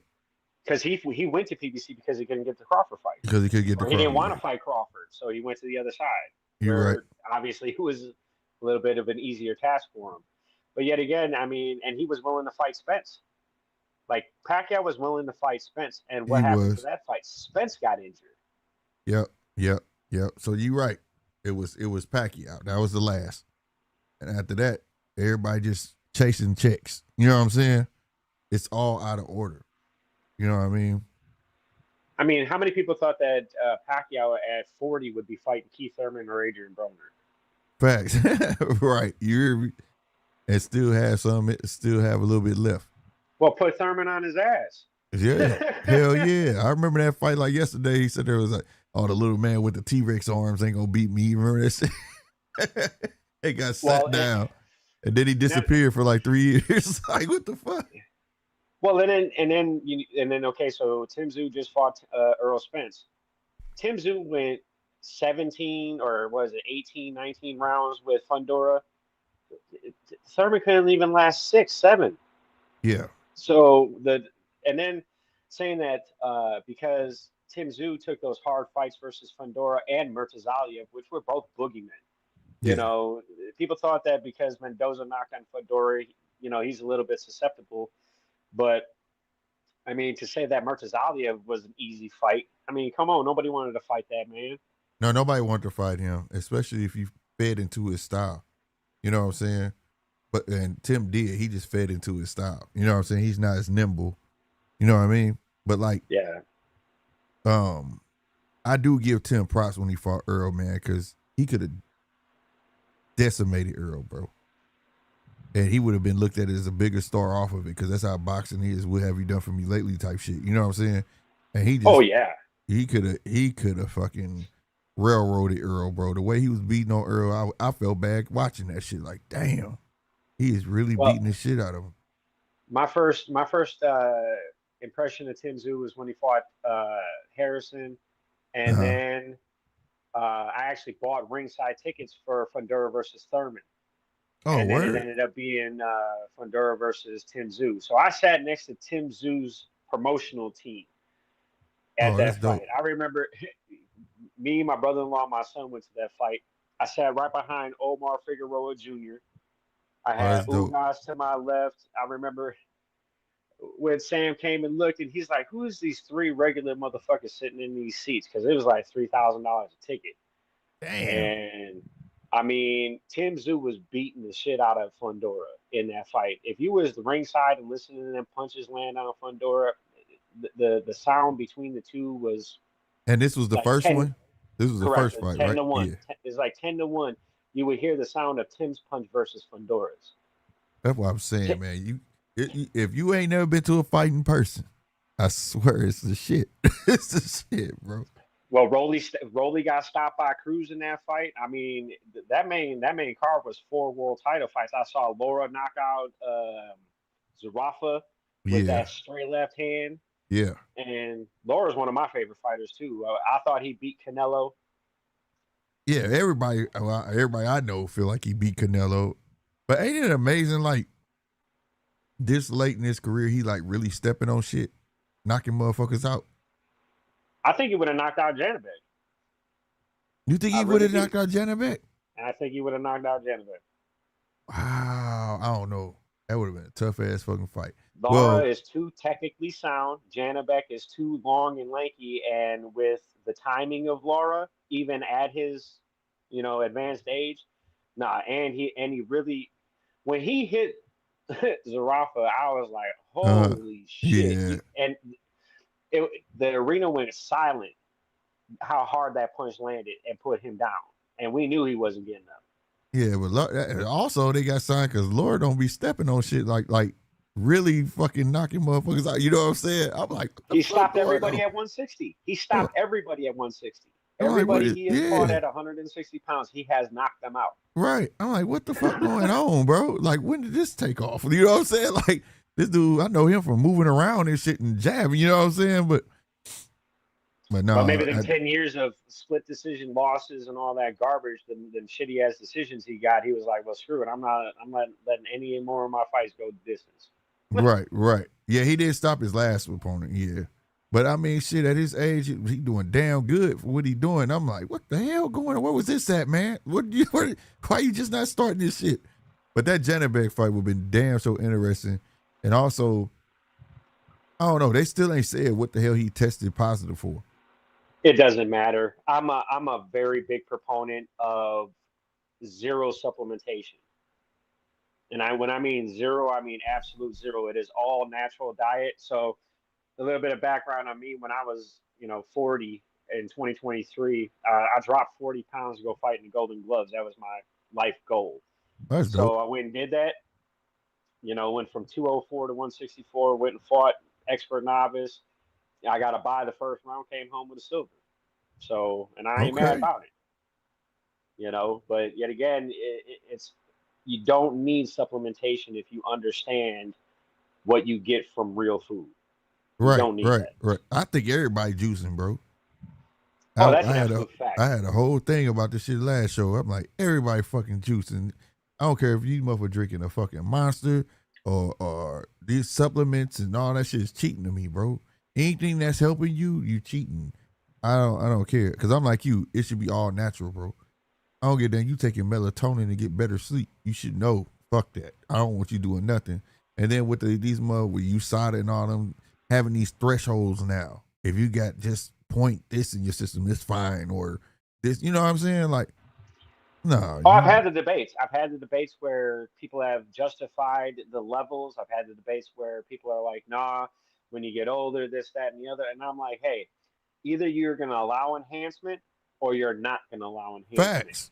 If you want Facts. to go spar somebody, all right, this person is going to take this pre workout, which we know contains methamphetamine by the manufacturer. It's pre workout. Yep. That individual to go spar the other individual that is not on pre workout or anything like that is going to have an advantage. And people just Facts. don't want to understand that. Facts. That's why I drink monsters sometimes. I be sleepy when I do these shows. And I be like, if I done had this monster right now, I'd be sleep right now. That's cheating. You know what I'm saying? That's cheating. I don't I give a mean, damn. do you remember the Pacquiao fight where they caught Margarito and said that he was drinking coffee or some kind of stimulant substance Yeah. before the fight? Yeah. So even drinking what would we call a regular commodity, let's say, but it's still a stimulant. It's a stimulant. Right. That's what I'm saying. That's why I'd be like, until they get a phone number like the NFL, whatever you put in your body, you better call this phone number first and ask, can you eat it, drink it, or swallow this pill? Until they get like that, it's just open wide. They're allowing it and shit, bro. I was watching Well, this it's documentary crazy. where it takes 5 years to even find out what's the latest shit before they can test for it. You know? Yeah, and well, if you get into what they're doing as far as like carbon testing and all that, I mean, if you get into the science of it, it's not as accurate as they let everybody to believe. We have to Right. understand that they sell the security of the testing first to say that it's accurate, and then they say, okay, well now because we've sold the accuracy, now we can be an enforcement agency. Now, Victor Conte, we all know the story with him and Shane Mosley, Right. and nobody, and what's funny is nobody took that win away from Shane Mosley, Right. and it was one of his greatest wins to Yeah, go it was from one. lightweight to welterweight to beat Oscar De La Hoya. Right. Right. But he did it cheating, and they had a deposition, and it sent Victor Conte to jail. So if we're gonna have the same justification, right? So every snack fighter, we got Devin Haney, Caleb Plant, Shakur Stevenson, Terrence Terrence Crawford, Crawford. Earl You Spence got was so that. yet again, A what are lot we of people doing here? touched that. Sean Porter, it was so many people, and then they'll leave it alone. Devin was, and you know what I'm saying? Like, it was so many people. Amanda Serrano, I think, is Amanda on the Serrano, snack. yeah, a lot of them, man, was part of that shit. And my thing is, like I said, and the whole deal was promoting them goddamn supplements, and I don't understand how that's even, like you said, that's like okay, like for the Ryan shit, right? People feel like Ryan lost because of the Osprey. Osterine. He didn't. That's not why they did it. He got suspended because of he didn't disclose the supplements he was taking. But when you go look it up, that's what it says. He got suspended because he did not disclose what he was taking. Like, you got to write it down saying, I'm taking these supplements or whatever. You know what I'm saying? He didn't do it. That's what they got him on. Okay, but James Toney versus John Ruiz declared his supplements, and they took that heavyweight championship away from him. So let's make it make sense. That's because you got all these states and they run their own outfit. You did what I'm Right. saying? You got Right. you got California that says you can't come in over 25 pounds or whatever the fuck it is, but they let Devin Haney do it too. Who is that? Who was that he fought in Oakland? I know. I remember the fight, but yet You know what again, I'm talking this. about. He just But fought not too okay, long so when long we ago, talk lost. about legacy and fights, and yeah, I remember. I remember the event, and I remember that situation. But who did he fight? It was Rougarou. What's his real name though? Oh, you're talking about Regis? Regis Regis. Prograis? Yeah, he came in 26 pounds over. And Regis still fought him. Exactly. But Regis a dog. Regis a dog. Yeah, Regis is a dog. Like, and he didn't say nothing till afterwards. You know what I'm saying? He didn't say nothing till after, but he knew he was gonna be big. He was big that day. You know what I'm saying? But at the end of the day, I mean, like it is what if you make that choice. But that's how I felt about Devin when he fought Ryan, because the first excuse was that he came in heavy. Well, you shook on it and everything. Remember that? Yeah. And that was your first complaint before even the drug shit even came out. You know what I mean? So, you know what I mean? Those choices, you got to live by them. But yeah, man, these states be having their own fucking rules. And this is why, like, Mayweather will only fight in Vegas. You get what I'm saying? I'll tell you nothing. Yeah, because they'd allow him to shoot lidocaine into his hands before lidocaine and stat. See, people be tripping like when they be calling people. I always said this on this show, fam. I said, they be like, oh, did you see where they had bud stacking? And I said, and I pulled up all these videos. And I said, look at this. Is that stacking? Look at Canelo. Is this stacking? I pulled up like 4 fighters, right? I said, what's the common denominator? It's Vegas. Yep. Vegas allows you, if you have, all you have to do is put that you got wrist problems. You get what I'm saying? And they'll allow you to like it's not stacked, but it's like semi-stacking. That's why motherfuckers be like, that's not legal. That's not legal. Well, in Vegas, it is.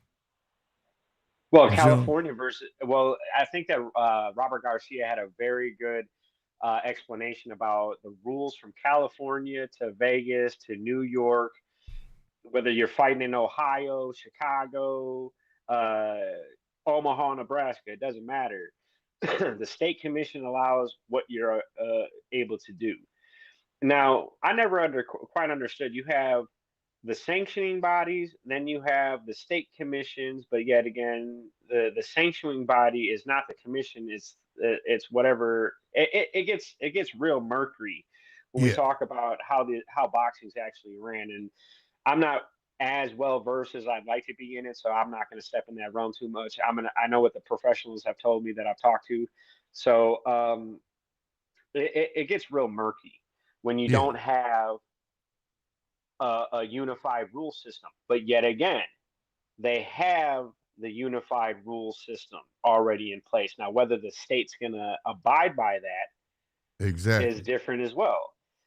Exactly, because what I feel like where things get overstepped is not overstep. Well, yeah, both ways. When it's a sanctioned bout, whatever belt is sanctioning that fight, those rules should override that state where the fight is being held at. If it's not a sanctioned bout, then the state rules should apply. You get what I'm saying? Right. This is where shit get crazy. Because, like, for instance, what recently came out maybe 2 weeks ago or maybe a week ago, Ryan Garcia was saying that he's been testing it all along, and then Mauricio came out and backed him up talking about the clean program and we use VADA and blase. And Devin was like, y'all ain't never tested me, bro, until the fight. You ain't been testing me all year. You get what I'm saying? You ain't been doing none of that shit. Now, if that's the case, then these sanctioning bodies are supposed to test you in the sanctioning bout. But then they'll leave it up in the case of when you have fights in New York. Motherfuckers left it up to the sanctioning body. I mean, to the state. You see what I'm saying? It's like they do what they want to do, and nobody's being held accountable. That's the biggest issue. But the simplified everything, it should be on the sanctioning bodies. If it's a sanctioning bout, we paying you that 3%. Use it. You know what I'm saying? If it's not sanctioned, it should be about the state, and that's why you get to choose where you want to fight at. You get what I mean? Yeah, and I think what it is that you have the state athletic commission that says that, all right, we're going to sanction this fight as a legal professional boxing match. And then you have the sanctioning body as far as, okay, we're fighting within the WBO or within the IBF or within the WBC. So these are this organization's rules that we're going to use.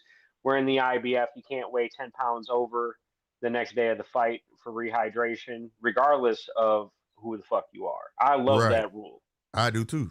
I think everybody But should adapt. Remember the WBA said they was going to do it, and they were supposed to put it on that Tank versus Roach card, and they said they was going to do it the following January. And I ain't heard nothing else about it since. They rule was going to I be 10 haven't to seen their 12. bylaws change. I haven't seen Yeah, their bylaws it was change. supposed to change. It was supposed to be that fight, and they said nope. They moved it to the following January, but you ain't synced it. You ain't heard about it no more. You know what I'm saying? Right. Well, check this out though. But we've heard on HBO Boxing, Harold Letterman go, "These are the unified rules of boxing. There is no standing 8 count. You cannot be." Right.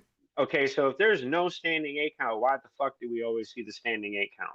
Because it's a championship bout most of the time, and they Well, get but that, yet again, but it's not a sanctioned rule. But yet again, it's something that's carried over as far as a safety measure by, yet again, it's not the unified rules of the sanctioning bodies. It's by the state athletic commission. That's right. The refs get, and they tell you the refs get leeway. They get to make judgment, and that's another old thing. It should be blatant rules. Ref, do what the fuck we say. You know what I'm saying? It is what it is. You don't get to make those type of calls. You know what I'm saying?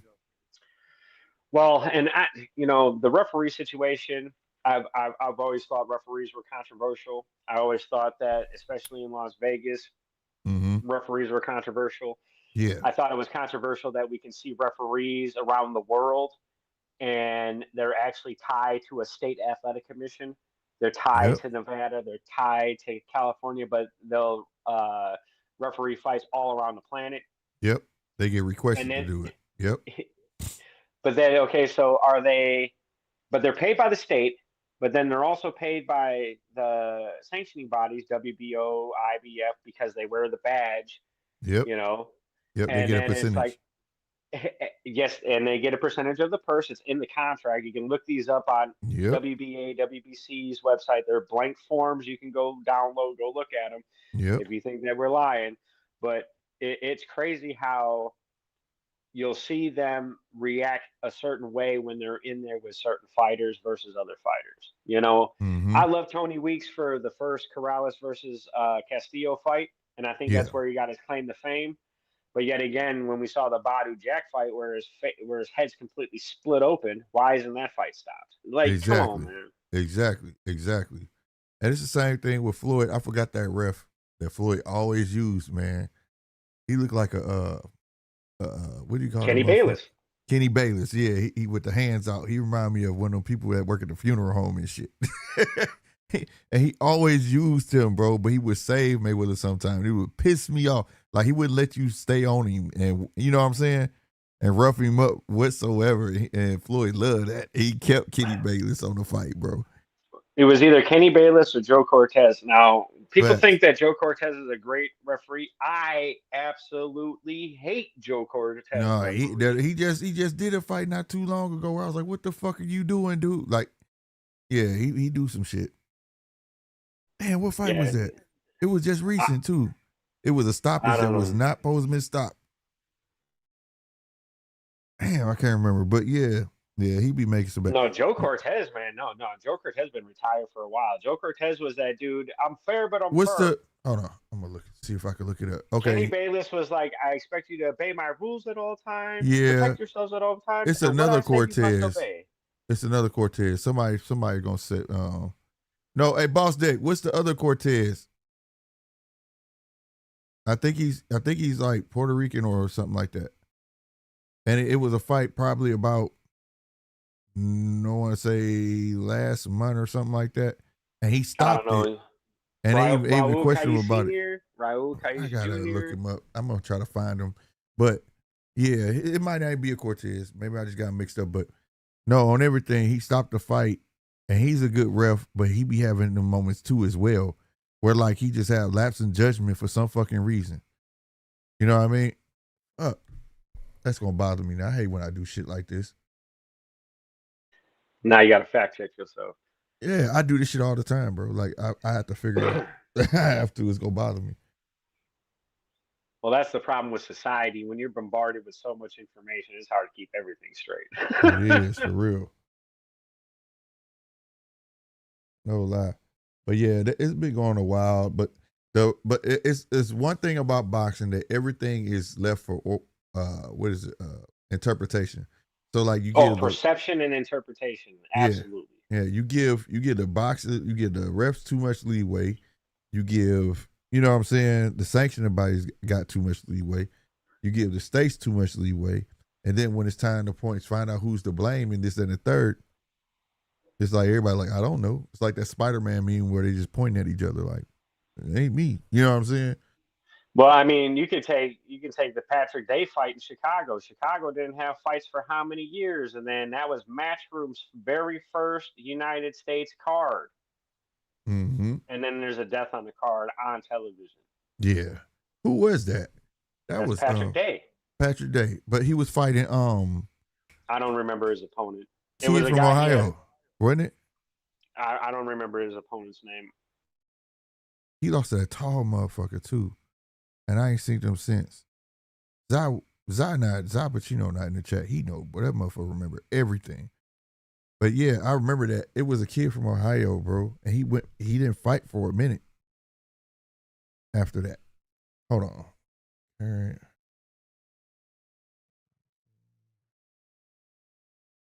I don't even know how to go about finding it. Current boxing referee.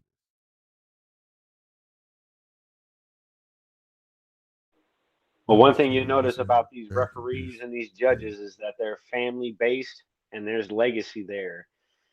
Like you got Raul Kais Jr., Raul Kais Sr. You got the referee that used to be on a bunch of bouts and now he's a part of the WBO sanctioning body. There's a father-son Puerto Rican duo that were referees, and Lopez used to hate him. The former 122-pound world champion that knocked out Daniel Ponce de Leon. And then he lost to Orlando Salido. Is that Jack Reese too? He a judge now? He used to be is that his name? Adelaide Bird and her husband and their son. You know, it's kind of crazy how the family is all in boxing. Right. Yeah, Jack Reese now he a judge. He stopped reffing. They don't go nowhere. Damn. Okay, Cortez. No. Joe Cortez. But right. Maybe it's only one Cortez. What is dude's name, bro? I got his face. He's older and he's been reffing a long time. A long time. And he's Spanish. And you know what? Maybe I should put that Spanish boxing referee.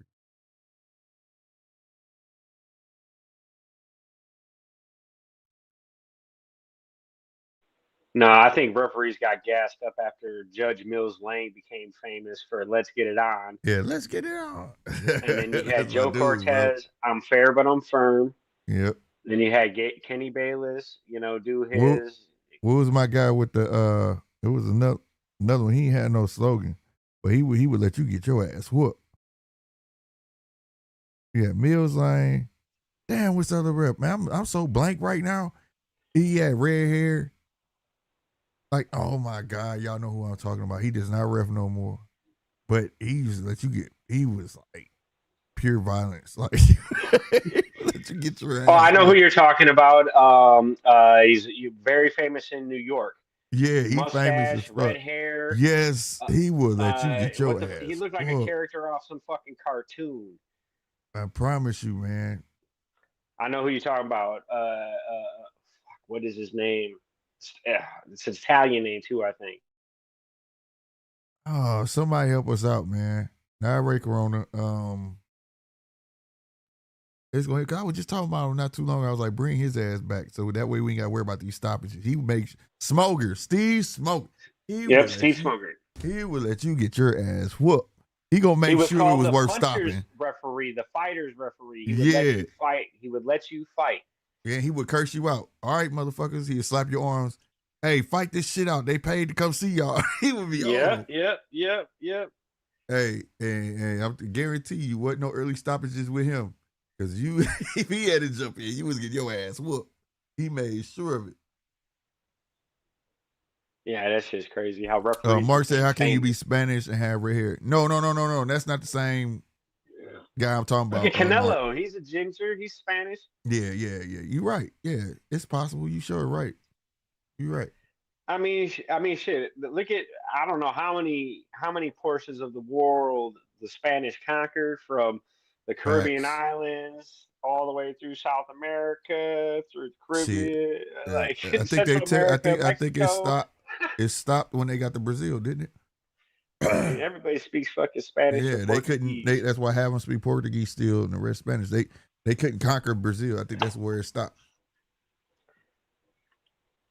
Damn, is it? Hold on, I gotta see faces. They just give me a bunch of names.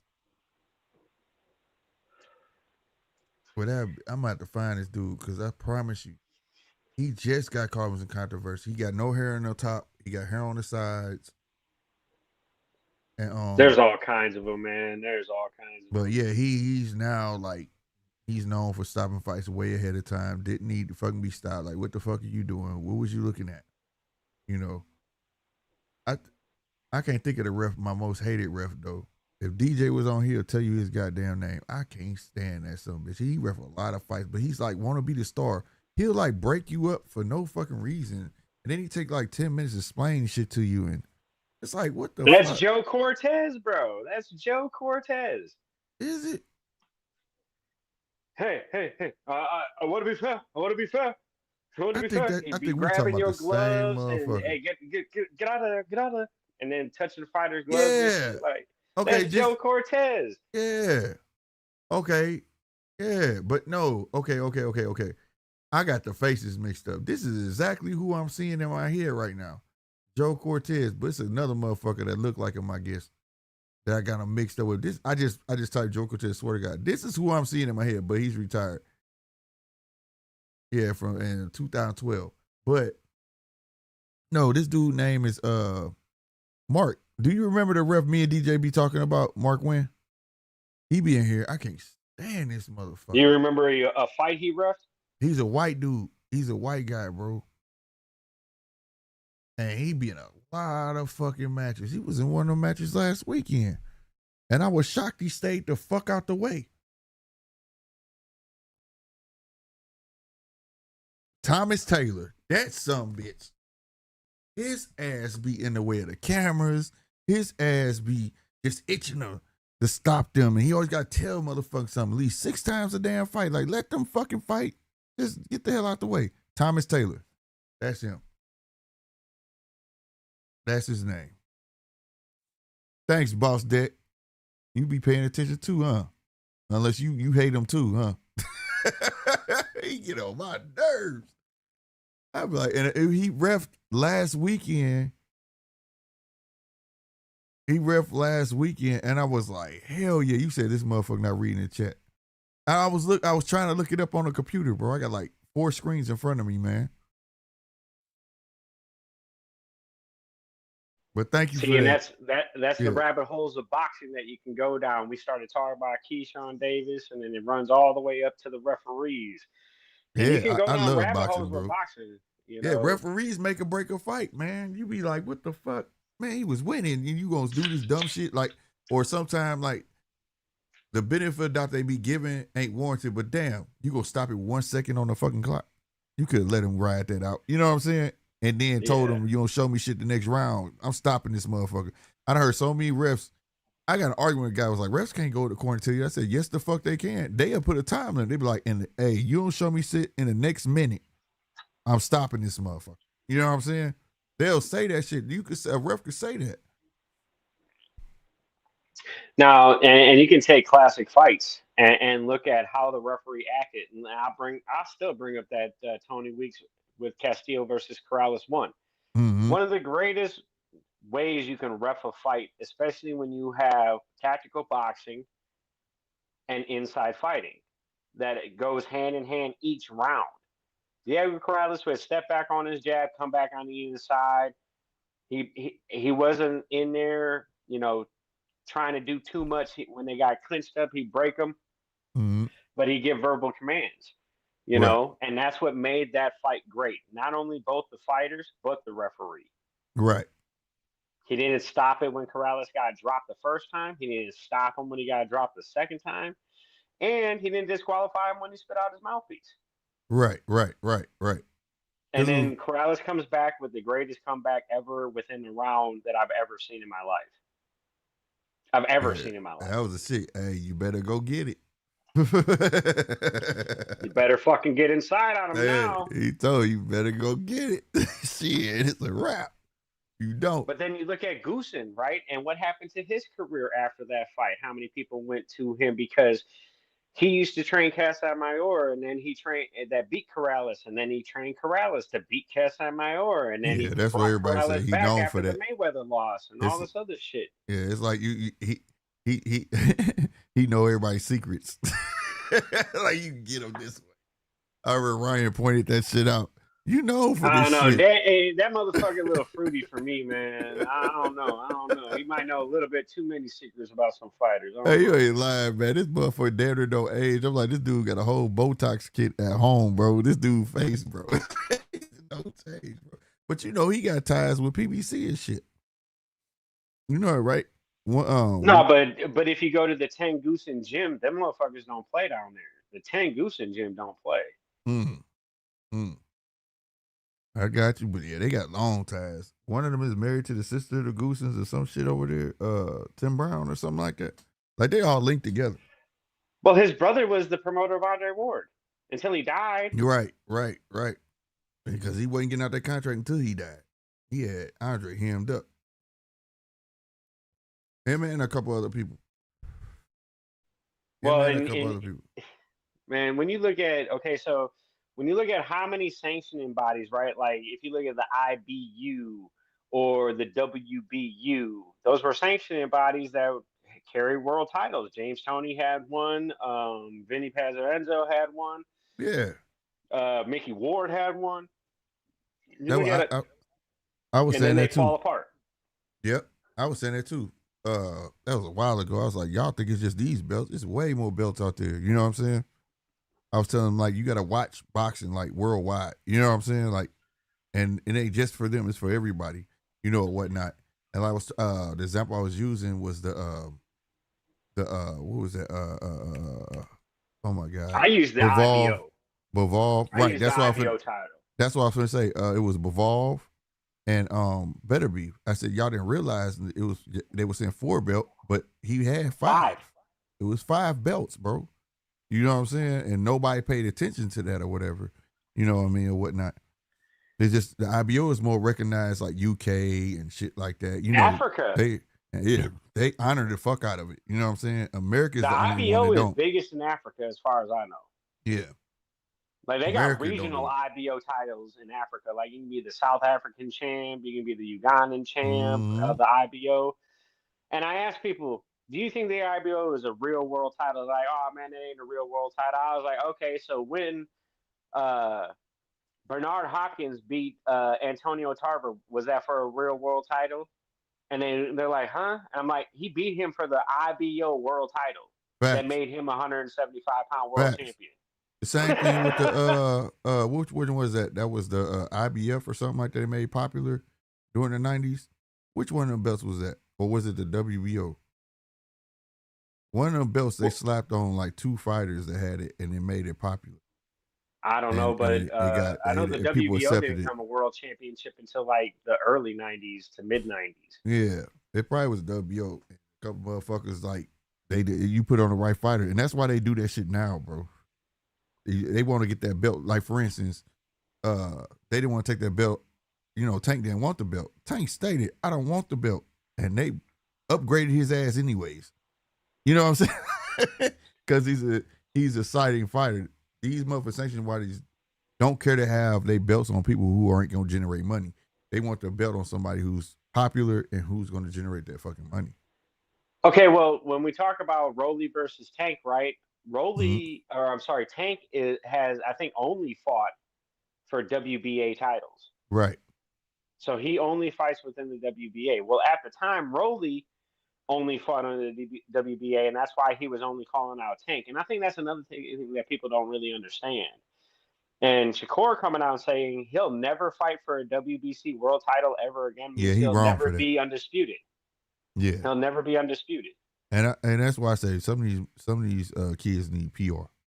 They don't need to be just running their mouth because that's dumb. Because you canceling yourself out of a check. You know what I'm saying? It don't make no sense. Because now if it is a fighter that does want to fight you, but he WBC champ, he can't touch you.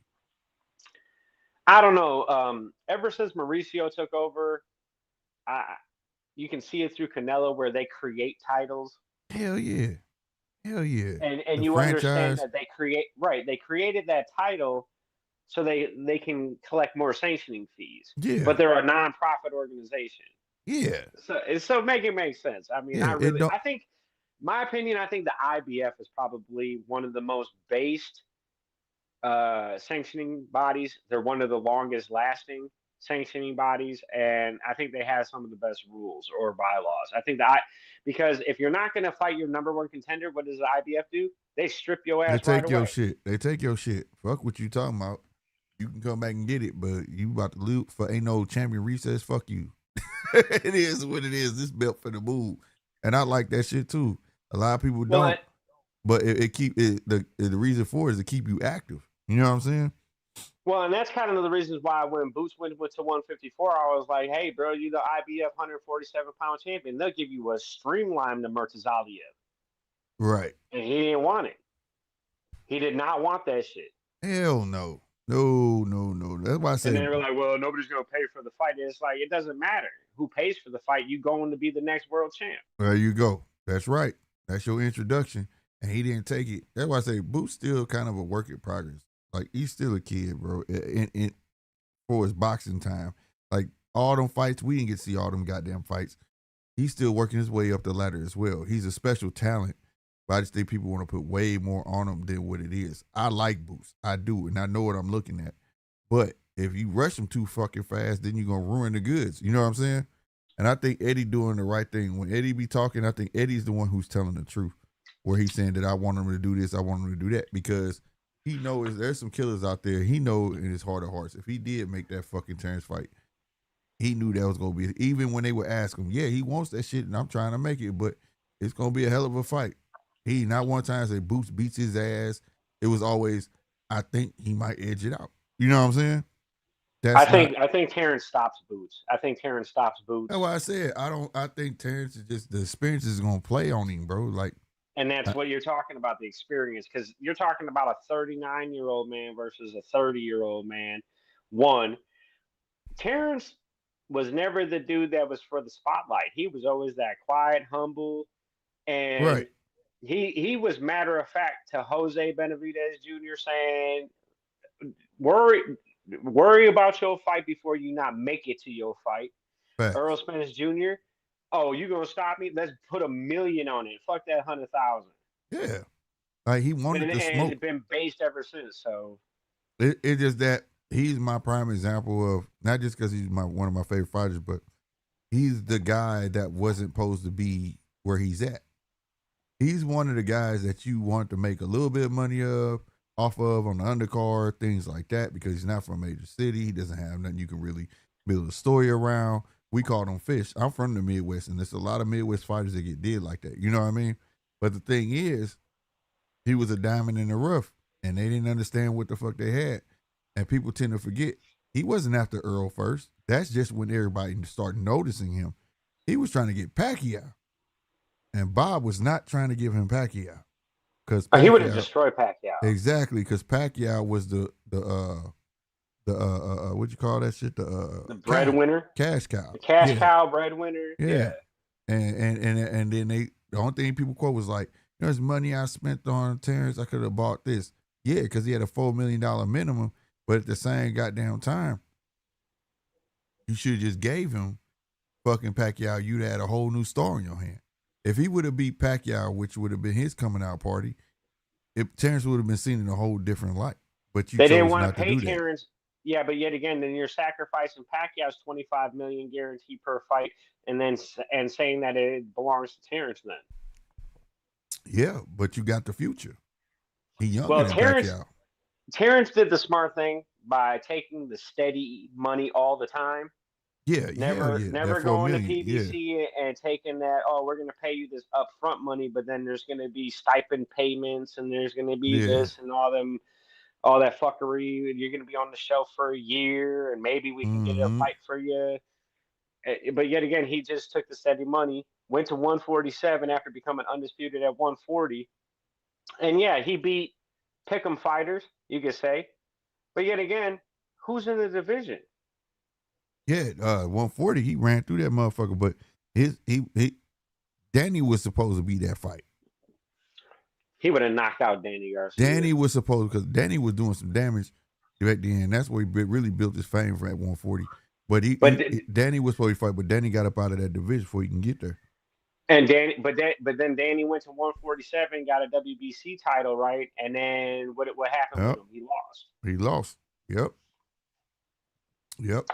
That would have been his passing of the torch. He would have got the Danny. And how long did he keep that title without fighting? Right, for real.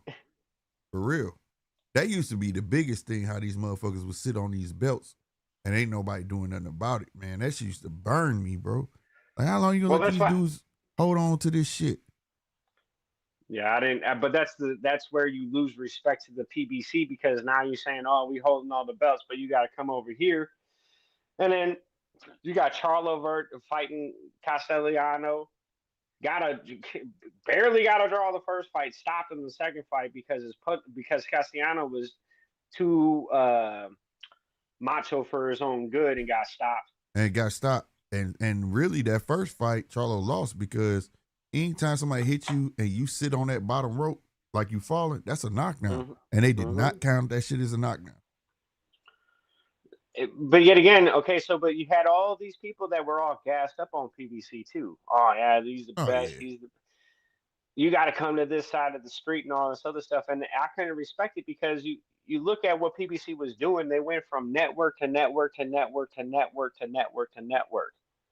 Yeah, I forget what the number was. It's almost close to like $1.1 billion they ran through.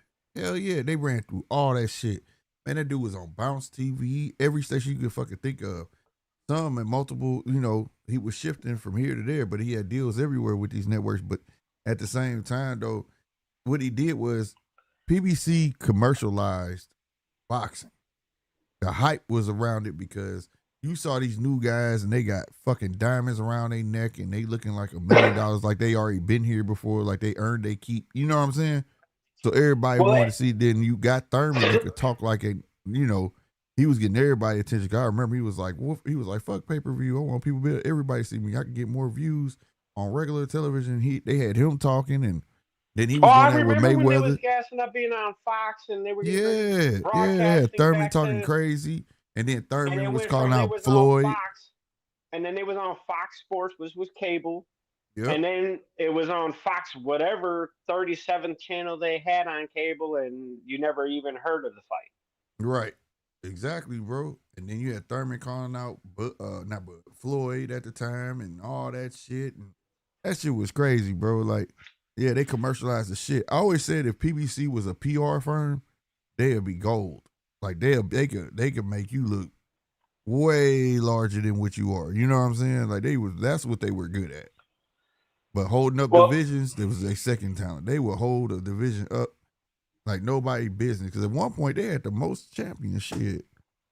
But everything was in house. He fighting Lipinets and knocking him out at 140, and then he went up to fight Earl, right? Yeah.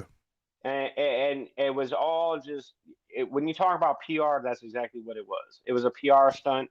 Richard Schaefer took Golden Boy's second tier and brought it to PBC, because they weren't getting any fights. Exactly. And then all of a sudden they were the best in the world. Yep. And then when they stepped outside of PBC, what happened to them? Yep. What happened to every single one of them? That's what I'm saying. Top Rank whoop PBC ass all the time. That's why I tell everybody. They be like, Top Rank ain't shit. I said, well, PBC be losing to their ass. That's for sure. That's for sure. That's the glitz and glamour over there, and the hard working blue collar motherfuckers on Top Rank. They want that motherfucking status. And it was always shown. Like I said, I always felt like PBC should be a PR firm. Top Rank was like the development center, and then Golden Boy, let's see if he got it. You know what I'm saying? Let's see if he fucking got it. And then go on from there. He might be ready for a champion.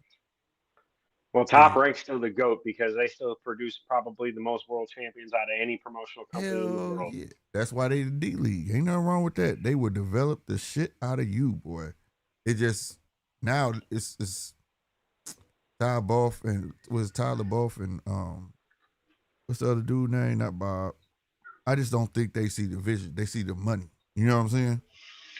Where Bob in his younger day, he saw the vision more so like, okay, the money here, and I know I can make money off him. He want this, but I see the long haul. We gonna make a shit ton of money. They just see right now. You know what I mean? They see right now, and that's what I hate when Bob league. I think that's gonna ultimately like destroy Top Rank, bro. I think Top Rank is still doing their thing. They still have their deals where they pay their fighters what I think is a reasonable wage, right? If you're getting paid $1.2 million, they're taking care of all your shit.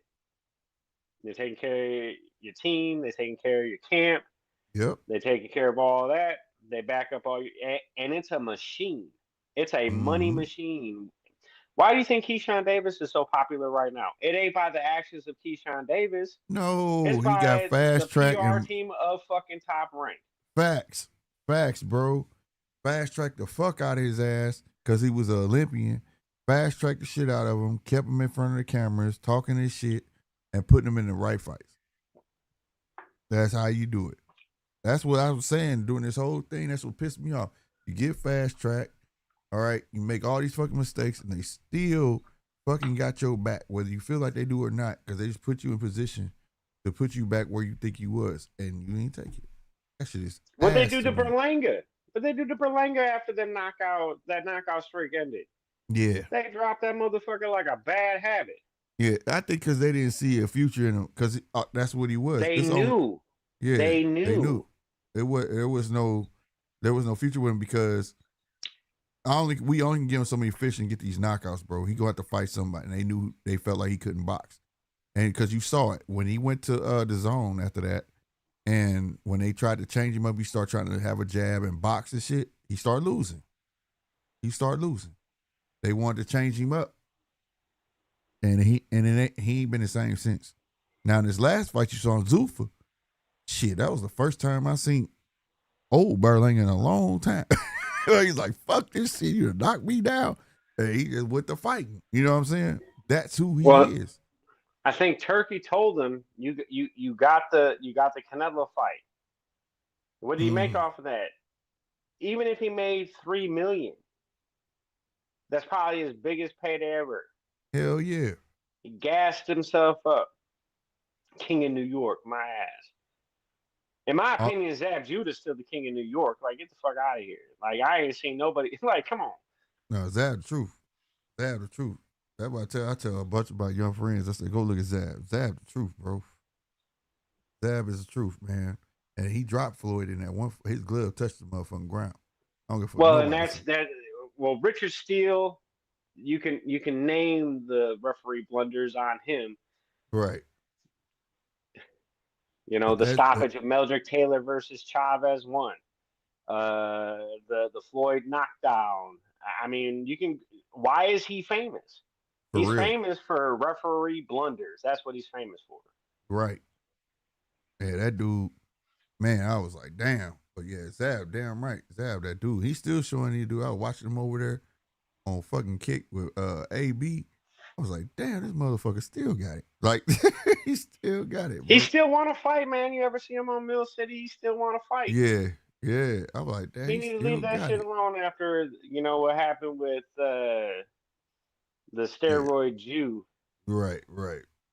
Yeah, I think, like, a lot of these guys, and it's sad that we got to look to these guys now. It's just that the boxing age of them days hopefully it's coming back. Because I do like the crop of kids we see coming up, you know what I mean, or whatever, where they really going for it. You know what I'm saying? But this era, this group of kids, no. You can't ruin them. You can't ruin Shushu. You can't ruin Abdullah. You gotta take time with them, right, and build that rapport. They need to keep going the way they're going. Well, Shushu keep trying to like, I don't know. Shushu is getting, I feel like he's getting beside himself, and he got to stop that shit. He got to stop that shit They because that getting last outing gassed was up. terrible. They Yeah, getting gassed up, bro. yeah. Now Abdullah young, and I think it's a bit. I think it's a bit of him wanting to fight and shit like that. But he got his dad in the corner and gets him back right at least. You know what I'm saying? But and I think he outlasts them all. But like I like the young crop of heavyweights coming out from Van Houder to Olinian and all of them. They going to get it. You know what I'm saying? I But think this, Moses Atama is the next big thing at heavyweight. oh my God, that dude is something special. He is something He's special. Michael Moore mixed with a little bit of Evander Holyfield. I can agree with that. I agree with that. That fucking, I don't know what fucking jab that is where he twists that some bitch to get between your guard. That motherfucker That's that is southpaw, dangerous. bro. That's That that shit Michael is Moore. that But he shit got is that Evander dangerous. Holyfield agility, man, like a cruiserweight. A cruiserweight, right?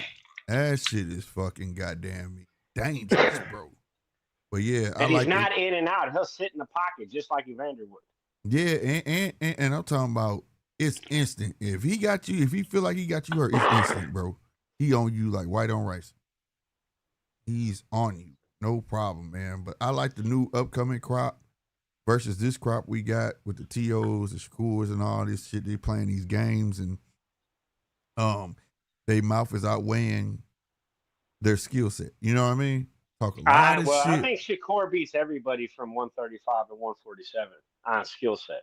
No, I think he beats everybody. I feel like he could beat everybody too, but it's just he won't get the recognition to that day he step outside the box and show a little bit more. Well, the Zepeda fight should have showed that.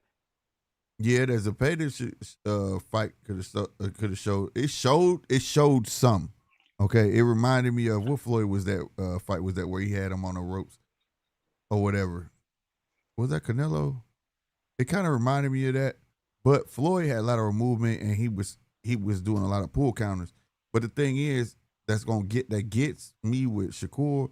He has like this hybrid of still of amateurish style meets pro style. Like he's still in between that for some fucking reason. He don't want to let go of that amateur shit because that hop back go get him in trouble.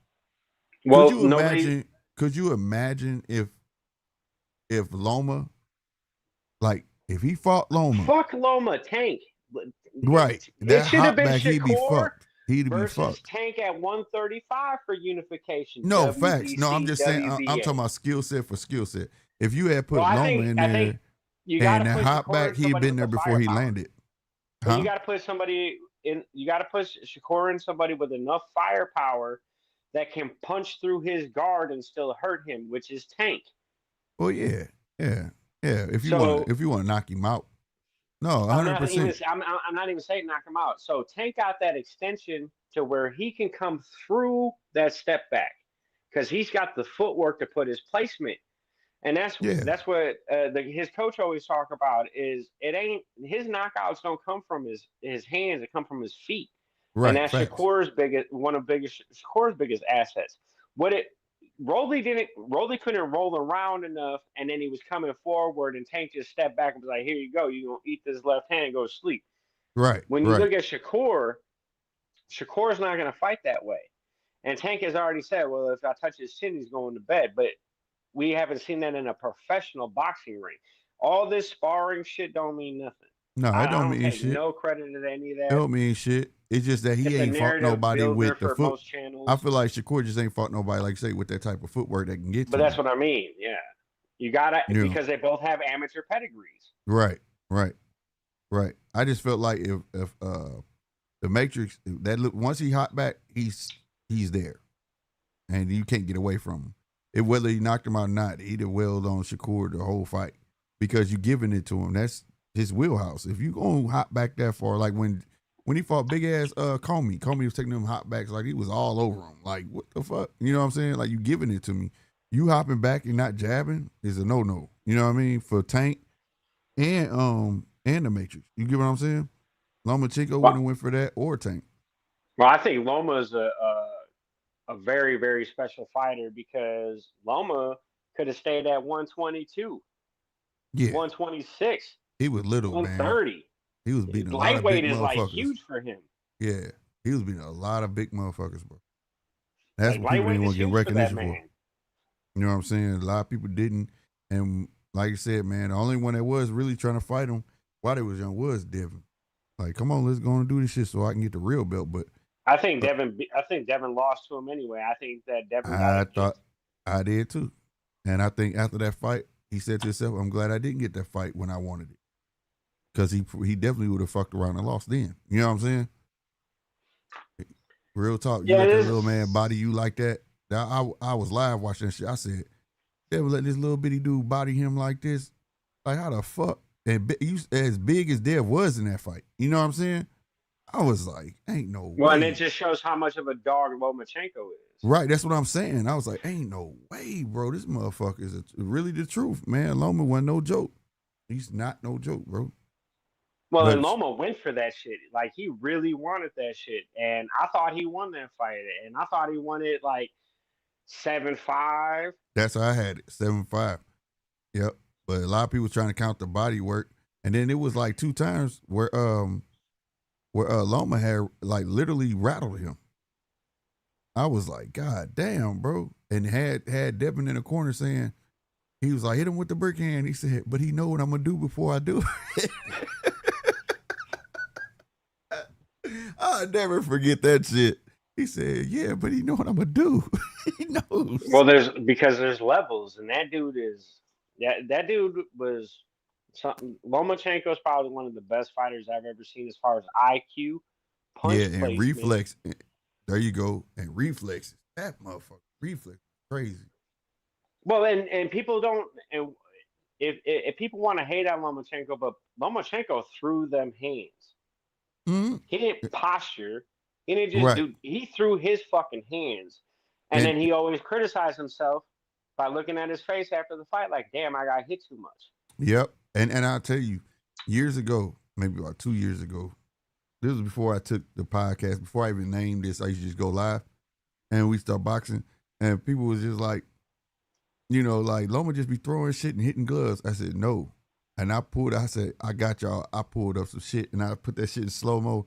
I said, that dude was knocking your guard down. Watch this shit. I slowed that shit down. I said, he'll throw a hook to get in between your face and he'll pull that motherfucker down and land that left on your ass. I said, you just got to slow that shit down. That's how fast his ass was going. You know what I'm saying? That motherfucker was special, bro. I said, shit, he would find a way through the door. That's why I tell him, I said, this motherfucker got a lock pick for every door, bro. You ain't finna just get in front of him and put your gloves up. That's not happening. Well, he's coming to fight, just like Tin Tzu comes to fight. Just like, you know, these are people that they're not just coming in there to do what you say as the narrative is as far as what sells the channel. You know what I'm saying? Like, I've listened to so many channels, and it's like, I have no idea where you're getting this boxing fucking analysis from. This seems like a completely biased fan-based. Yeah, I don't like that shit, bro. I try to tell people, like, I don't give you got to be objective with boxing, and then people try to paint in there. That's why I tell people when it comes to resumes, man, you can go, who, what, and where. I mean, who, what, and why. It's 3 different ways to look at resumes. It's 3 different. It's subjective. But the thing is, don't be such a fanboy, because then you turn your podcast or channel to a fanboy channel. Like, it's not about that. You know what I mean? Well, it disrespects the sport because everybody makes sacrifices for boxing. That's what people don't understand. Some of the best boxers in the world never make it to the fucking main lights. That's right. That's right. Like, you see many men and women in these gyms across the country dominate shit. Yep. And then just go to work. Yep. Like, this ain't for me, but I come in here and beat the shit out of you. I can't think of my guy's name from back in there, the Galaxy Warrior. That was his nickname. And damn, what was his name? Black dude. He was champion, but that motherfucker went to work right after his fights. Yeah. He was a factory worker, bro, and he was a world champion. Yeah. But and that's another thing people don't understand is a lot of these world champions, man, they make one payday and think they set for life, and then they broke. Yep. Nate Campbell, thank you, Boss Des. Damn, we got another Zappuccino. This motherfucker don't miss. Good shit, Boss Des. That's right, Nate Campbell, the Galaxy Warrior. That son bitch. will go to work, get off, and be in a world championship fight, or he was in a championship fight, and right when he got done, he had to go to work, bro. I used to feel bad, like, dog, why they not paying you, bro? Yep, Hey, Nate look at Campbell. Buck. Look at Buck Davis. Mm-hmm. 200 and some fights. Drove his little Honda to every arena he could get a fight at.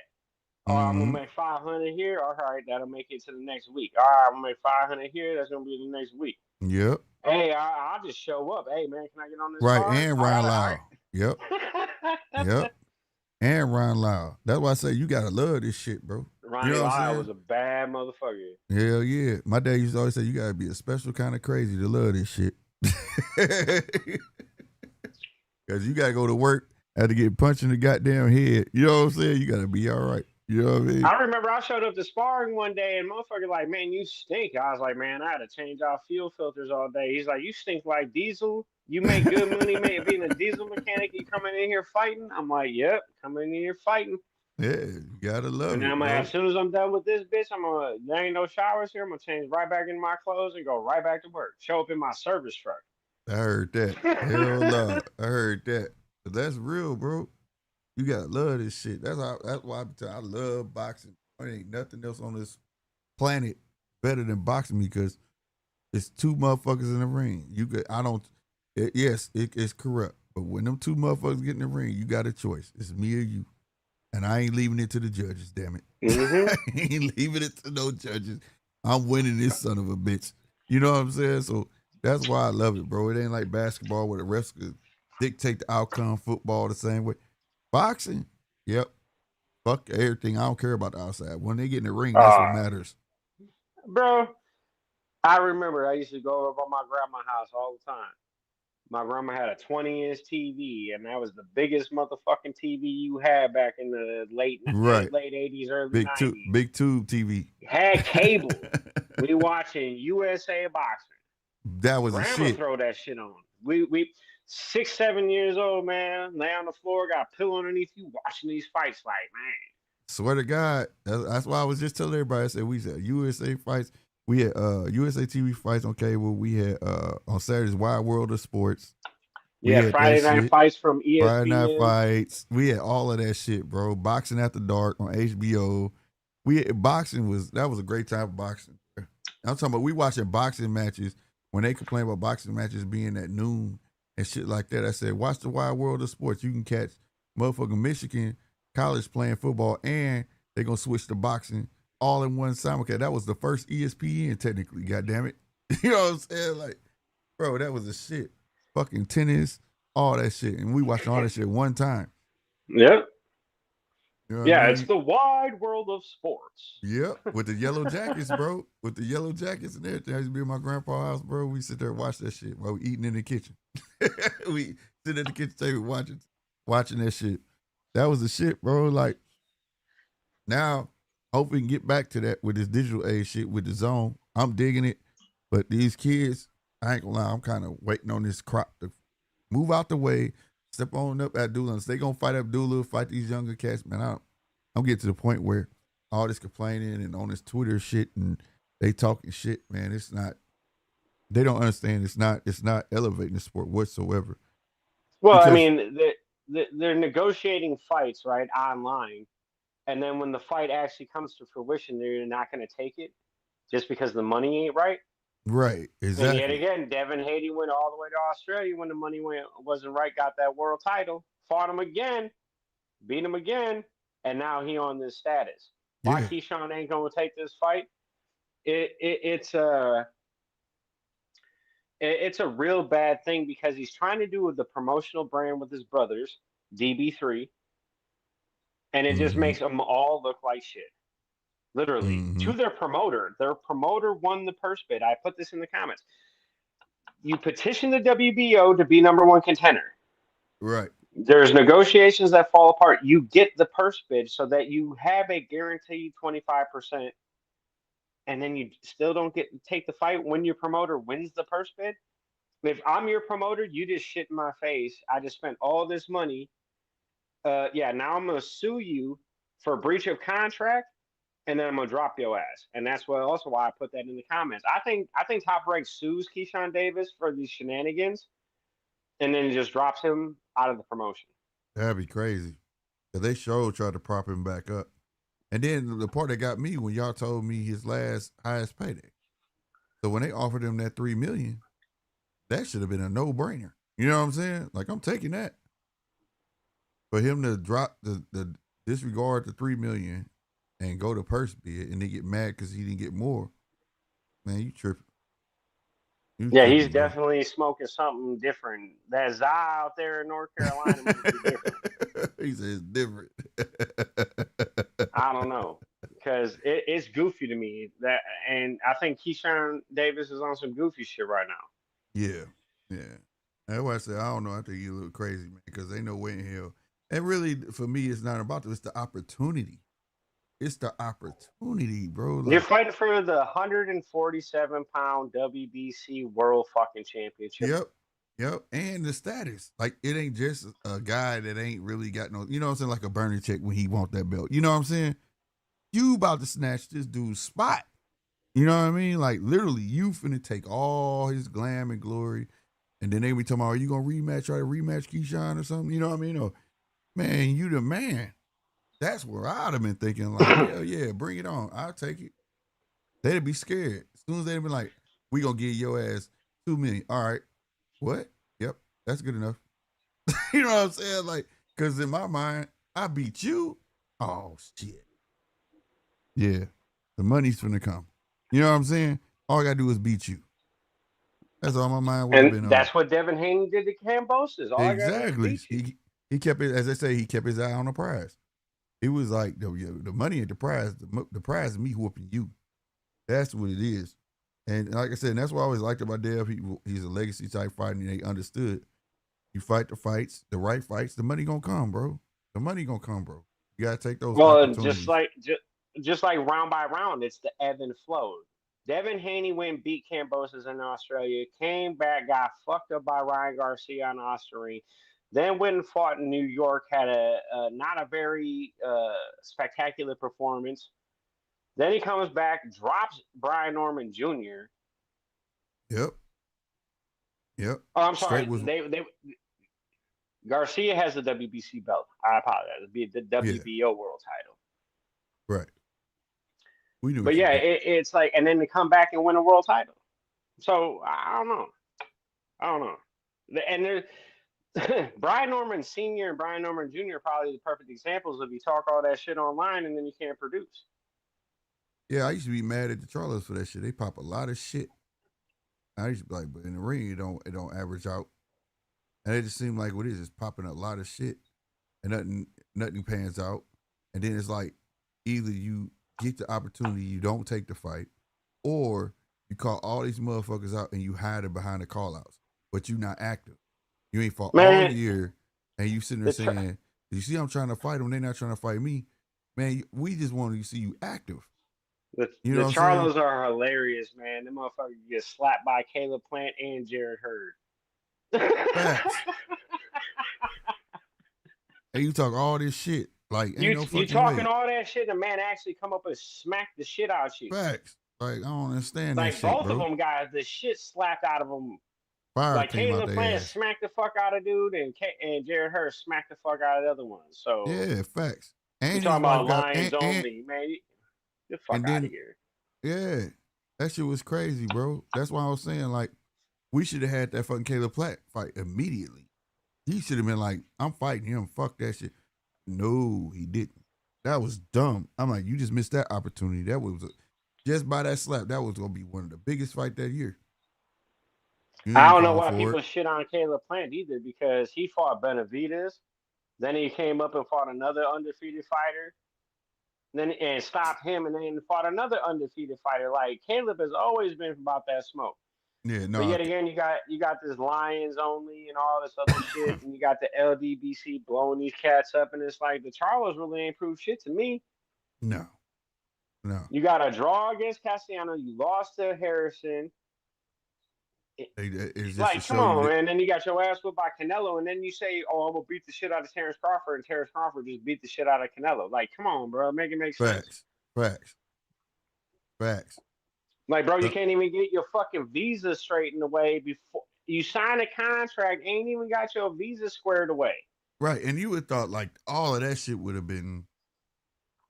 That shit was weird. I still don't get that. How did they wait last minute? You know what I'm saying? To say visa issues. I'm like, y'all supposed to know, y'all didn't just sign this contract this week. You know what I'm saying? You knew this shit was going on. Y'all knew Months. if you could or couldn't. Right. And I didn't understand that. And that pissed me off because I ain't gonna lie, I was looking forward to seeing him be active. But at the same time, though, I was like, yeah, this is exactly the bullshit. You know, and then you can't paint PBC for it. As a mayor, and you want to make sure your shit's squared away. You knew if you had charges or whatever that was not going to allow you to do that. You knew it. You know what I'm saying? And they know like certain countries are more stricter than others. Canada, Australia, certain shit they not going to fucking accept. You know what I'm saying? Well, yet again, is his manager, is his promoter? He's his own promoter, right? According to PBC, they're all their own promoters. That's a shell game. So, but yet again, yeah, I understand that because I know it's all horseshit. Yeah. It's a way to fuck around with the contracts, but There you go. and money, Right. but Right. it's like, okay, you guys talk this big game. There is no delivery. Like Canelo dropped your ass. Yeah, bro. Boy, that was the biggest letdown in history. I said, this dude didn't come to fight. This motherfucker Like you running. ran away from Canelo for 12 rounds, Yeah, got that check, never engaged him, and then you're saying you're gonna beat the shit out of Crawford, who went in there and engaged this man in every exchange. Man, that shit was wild as fuck.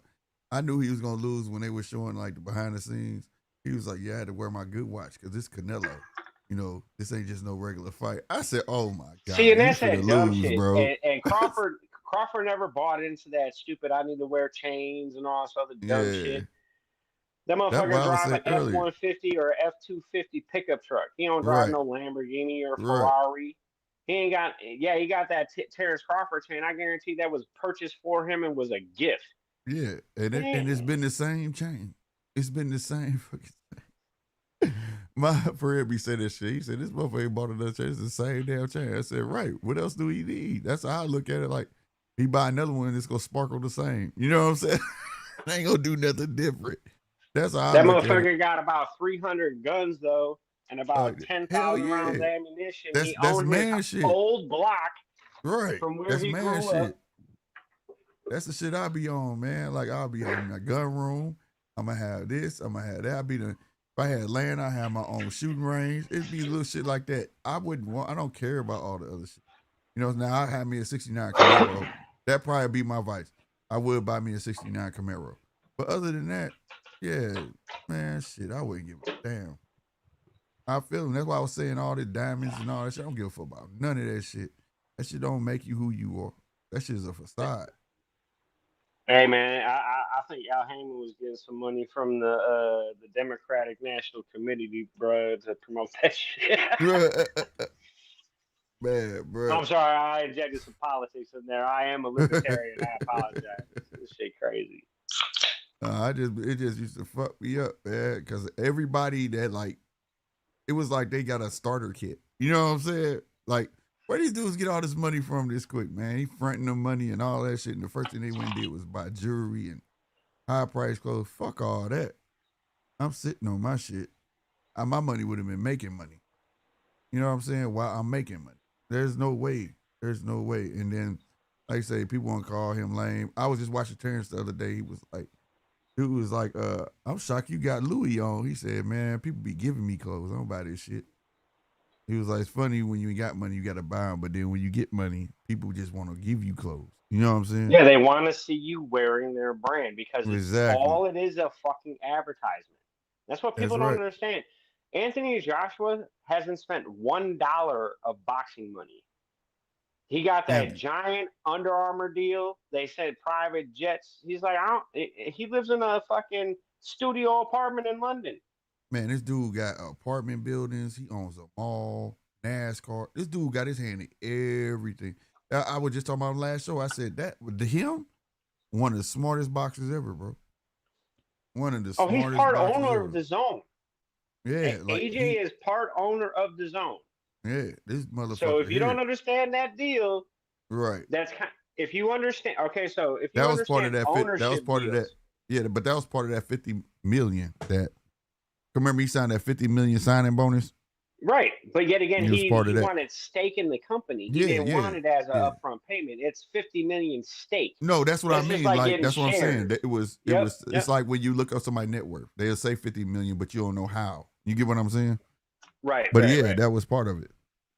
So if you look at, all right, so one of the biggest streamers in the world right now is Trainwrecks, right? Mhm. This dude makes 10 to 20 million dollars a month from his deal because it's a stake deal. He owns 5-7% of Kick and the Ooh. casino. So when you Oh look at this wow. man's wallet and he got $67 million in his casino wallet, that's chump change to him. That's his Right. gambling money. Right. $67 million. So when you look at Anthony Joshua and you look at the zone is now the singular broadcaster of sports worldwide, Mm-hmm. exclusively. Okay, well, what's a $50 million stake in that publicly traded $100 billion company? Facts. No, like I don't know, a couple billion, Facts. couple That's what I billion. said. And then all the other stuff he got going on is he owns so much property out there, and he got property in Africa now, and he got that mall. He got I know that NASCAR making dough for him. That dude, and it's more. I was looking at all his shit. I was like, God damn. And he just goes on and on. That's just a smart dude. That's a smart dude. That's why I said, man, if you don't know what to do with money, find somebody who do. You know what I'm saying? And put your money in the right place because my dad told me that. Like, what would you do if you get $1 million? I was like, I'd go do this, do this. He said, nope, no, you wouldn't. Go put that shit in the IRA, let that shit flip to next year, and you just keep working for this year. Then you spend the interest. You never spend your $1 million. I learned that at 13. It was like, you just spend the interest, bro. You don't touch your own fucking, let your money sit. But capitalism sucks, bro. Yeah. Right. You gotta know If how to you play the understand game. the fundamental rules of the game, you can exploit it. And I think that's what people don't understand. You ain't been taught the rules of the game.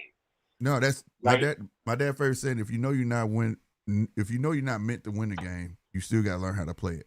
You know what I'm saying? And you're not gonna win in no game 100% when it comes to money. You know what I'm saying? But you still come out way better than what you was. And that's the whole basis. You know what I mean? If I told somebody, right, like we was just talking about earlier, getting loans, right? Motherfuckers say, well, if I'm worth 50 million, why would I get a loan? Because depending on your age, right? Depending on the what is it called? Not a safety net, but it's almost like you're not liable if you die. You get what I'm saying? Type shit, whatever. And you got your PODs in place, your TRDs in place, and all that stuff. You're gonna be good to go.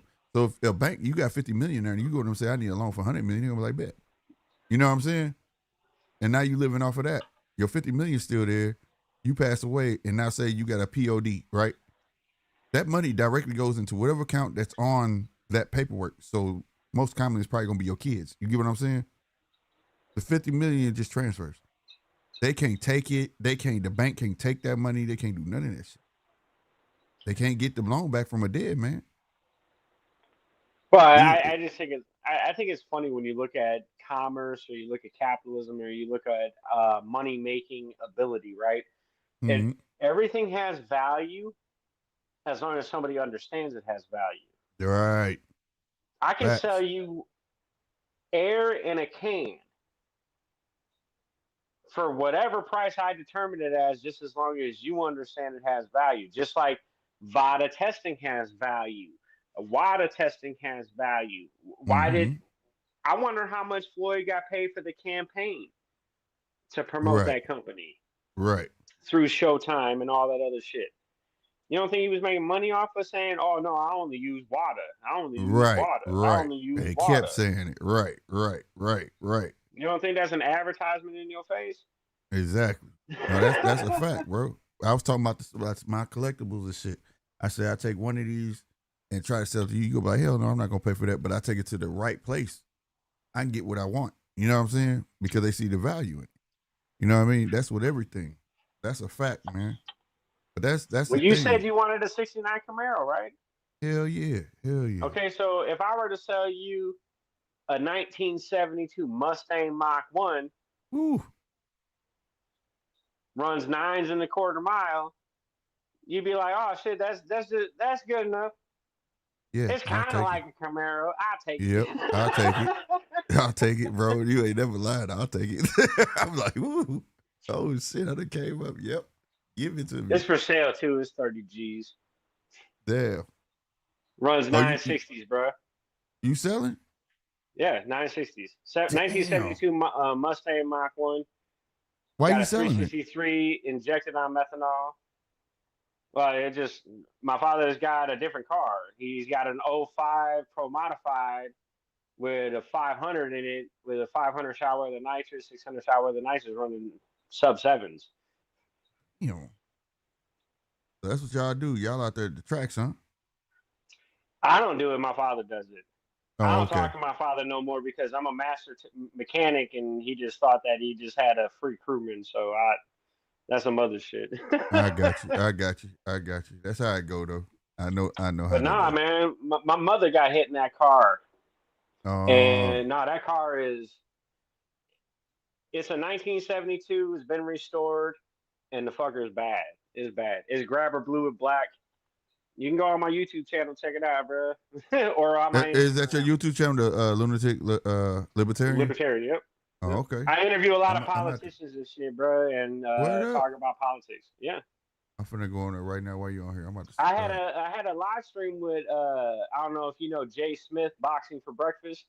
I had a live stream with him about the Spence versus the Zoo fight. Oh wow. Okay, hold on. I'm finna go to your channel.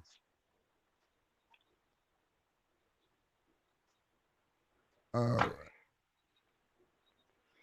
And I've been on, I've been on most city for what was it? Mo Knows More. That's Mo Knows Boxing. And then you got on some other shit podcasts. You got Mill City, Smoke With Me TV. Yeah, I know all the Smoke LDBC. and Yeah, Mill Smoke City. and I don't get along. He thinks I'm a racist, but he can kiss my ass. What? Why He you thinks think I'm that? not a real Puerto Rican. But yet again, that's another conversation. I talk to him on Clubhouse all the time. He can go fuck himself. Oh, okay. He said he go fuck himself. Hell But no. yeah, I talk to all these boxing channels, man, and I don't care. People can label, title me, whatever they want. I know that my perspective on boxing is a very different one, and I've always accepted that because I don't follow these narratives and what other people are trying to tell me about boxing. But yet again, I've stepped in the ring, so I don't. Right. Okay, so it's the white and black logo, Lunatic Libertarian. Yep. And then you should see like my AI generated video from that live from Jay Smith with Tinzu on there. Yep. Got you. I just subscribed, bro.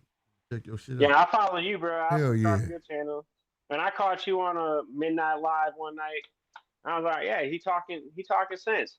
Because it's not a narrative. You're not pushing a narrative. A lot of these channels I don't push like narratives. doing that. I don't fall into that trap, bro. I know a lot you got of everybody like, fluff. oh man, this dude gonna destroy this dude because of this, that, and the other. And it's like, get the fuck out of here, bro. Now I try to weigh it out. That's how I play it out in my mind, and then I come up with the show or whatever. But like I wasn't going like I heard that I heard Keyshawn didn't take it, and I hadn't seen nothing. Nothing come out yet. And I was like, if he denied it, the WO gonna post it. You know what I'm saying? And then that's when I was like, that's what I'm gonna talk about tonight because he did. Because I had when the Ring magazine posted that shit, I was furious. I was like, you got to be fucking kidding me. You did all this theater, all this shit, made your promoters do all this shit, and now you ain't taking the fight? Like, if I was your promoter, I would sue you. Drop your ass. And then I would drop your ass. As soon as I sue you, you done. I just spent, let's say it's $300,000 on promos for just this, or just media on this. Yep. Whether it be the streamers that do all the editing or the clipping, and then you have the pushing of advertising and everything else. I spent all this money on you. Yeah. I saw on Instagram somewhere Bob was saying he begged us for this fight, and then he does this. Oh, if you pissed off Bob at 97, yeah, you fucked up. Shit, I remember T.O. did that shit, boy. He was in a doghouse. That motherfucker was like, "Yeah, I'll make him go to 140." He was he was going off, bro. Because we had an interview. Well, it wasn't a real interview. It was like outside, and it was during the Tyson Fury and Deontay Wilder fight. And we got Bob to come over and talk. And we was asking about Big Baby Anderson. This is when like he was at the height of his stuff. He was really exciting at the time because he was new. And then we asked about T.O. He was like, "What you gonna do with T.O.?" He was like, "I don't know. I'll make his ass go to 140 and fucking fight." He went clean the fuck off. I was like, damn. Yeah, They that was doing spend all that. that That money was on doing. them fighters. Yeah, that was during that time. Remember when T.O. thought he could just walk out of a contract? He went to Triller and made a deal all on his own, and then it fell through. And Bob bought it through purse bid. He went clean the fuck off, bro. He was bad as fuck. I was But like, just yeah, you don't fuck imagine the with people Bob. that paying you, they can tell you, like, "Hey, bro, you can't do this to us. You Right. are an investment." That's why I was trying to say earlier. I said, if you think your promotion got your back, you're wrong. That's the business side of it. If they had your back like that, and you could 100% trust it, you wouldn't need a manager. You know what I'm saying? Like, they're just the business side of it, bro. They don't take shit personal. To them, boxers come and they go. You know what I mean? Like, they're not gonna get Oh, attached your to baby you. mama got drama. Oh, you can't make this fight. Oh, I just paid your camp for this.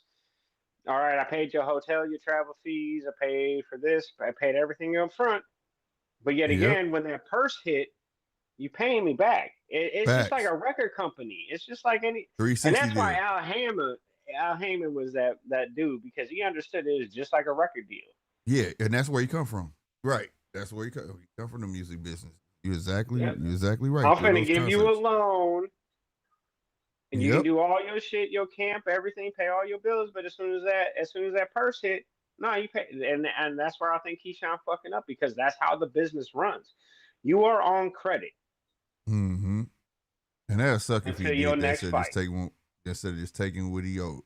And that's the thing. Some motherfuckers don't know how to be patient and wait. You know what I'm saying? Like you said, Bud was taking that $4 million, but it was per fight. He ain't taking no upfront shit. Just give me what you owe me. You know what I'm saying? I don't need nothing else. You gotta bet on yourself. And he Take was care of your own patient. people. Yeah, he was patient, exactly. But I But hope people don't Keyshawn didn't understand, do he's that. not 25. Terrence Crawford's 40 years old. Right. Facts. That's a fact, man. But Libertarian, man, I'm about to get up out of here, man. We done hit that 5-hour mark. I'm gonna be back today though for the fights. I appreciate you for having me on. Like I said, is my Anytime. audio clear? I just want to make sure my audio clear. I want to test this out. I got some big stuff going on as far as political stuff. We got Madison, Wisconsin going on with the zone that they spaced out for that shooting victim that happened by the police. Cruz. Wow. They got this. There's a big Democratic Socialist position being put on right now in Wisconsin. It's crazy. Okay. I got you. Now remember though, the app is just so like if you want to tell your guests to use it to come on your show. Correct. I just want to make sure that when I went on the podcast that I'm going to go on with Larry Sharp, who's running for governor of New York, that it'd be cool. Okay. August 8th, go check it out. But yeah, I appreciate everybody in the boxing community. I appreciate everybody that is looking at boxing with a real eye as far as deciphering the skill sets. And I would really appreciate the internet community stop pushing these narratives, and let's just have the fighters fighting, and then we'll see who wins. I appreciate you for having me on, brother. I really do. Man, we appreciate your opinion, bro. Come on anytime. Yeah, man. Salutes, man. To the lunatic libertarian, man. Great talk. Great talk.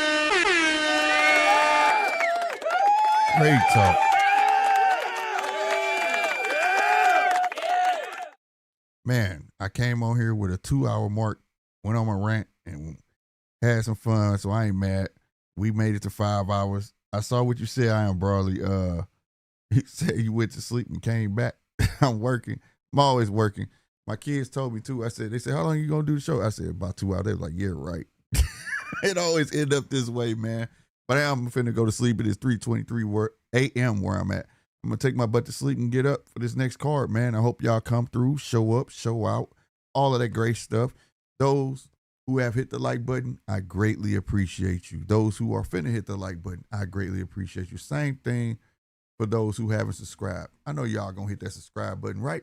Help your boy grow. And salutes to the new member. Goddamn me. Real talk. I am Broly. I appreciate you. I appreciate you, fam. Thank you for becoming a member. Real spit. I am finna get up out of here. Y'all be easy. Like I say, come back. Show them, show out. All right? Oh, yeah. And go check out tflex.store. Great way to really support the channel. You feel me? I'm out of here. Deuces.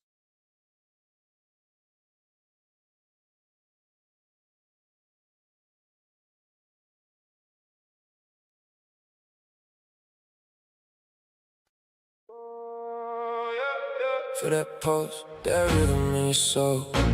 From the heart of the 3143, let the story unfold. St. Louis in the house where the legends are born. Every fight, every round, we weathering the storm. Yeah, yeah, yeah, yeah, yeah, yeah, yeah, yeah,